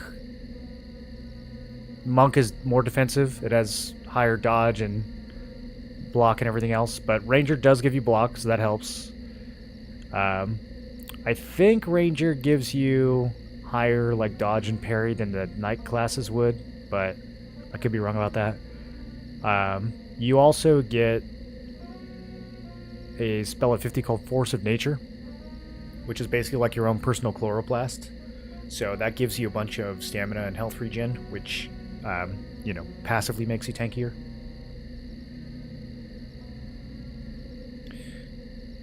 You want Cleric if you want to steamroll D4 with Berserker builds without great gear. Yeah, but I mean, Cleric, Berserker, plus what? I don't know. I feel like Cleric wastes... I feel like it wastes a slot, dude. I think Berserker is going to be the class that's fun to play once you're, like, decked out. Like, once you get really good gear, then you start rolling the Berserker.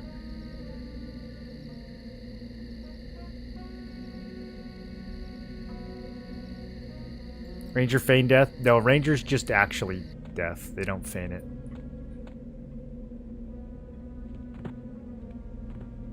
Rangers are real ones like that. We don't do anything fake around here.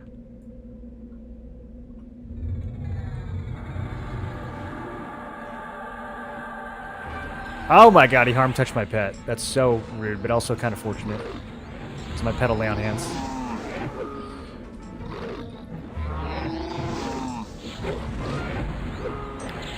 Okay, well he resisted immolate. That's not a good sign. Does he have hella high fire resist? That's going to be bad for the Ranger. Okay, for this fight, we do want to mana drain. I hate this guy's spells, so let's hit him with Mana Sieve. Let's hit him with Wandering Minds. And my goodness, brother, can you relax? Okay, I'm going to go into Channelers until we get his mana done. Let's do Theft of Thoughts. Another Mana Sieve. See if I can immolate. Okay, that one's stuck. I might have just been unlucky. I don't know if Spellblade is the play here, but I'm going to try it.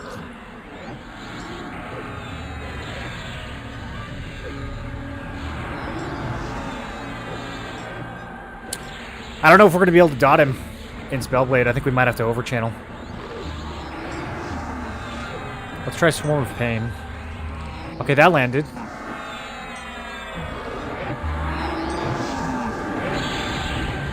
Gasping landed. Maybe his magic resist isn't that bad. Maybe we can do those instead of fire.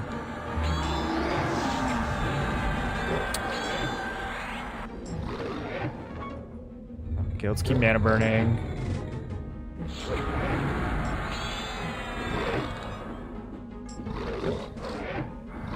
And then I'm gonna rock evasive.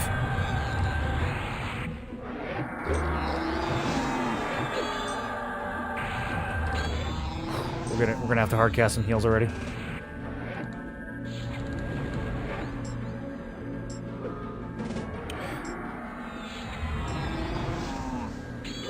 Honestly, might just be because I didn't rip his mana aggressively enough at the beginning.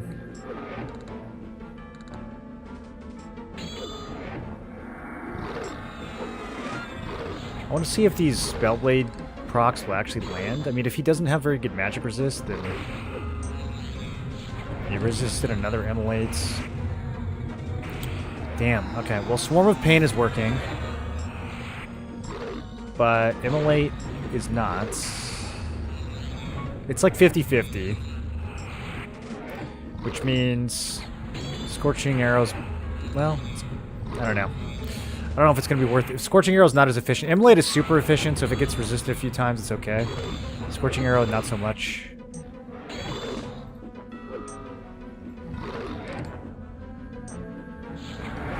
Okay, I might have overdone it with the evasive stance.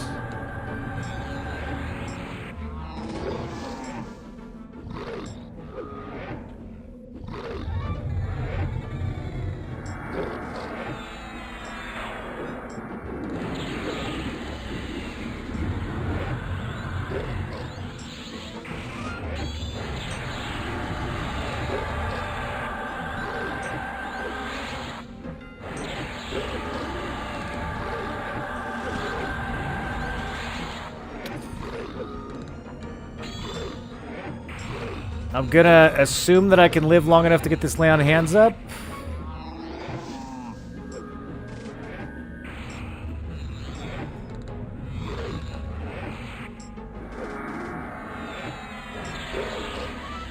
Eight more seconds.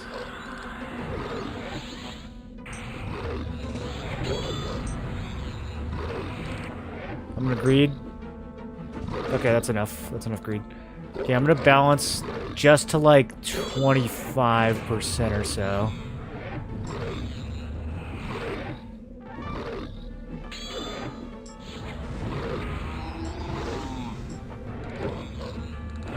Okay, that's enough. Back to defensive.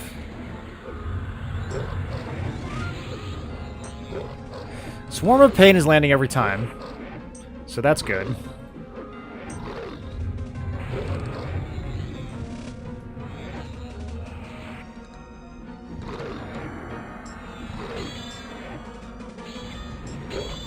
Even over channel, he's getting resist on my fire spells.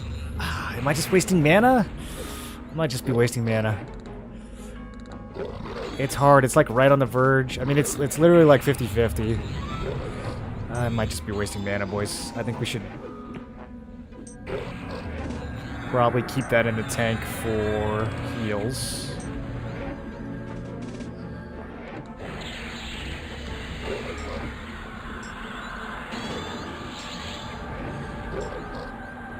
This feels like a fight that Monk might actually be more suited for. I don't know about Ranger for this one. Usually the benefit of Ranger is we get that extra damage from all those fire dots, but this guy does. I think he's got too much firing resist. Firing?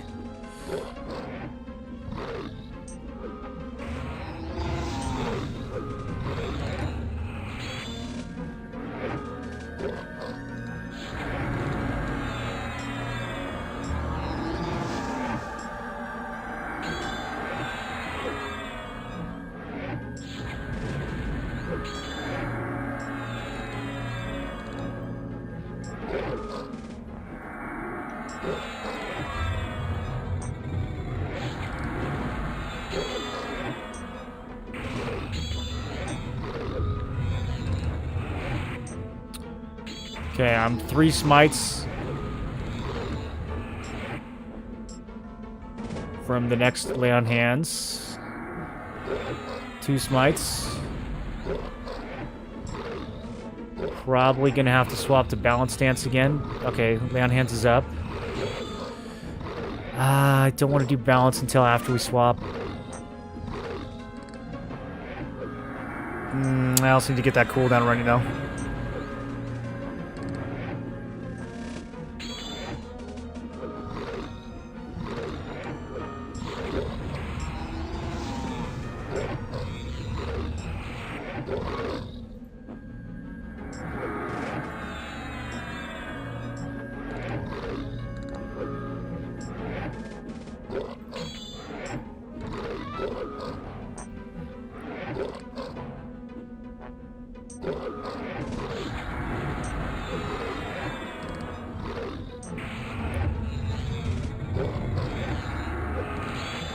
Okay, I think this is a kill. I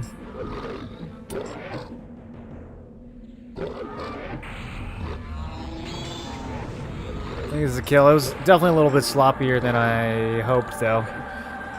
I didn't realize he was going to have such good fire resist. I think the Monk is going to be better here.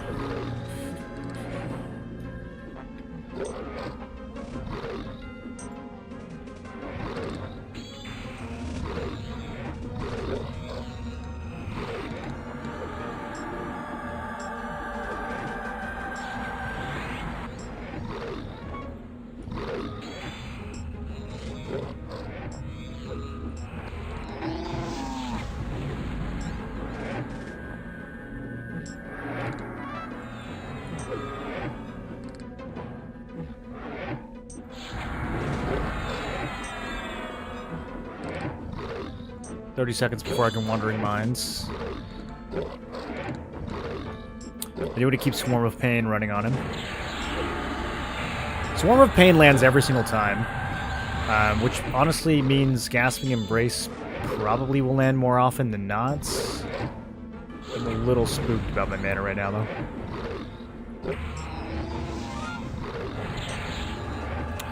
And it's like uncanny how he always knocks me back right when I'm casting Ethereal Cleansing. Okay, this isn't good. I need to survive to the next lay on hands so that I can switch to balanced.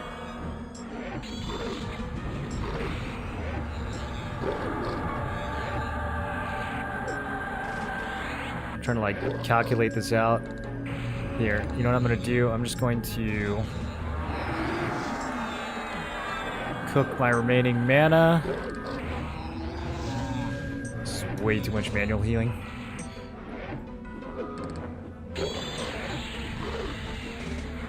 Okay, I'm gonna run balanced. In other words, 70%.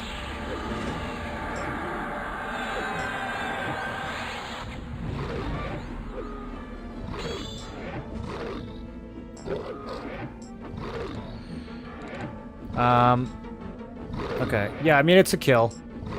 I'm tempted to stop a little bit before 1% because I don't want to accidentally get like a low health crit and kill him. Let me just make sure this is for sure. Yeah. I think this is for sure a kill.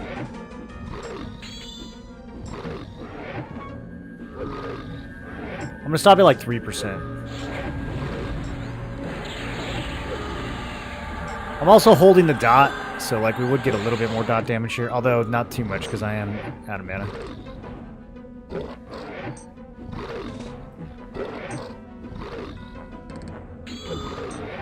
Okay. I'm satisfied with that. Let's go swap. Can I quit in the middle of... This is ruining my timer. Alright, hurry up and kill it. Do it! Alright. So, we'll shave like 10 seconds off that. But, yeah, let's go. Let's try the monk now. I feel like the monk is going to do probably about the same DPS, but have, like, no problem at all staying alive. So, in fact, maybe a little bit more. We only did 89. It might do, monk might do even a little bit more DPS just because I won't have to spend so much time healing.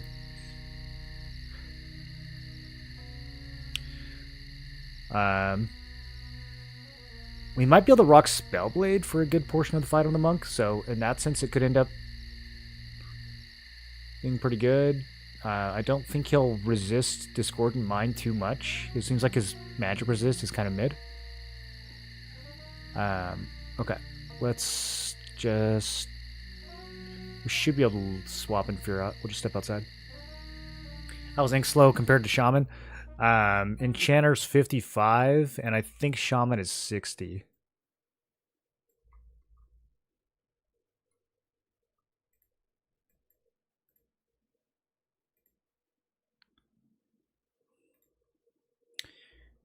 How am I going to feign death? We don't. Yeah, we just died for real instead. Why Cleric over Druid? Cleric gives way more heals than the Druid does.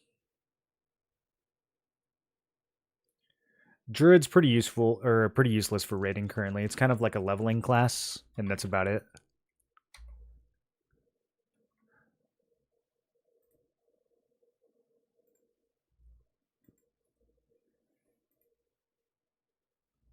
Why Fire Alley Illusion instead of Boon? For the chance to life tap. The life tap is really low. It'll only heal us like a couple hundred points of damage over the whole fight. Whereas the Fire Alley will do like a couple thousand damage over the course of the fight. Is the fire damage shield higher than I'm thinking?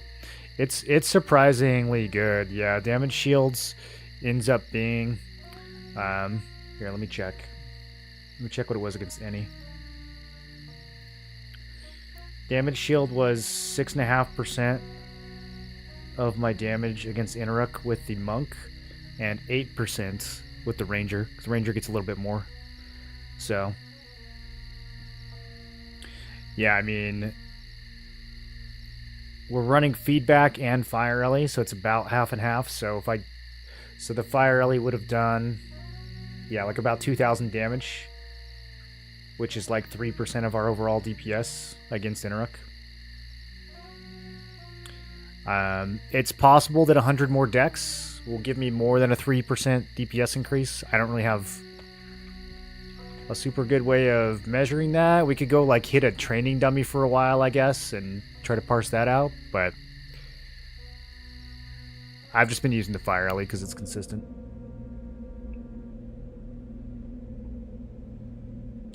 Yeah, the life tap, it's 25 damage.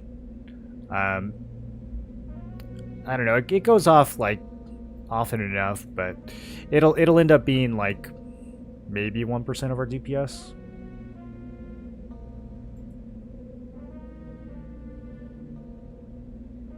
I think there's a good argument for it. Like, it's very possible that it's better than the Fire Rally. The Fire Rally is just what I've been using.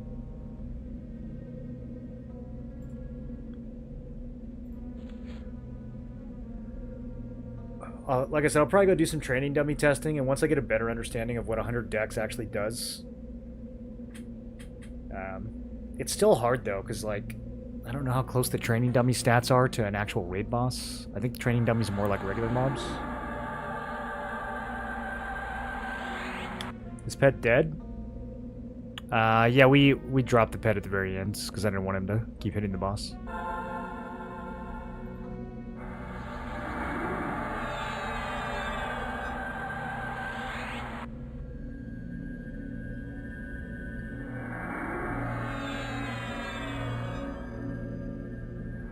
I don't really like being a furry. If they make it so that you can use the buff from Boon of Guru without looking like a werewolf, I would be more inclined. You know?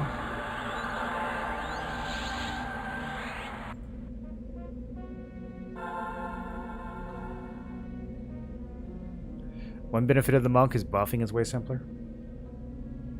Our spell choices are a lot simpler too, because we don't have them. Don't have as many. Monk offensive skills are better. Not sure how that translates.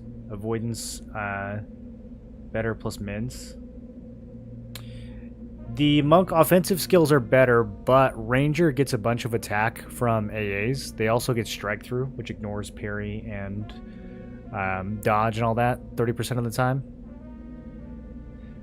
So even though the monk has higher skills, the ranger actually ends up doing more melee DPS. But it kind of depends on gear too. At higher gear, that might not be the case.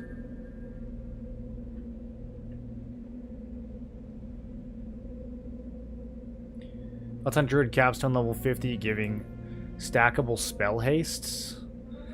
Is something. I mean, if Druid needs some kind of like unique benefit that the other classes don't get, other than like a little bit more damage shields, you know, because that's really all it's bringing to the table right now.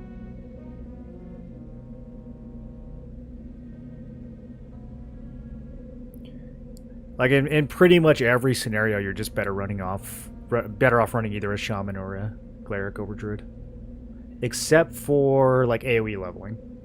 That's the only time. If you're running like some crazy like Druid Bard Wiz leveling builds, that's pretty good. But I mean, if you were doing like Bard Wiz Cleric, that'd be almost as good. You wouldn't have as much damage shield, but Cleric's got a couple AoEs too, and you would never die. But yeah, I think Druid is really good for leveling. I don't think it's great for raiding. Honestly, I don't even think it's really good for leveling. I think it's good for AoE leveling. But even in a lot of like regular leveling builds, it's not that good.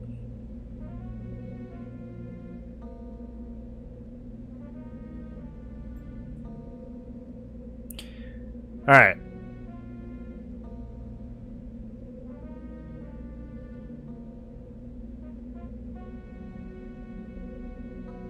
Am I missing anything? Don't have the dots. We get the extra debuff. I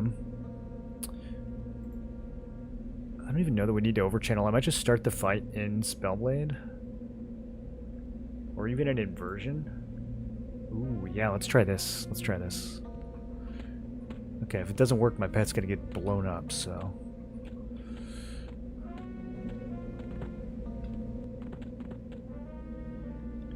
Where are my weapons? That's classified.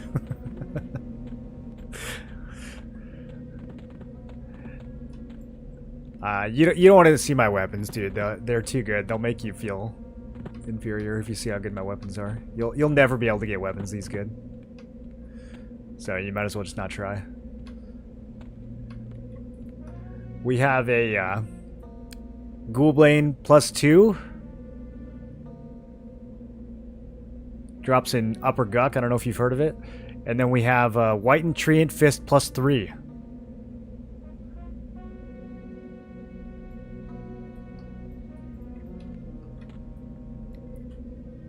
Guess druids have charm, but I don't know how much it's used. They can only charm animals, right? I mean, druid charm was like really good in classic, but in this, I mean, how often are you charming animals? Like, how often are you even grinding some places with animals? You're always grinding in dungeons on EQL. You never really like outdoor grinding.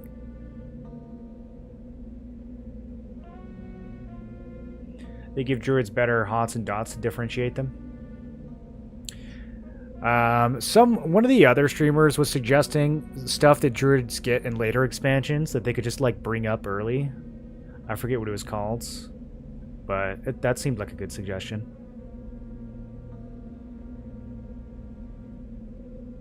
Not top end? No, these are very bad weapons. I mean, the Whitened Treant Fist are alright, but they're not very leveled up. And the Ghoulbane is, yeah, I mean, you get that at like level 25. It's pretty mid. Alright. Focus up.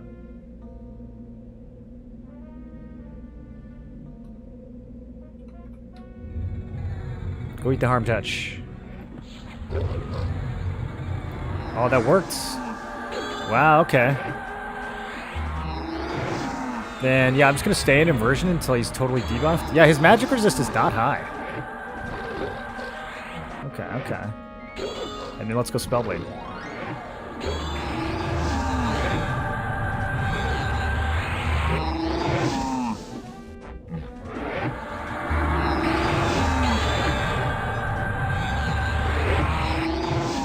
I feel like he's louder this time.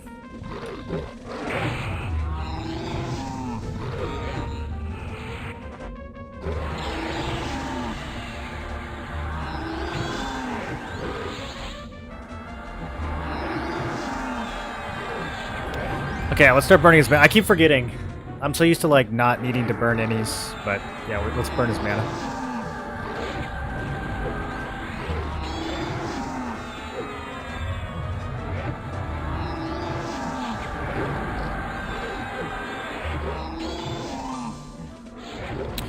Bro, this is already so much more chill. Land hand is just sitting there off cooldown.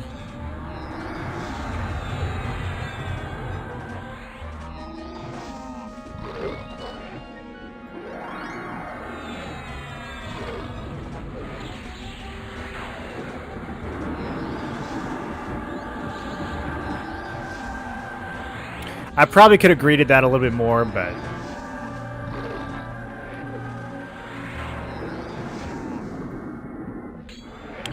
I don't feel like we're gonna get any spell. Okay, there we go. I was gonna say Spellblade is not.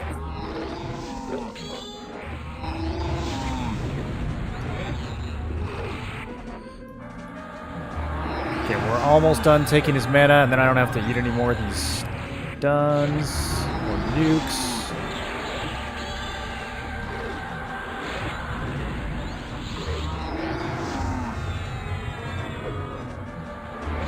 Alright, he's done casting.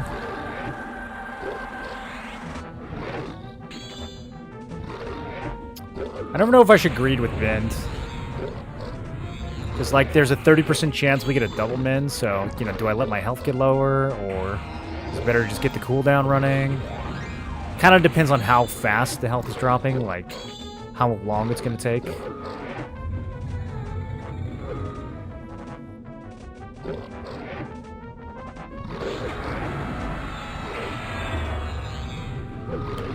Okay, we're doing about 10% more DPS. That's pretty much all coming from Spellblade.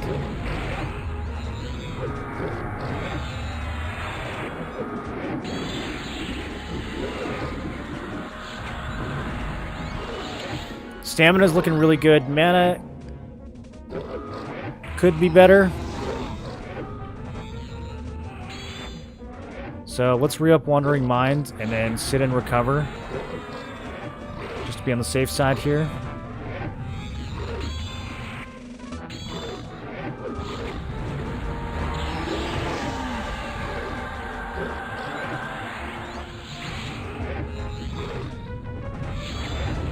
And now we can definitely greed. I'm going to greed down to probably like 10% because he can't nuke. So I'm going to greed this lay on hands. Pretty hard. Unless mid comes up, I might not need to.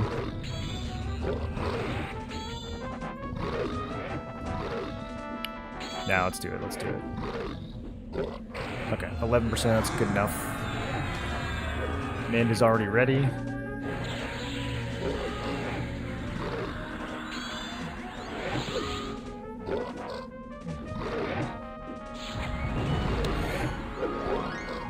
It was way comfier, I mean...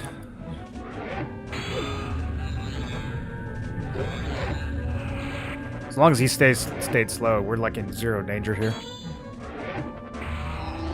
Pretty much just waiting.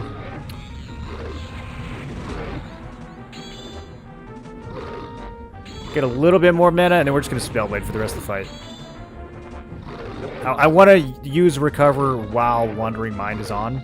Because this doesn't have... This has like 80% uptime, so it's not always up.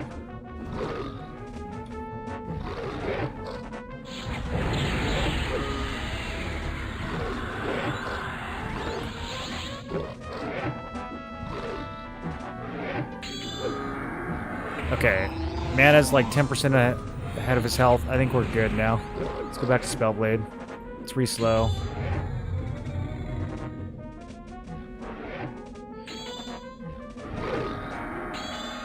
Oof. Resisted.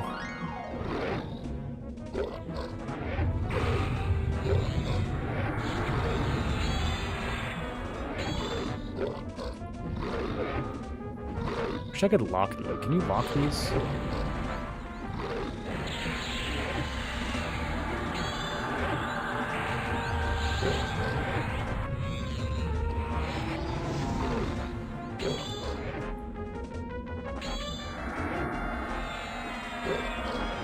Okay, a little bit in trouble here.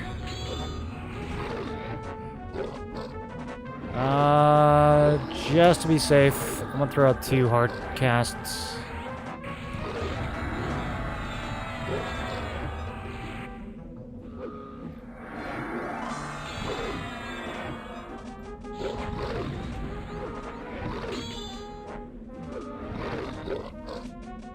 Yeah, it didn't end up really needing him. Hey, don't hit my pet.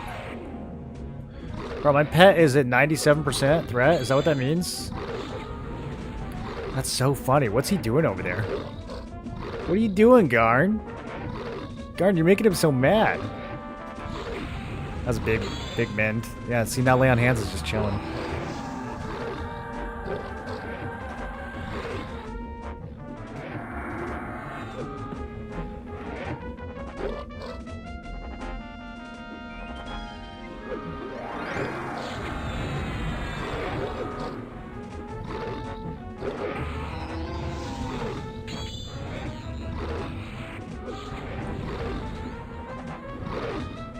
This is the build you're planning on starting as? Paladin, Enchanter, Monk? I think it's crazy well-rounded. Yeah, it's a really solid build.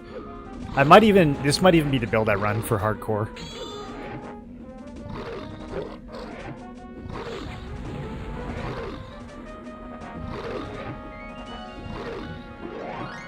Okay, I need to keep Gasping Embrace going. That was actually a big part of our DPS.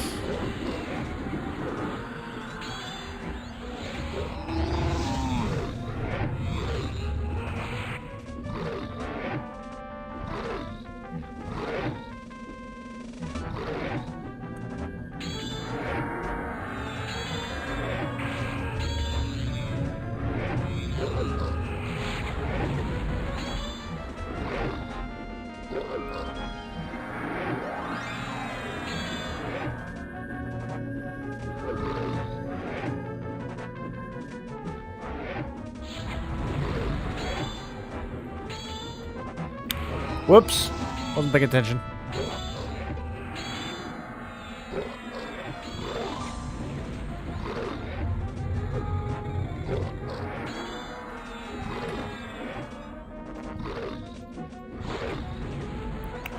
This build's too cozy, dude. Kinda makes you lazy.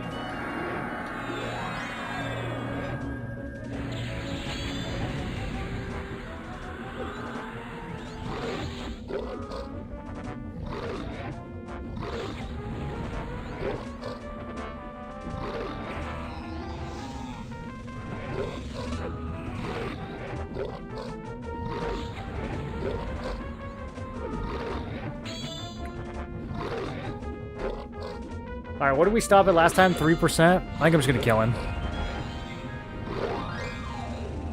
It should be close enough. Because I had like an extra 10 seconds on the other one anyways.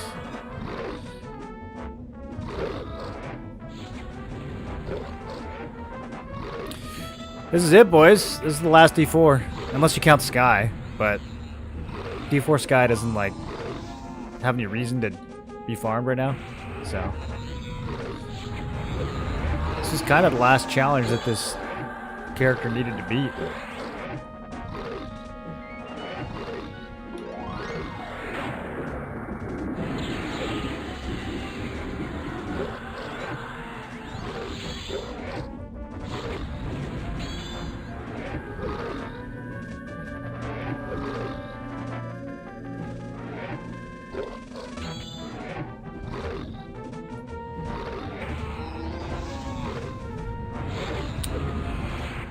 Way better defensively. In terms of DPS, actually still kind of the same as the Ranger. I think it was a little bit better because of Spellblade, but it wasn't that significant of a difference.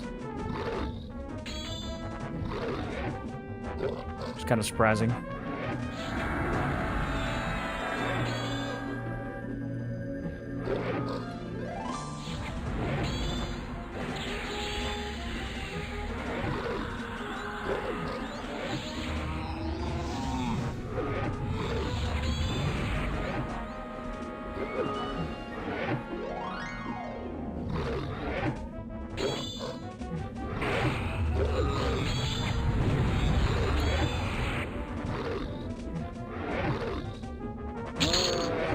Alright.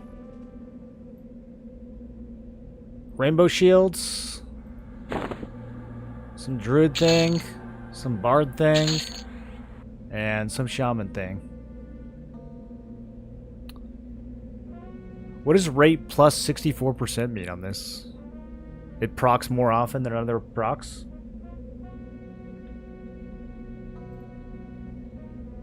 Thinking Gasping Embrace would work well for the Spellblade just to help keep the debuff up. It's just going to be wasted a lot. If you get back-to-back procs, you're not going to get really any extra benefit because it'll just keep overriding itself. The reason we use Gasping Embrace is because it's very mana efficient. In terms of DPS, it's, you know, it's not amazing. Getting like a hard nuke off is going to be way more DPS. Or we could throw a heal on there.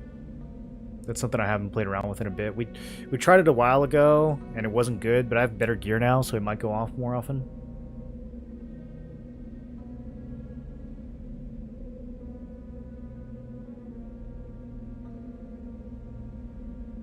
Want to test Aldrin's Woos versus Woos DPS. Looks like higher weapon skill doesn't matter too much. Yeah, I mean, I think it matters a good amount, just not as much as these, like, Ranger AAs. Alright, I'll grab that for the Exalts. Although, do I have to be a Shaman to... You can't loot this because there's no room in your inventory. What? What? My inventory is full? I don't think so. Is it because I have all these rations? My inventory's never been full. Alright, let's take a look at the numbers.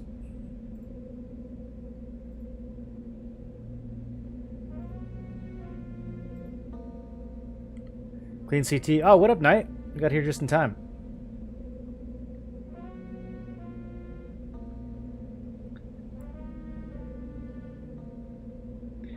How'd you do this if you replaced Enchanter with a Bards?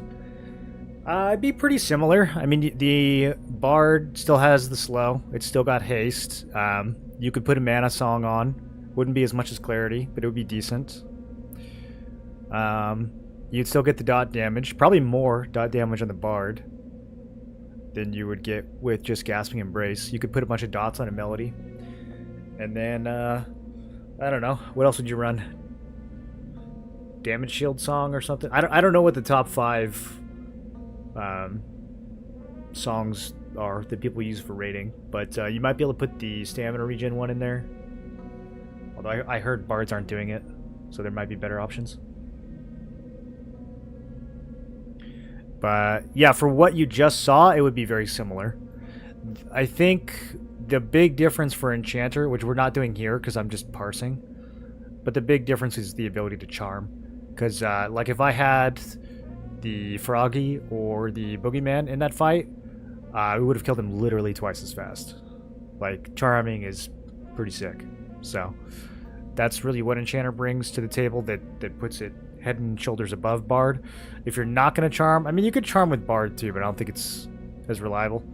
But yeah, if you're not going to charm, then Bard's bringing most of the same stuff to the table. The biggest thing is that the slow is not as good as the Enchanter slow, so you are going to take a lot more damage. But you might do more damage too because of all the Bard dots and stuff.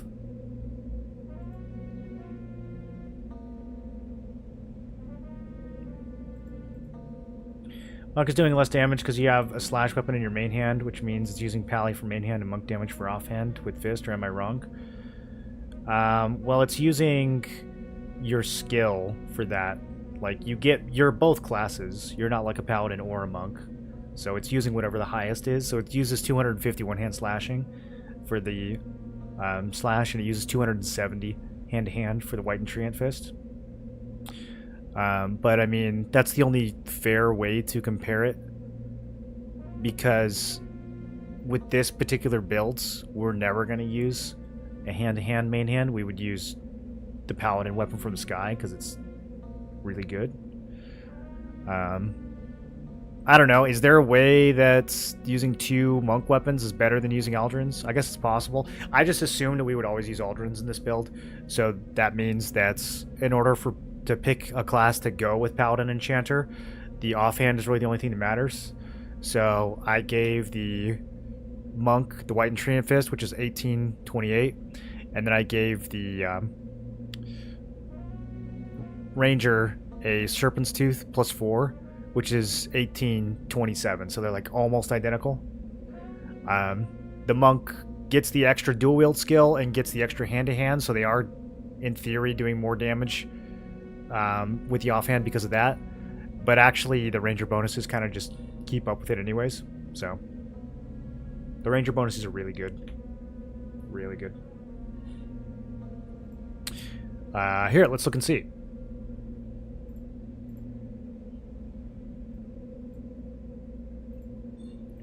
Okay, so we did Ranger first, right?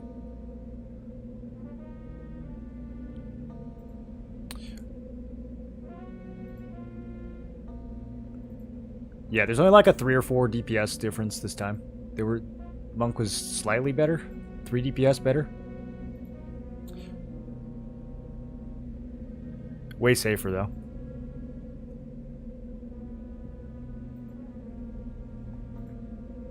Okay, let me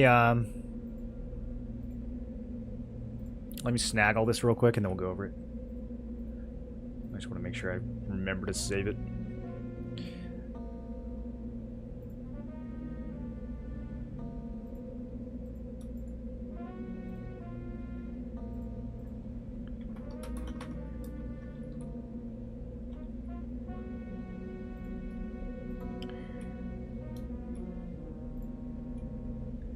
Okay, and the Monk.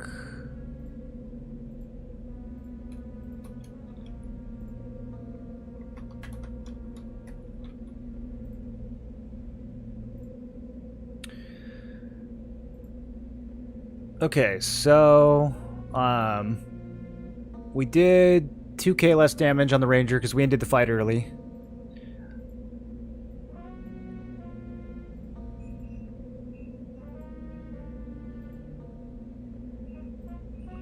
But DPS is pretty similar. 89 DPS on the Ranger, 92 DPS on the Monk. So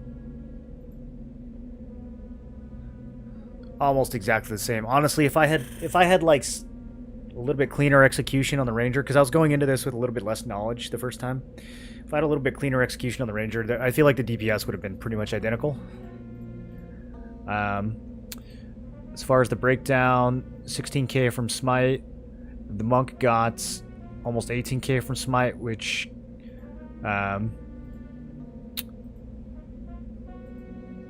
is kind of surprising. 58 hits versus 51 hits. I don't know what to make of that. The Ranger should be landing more smites than the Monk because of that attack bonus. So maybe we just got really unlucky, or maybe the Monk just got some sick triples off. They both have... Oh, you know what it might be? The Monk has more double attack. So we might just be getting more double smites. Ranger double attack. That's close. Ranger double attack goes to 225. Monk double attack goes to 240. Both of them get 100 triple attacks. So that's the same. And then Monk does get 20 more points of offense. So that helps too. Yeah, I guess it's just a combination of like 15 more double attack and 20 more offense. That's still kind of surprising though. In the other fight, we didn't really see that. Let me look at Inny again.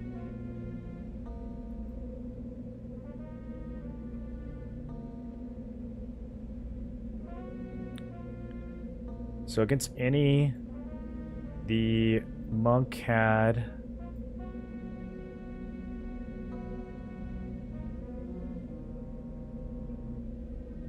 ...58 smites. And the Ranger had...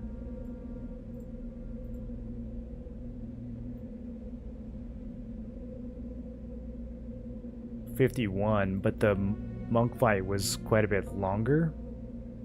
So... let's see, 28 DPS on Smite on the Ranger versus 26 on the Monk. Yeah, so the Ranger was hitting Smites more often against Inny, but not against CT. I don't really know what to make of that. Probably just RNG. We either got lucky with the Ranger on Inny, or we got lucky with the Monk on CT.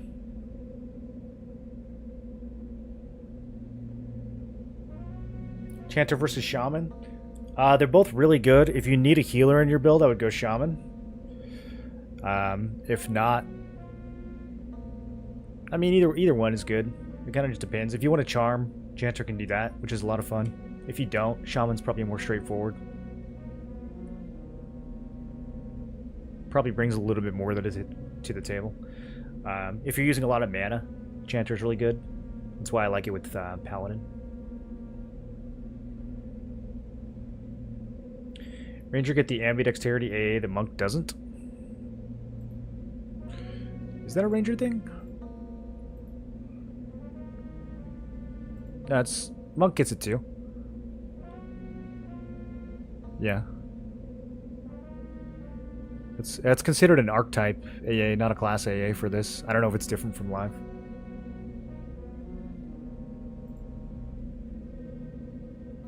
Wonder how Monk trip attack compares to Ranger. They both have 100 triple attack. Okay, so Ranger... Oh, look at that Spellblade diff. Ranger Spellblade, 20 DPS. Monk Spellblade. Wait, why is it lower? Way more. Oh, it doesn't... It only counted 110 seconds of... Okay, I don't know why. Well, anyways, Ranger did 2k Spellblades and Monk did 8k. So, because we had such a larger buffer of heals, I was able to stay in Spellblade more instead of Divine or Recover. So, that netted an extra 6k damage, which is pretty crazy. It's like 10% of the fight. That right there is the only reason the Monk did more than Ranger. So, the best offense is a good defense, I guess. Yeah, Scorching Arrow didn't do much. We couldn't land those fire spells. I could have done more with Gasping Embrace for sure. I was being a little timid here and using the Swarm of Pain because it has the magic resist mod on it, but Gasping Embrace was landing too. So that's what I mean about better execution. If I had been better with Gasping Embrace, then I mean, how much did the Monk get out of it? Yeah, 1 DPS. Okay, so yeah, probably wouldn't have made a huge difference. Maybe we would have done 90 or 91 instead of 89. Oh, never mind. That's the direct hit. Okay, I was gonna say, wait, gasping embrace is better than that. Okay, so yeah, 11% versus yeah, the dot here, only like 1.5. Okay, so that could have been significant if I had just run gasping embrace more. I couldn't have done it this much because we wouldn't have had enough mana. I was using a lot more mana on the ranger, but I mean, the monk got 11 DPS out of gasping. Even if we got 5 of that on the ranger, even if we did half as much, then it would have actually beaten the monk in DPS. But again, we were short on mana, so I don't know how many I would have actually been able to cast. Okay, main hand, 13k. Monk only did 12k. And, I mean, that is really interesting, right? Because it's the same amount of time. Like, both of these kills were only a few seconds apart. So there you go. Like, ranger attack bonuses there. Even with the 20 more offense skill, the ranger attack bonuses putting the main hand a lot farther away. And then when we look at offhand, monk should have an even bigger advantage here because monk has 40 higher dual wield, which is like a lot more dual wield, and 20 more hand-to-hands. So on the monk, it'll be hits. On the ranger, it'll be pierces. Ranger did 6.6. Monk did 8.4. Okay, so there it paid off. In the Interruck fight, it didn't. I don't know if that's just because Interruck has like lower defense or something, but yeah, in the Interruck fight, they were pretty even. But in this fight, the monk did a lot more offhand damage. So 12 DPS versus 10, like 20% more offhand from the monk. Doesn't make a huge difference in the overall fight, but it's interesting. Damage shields, 5.7k, 4.8k. I don't know why there's a discrepancy there. Was I getting hit less? Maybe we were dodging more on the monk.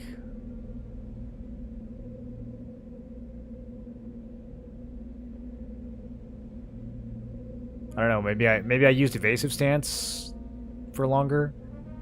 I did use evasive stance for a little bit with the monk, right? That might be why the damage shield did less. There shouldn't be any variance there. I mean, we know how much damage shield's going to do. So, but yeah, it's a lot. It's 10% of our DPS, or 8%. Either way, it's still kind of a lot. Kicks. Ranger kicked for 4.3k. Monk kicked for...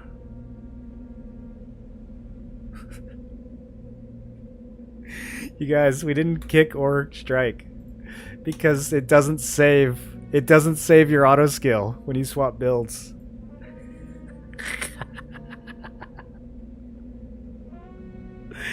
Okay, so monk would have done a lot more if the buttons were pressed. That's Secrets' fault. That's obviously not my fault. That's Secrets' fault. It should save your settings.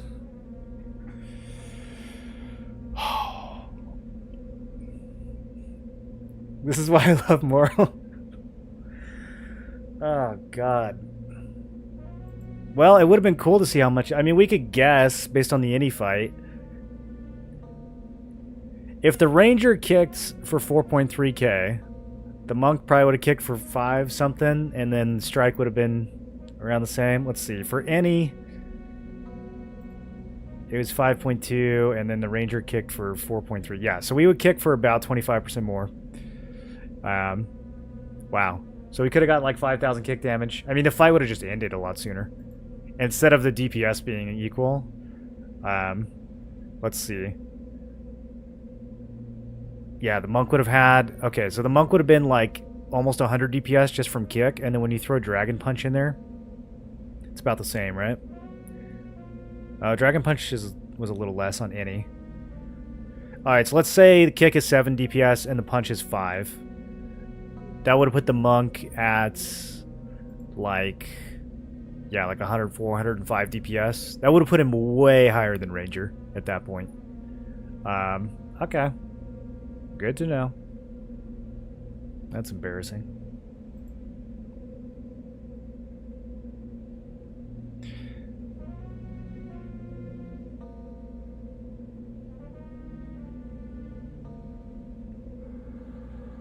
2026 and 1622 with 270 skill end up very close. Are we talking about Aldrin's versus the monk weapon? Aldrin's would probably beat Wu's simply because of the stats. Yeah, Aldrin's is really good. It's got the ratio, but it's also got stats on it. Plus, like, who wants to be a paladin who's using 2 fist weapons, right? I mean, you gotta have at least 1 sword.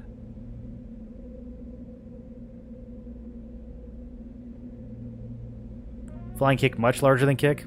It's like 25% larger. I thought it was going to be better. I didn't realize it was only 25%. We beat CT D4 with level 25 weapons and no kick strikes. Seems fine. Yeah, they could maybe add like a D5. What I think needs to happen is I think the difficulty scaling across the board needs to be less health scaling and more damage scaling. Like in the whole game. I hope they just redo the whole formula, honestly. Both with leveling and with bosses. I think everything at like D2 and above is too tanky and too easy. It just like makes the fight longer. It doesn't make it really that much harder.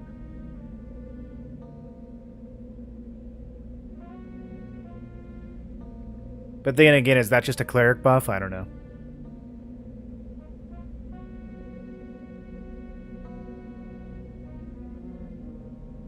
If they make everything hit too hard, then everybody's just a cleric main. So I guess that's the trade-off.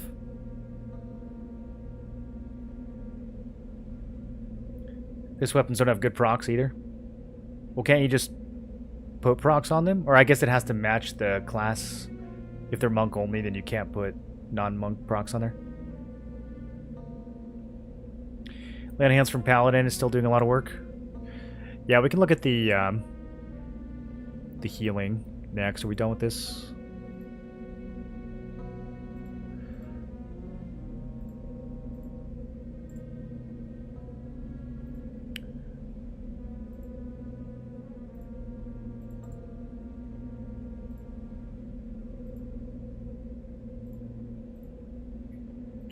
So it's going to look like we healed more on the Ranger, but that's because Mind doesn't get tracks, because it doesn't put a number in your combat log.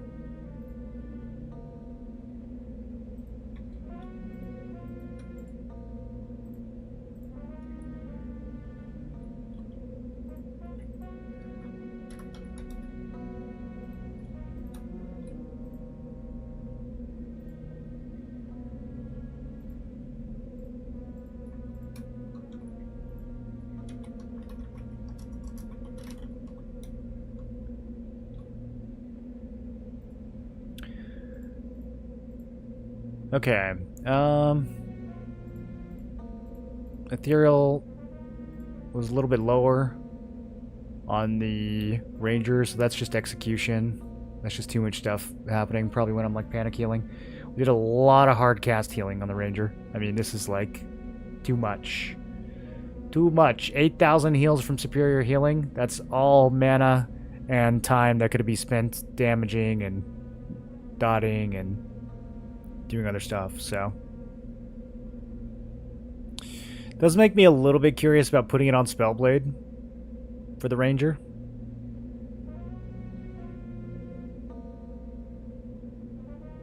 But only a little bit. I mean, if my gear was just slightly better, then I wouldn't be too worried about it, because we would just focus on damage.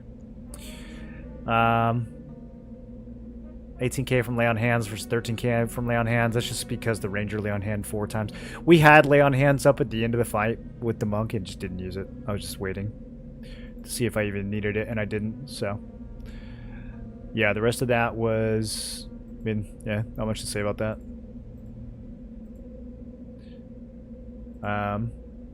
Clearly the monk wins when it comes to healing. And then... last thing we can look at is tanking.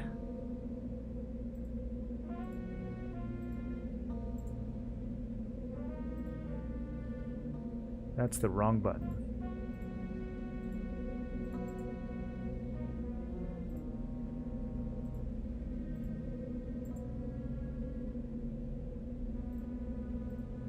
Okay, so we did take a lot less damage on the monk.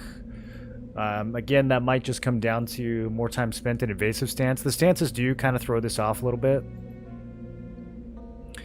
As far as spells, I'm trying to see if there's any significance. About the same. About the same amount of damage from spells. The ranger took a little more from Ignite Blood. And then the monk took a little bit more from Retrogression. Yeah, pretty close. So the biggest difference is that the ranger took 5k more physical damage. And let's see if we can find out why.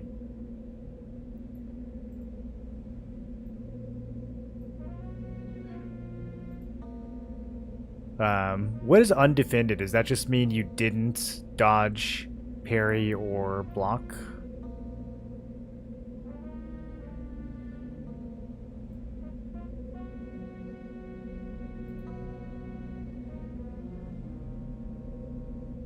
So I think undefended means the mob didn't miss and you didn't dodge, parry, or block. I think that's what undefended is. That seems to add up.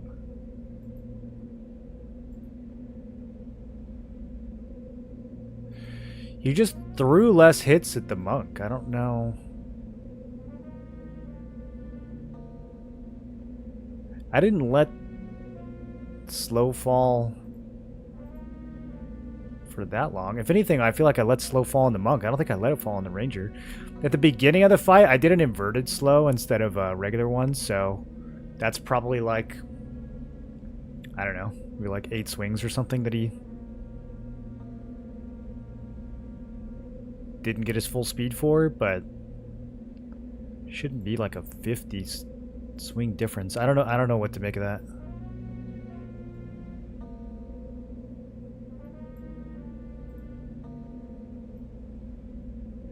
Yeah, that kind of throws the rest of the numbers off, but Ranger has more dodges. They have the same amount of riposts, basically the same amount of parries.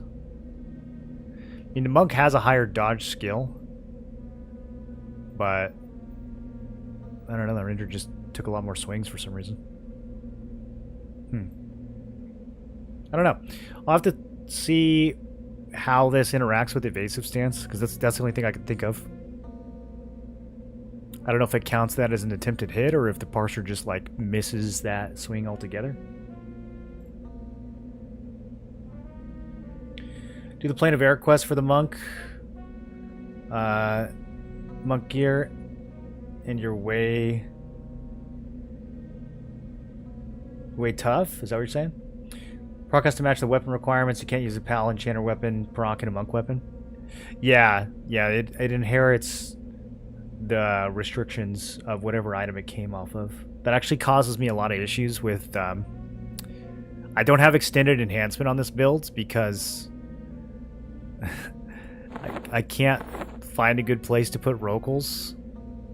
Like it doesn't work on Blade Stopper or Shield of Stalwart Seas, because it's like casters plus bard, but this is a paladin only shield, and there's no casters on Blade Stopper, so there's like no way for me to put extended enhancement on either of these two items. On the ranger, I just put it in the offhand because Serpent's Tooth is like everyone can use it, but yeah, it's kind of annoying sometimes. Monk avoidance is higher. Yeah, but this is the number of attempted hits. So that shouldn't be subject to avoidance. I mean, the hit percentages should be different. Although, is this backwards? Let me double check. Let's see. So this is the monk.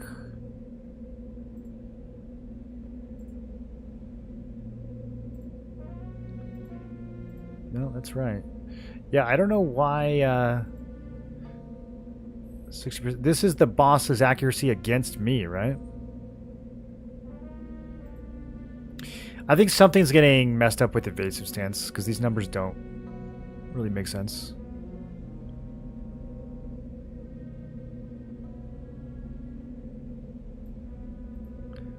Maybe next time we'll ban evasive stance. Although It's hard because, like, part of comparing the classes is seeing who can get away with using evasive stance more often. The stream has definitely reaffirmed my desire to play Ogre, Paladin, Monk, Enchanter. It's my first trio. You can't. You can't. None of those are Ogre classes. You can? Wait, how? There's a way?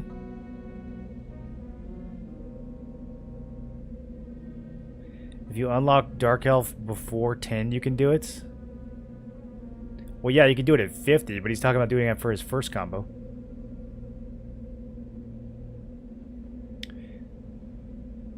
What up, Darren? What are the results of Monk versus the Ranger? The Ranger did way better against Inaruk, and the Monk did way better against Kha'Zix Thul. It kind of depends on the mob's resists, honestly, man. I think they're both really strong, though.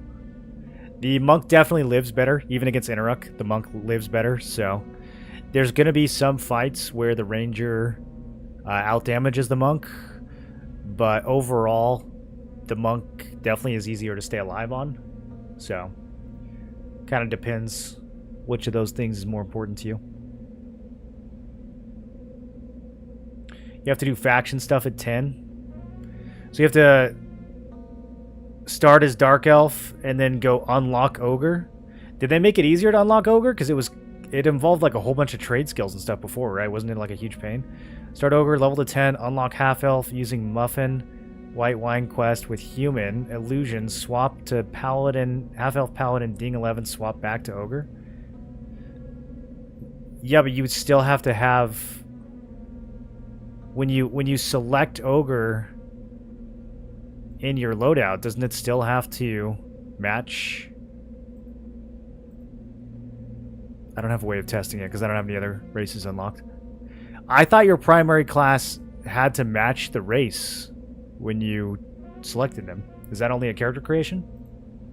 Start Ogre, unlock Dark Elf, lock in Dark Elf Enchanter, then swap back to Ogre Enchanter after.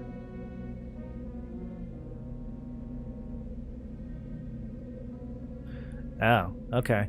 No, I thought that the game always enforced your primary class with a specific race, but I guess not. I guess it's only a character creation.